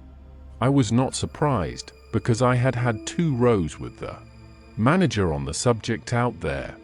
I had refused to give up the smallest scrap out of that package, and I took the same attitude with the spectacled man. He became darkly menacing at last, and with much heat argued that the company had the right to every bit of information about its territories, and said he, Mr. Kurtz's knowledge of unexplored regions must have been necessarily extensive and peculiar, owing to his great abilities and to the deplorable circumstances in which he had been placed. Therefore, I assured him Mr. Kurtz's knowledge, however extensive, did not bear upon the problems of commerce or administration. He invoked then the name of science. It would be an incalculable loss if, etc., etc. I offered him the report on the suppression of savage customs, with the postscriptum torn off. He took it up eagerly, but ended by sniffing at it with an air of contempt. This is not what we had a right to expect, he remarked. Expect nothing else, I said. There are only private letters. He withdrew upon some threat of legal proceedings, and I saw him no more. But another fellow, calling himself Kurtz's cousin, appeared 2 days later, and was anxious to hear all the details about his dear relative's last moments. Incidentally, he gave me to understand that Kurtz had been essentially a great musician. There was the making of an immense success, said the man, who was an organist, I believe, with lank grey hair flowing over a greasy coat collar. I had no reason to doubt his statement, and to this day I am unable to say what was Kurtz's profession, whether he ever had any, which was the greatest of his talents. I had taken him for a painter who wrote for the papers, or else for a journalist who could paint, but even the cousin, who took snuff during the interview, could not tell me what he had been exactly. He was a universal genius. On that point I agreed with the old chap, who thereupon blew his nose noisily into a large cotton handkerchief and withdrew in senile agitation, bearing off some family letters and memoranda without importance. Ultimately, a journalist anxious to know something of the fate of his dear colleague turned up. This visitor informed me Kurtz's proper sphere ought to have been politics on the popular side. He had furry straight eyebrows, bristly hair cropped short, an eyeglass on a broad ribbon, and, becoming expansive, confessed his opinion that Kurtz really couldn't write a bit, but heavens, how that man could talk! He electrified large meetings. He had faith, don't you see? He had the faith. He could get himself to believe anything. He would have been a splendid leader of an extreme party. What party? I asked. Any party, answered the other. He was an extremist. Did I not think so? I assented. Did I know, he asked, with a sudden flash of curiosity, what it was that had induced him to go out there? Yes, said I, and forthwith handed him the famous report for publication, if he thought fit. He glanced through it hurriedly, mumbling all the time, judged it would do, and took himself off with this plunder. Thus I was left at last with a slim packet of letters and the girl's portrait. She struck me as beautiful. I mean, she had a beautiful expression. I know that the sunlight can be made to lie, too, yet one felt that no manipulation of light and pose could have conveyed the delicate shade of truthfulness upon those features. She seemed ready to listen without mental reservation, without suspicion, without a thought. For herself, I concluded I would go and give her back her portrait and those letters myself. Curiosity? Yes, and also some other feeling. Perhaps all that had been Kurtz's had passed out of my hands. His soul, his body, his station, his plans, his ivory, his career. There remained only his memory and his intended, and I wanted to give that up, too, to the past, in a way, to surrender personally all that remained of him with me to that oblivion which is the last word of our common fate. I don't defend myself. I had no clear perception of what it was I really wanted. Perhaps it was an impulse of unconscious loyalty, or the fulfillment of one of those ironic necessities that lurk in the facts of human existence. I don't know. I can't tell. But I went. I thought his memory was like the other memories of the dead that accumulate in every man's life, a vague impress on the brain of shadows that had fallen on it in their swift and final passage, but before the high and ponderous door, between the tall houses of a street as still and decorous as a well-kept alley in a cemetery, I had a vision of him on the stretcher, opening his mouth voraciously, as if to devour all the earth with all its mankind. He lived then before me. He lived as much as he had ever lived, a shadow insatiable of splendid appearances, of frightful realities, a shadow darker than the shadow of the night, and draped nobly in the folds of a gorgeous eloquence. The vision seemed to enter the house with me, the stretcher, the phantom bearers, the wild crowd of obedient worshippers, the gloom of the forests, the glitter of the reach between the murky bends, the beat of the drum, regular and muffled like the beating of a heart, the heart of a conquering darkness. It was a moment of triumph for the wilderness, an invading and vengeful rush which, it seemed to me, I would have to keep back alone for the salvation of another soul, and the memory of what I had heard him say afar there, with the horned shapes stirring at my back, in the glow of fires, within the patient woods. Those broken phrases came back to me, were heard again in their ominous and terrifying simplicity. I remembered his abject pleading, his abject threats, the colossal scale of his vile desires, the meanness, the torment, the tempestuous anguish of his soul. And later on I seemed to see his collected languid manner when he said one day, "This lot of ivory now is really mine. The company did not pay for it.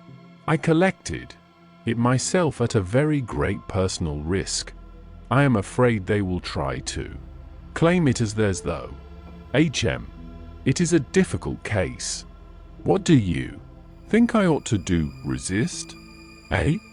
I want no more than justice." He wanted no more than justice, no more than justice. I rang the bell before a mahogany door on the first floor, and while I waited he seemed to stare at me out of the glassy panel, stare with that wide and immense stare, embracing, condemning, loathing all the universe. I seemed to hear the whispered cry, the horror, the horror. The dusk was falling. I had to wait in a lofty drawing room with 3 long windows from floor to ceiling that were like 3 luminous and bed-draped columns. The bent gilt legs and backs of the furniture shone in indistinct curves. The tall marble fireplace had a cold and monumental whiteness. A grand piano stood massively in a corner, with dark gleams on the flat surfaces like a somber and polished sarcophagus. A high door opened, closed. I rose. She came forward, all in black, with a pale head, floating towards me. In the dusk, she was in mourning. It was more than a year since his death, more than a year since the news came. She seemed as though she would remember and mourn forever. She took both my hands in hers and murmured, "I had heard you were coming." I noticed she was not very young, I mean not girlish.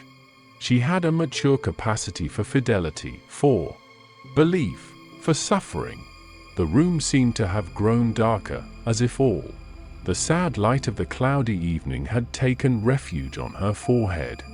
This fair hair, this pale visage, this pure brow, seemed surrounded by an ashy halo from which the dark eyes looked out at me.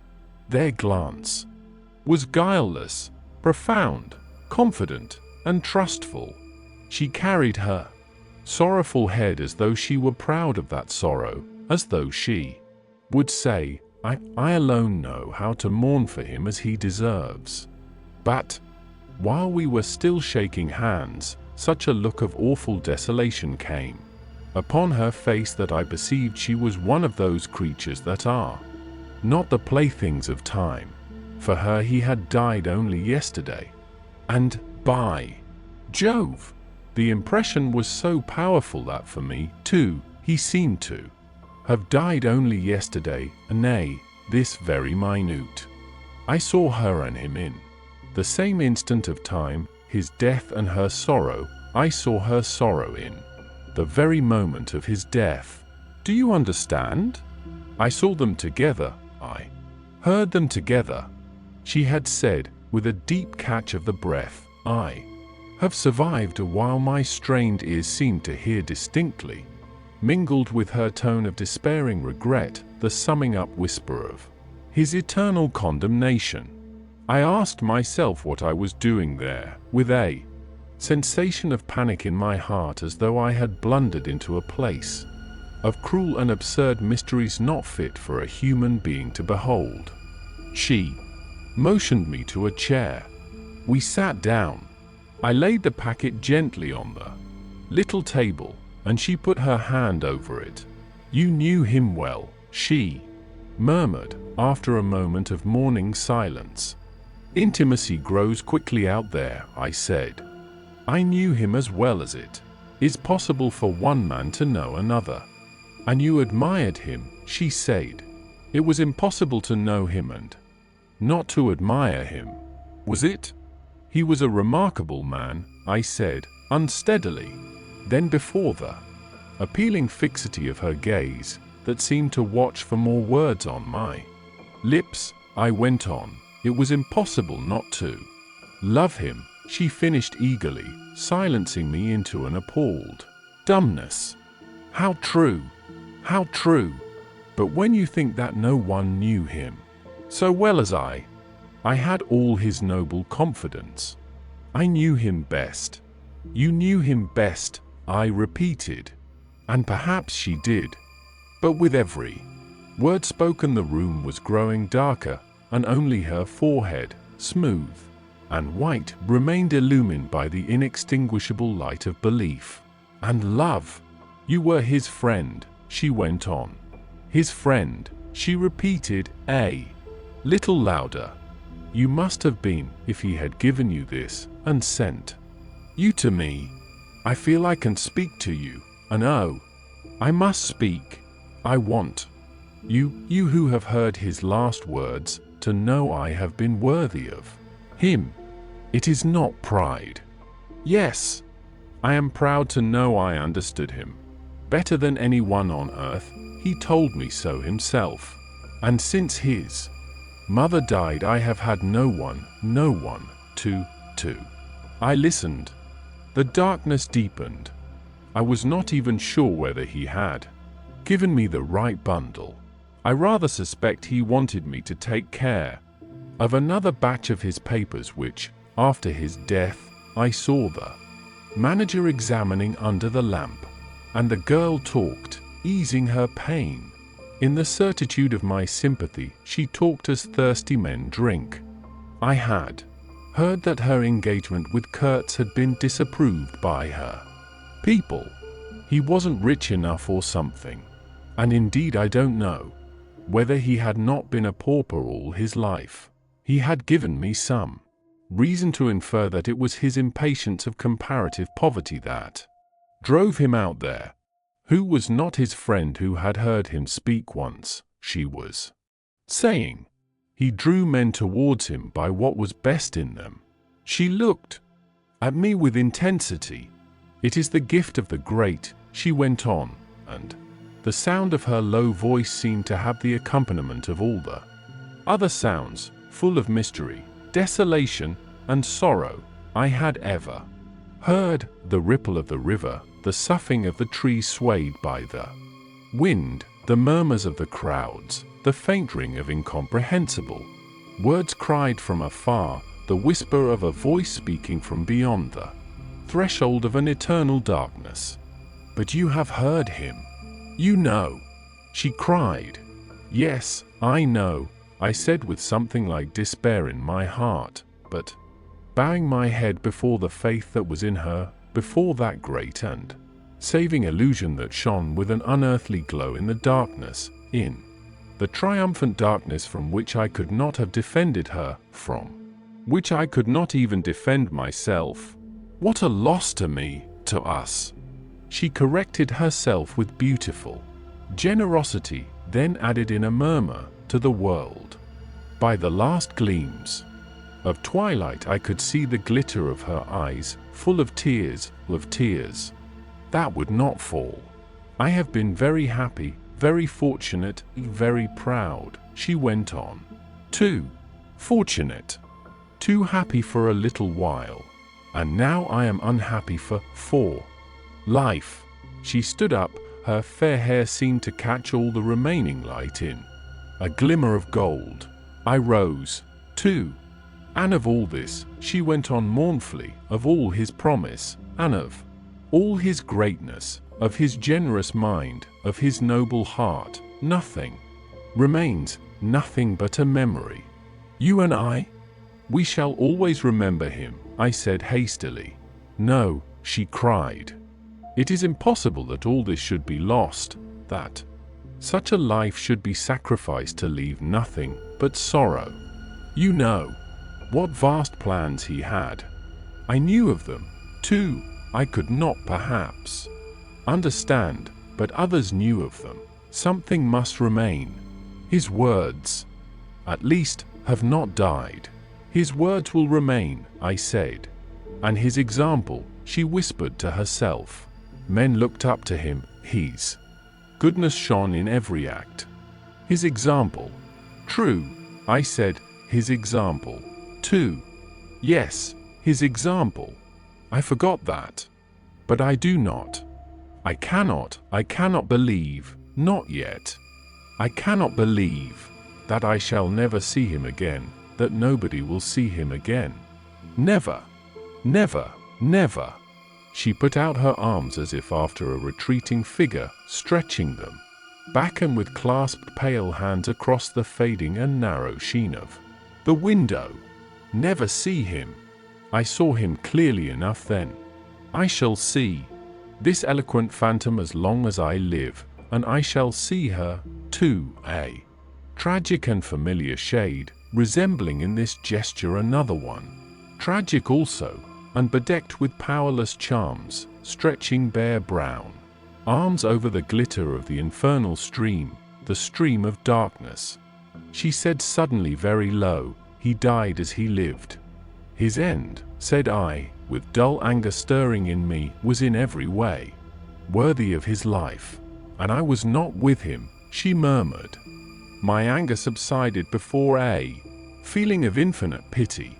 Everything that could be done, I mumbled. Ah, but I believed in him more than anyone on earth, more than his own mother, more than himself. He needed me. Me. I would have treasured every sigh, every word, every sign, every glance. I felt like a chill grip on my chest. Don't, I said, in a muffled voice. Forgive me. I have mourned so long in silence, in silence. You were with him to the last? I think of his loneliness.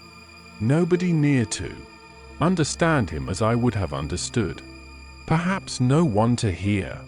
To the very end, I said, shakily. I heard his very last words. I stopped in a fright. Repeat them, she murmured in a heartbroken tone. I want something to live with. I was on the point of crying at her, don't you hear them?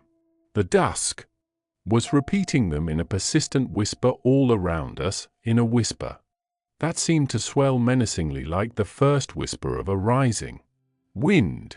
The horror. His last word, to live with, she insisted. Don't you understand? I loved him. I pulled myself together and spoke slowly. The last word he pronounced was your name. I heard a light sigh and then my heart stood still, stopped dead short, by an exulting and terrible cry, by the cry of inconceivable triumph, and of unspeakable pain. I knew it, I was sure. She knew. She was sure.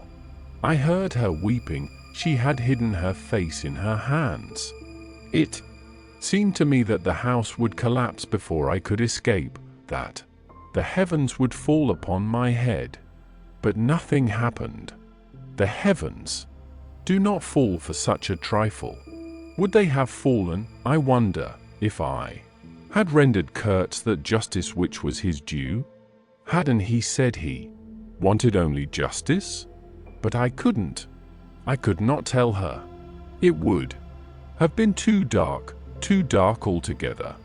Marlow ceased and sat apart, indistinct and silent, in the pose of a meditating Buddha.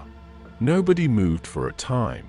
"We have lost the first of the ebb," said the director suddenly. I raised my head. The offing was barred by a black bank of clouds, and the tranquil waterway leading to the uttermost ends of the earth flowed somber under an overcast sky, seemed to lead into the heart of an immense darkness.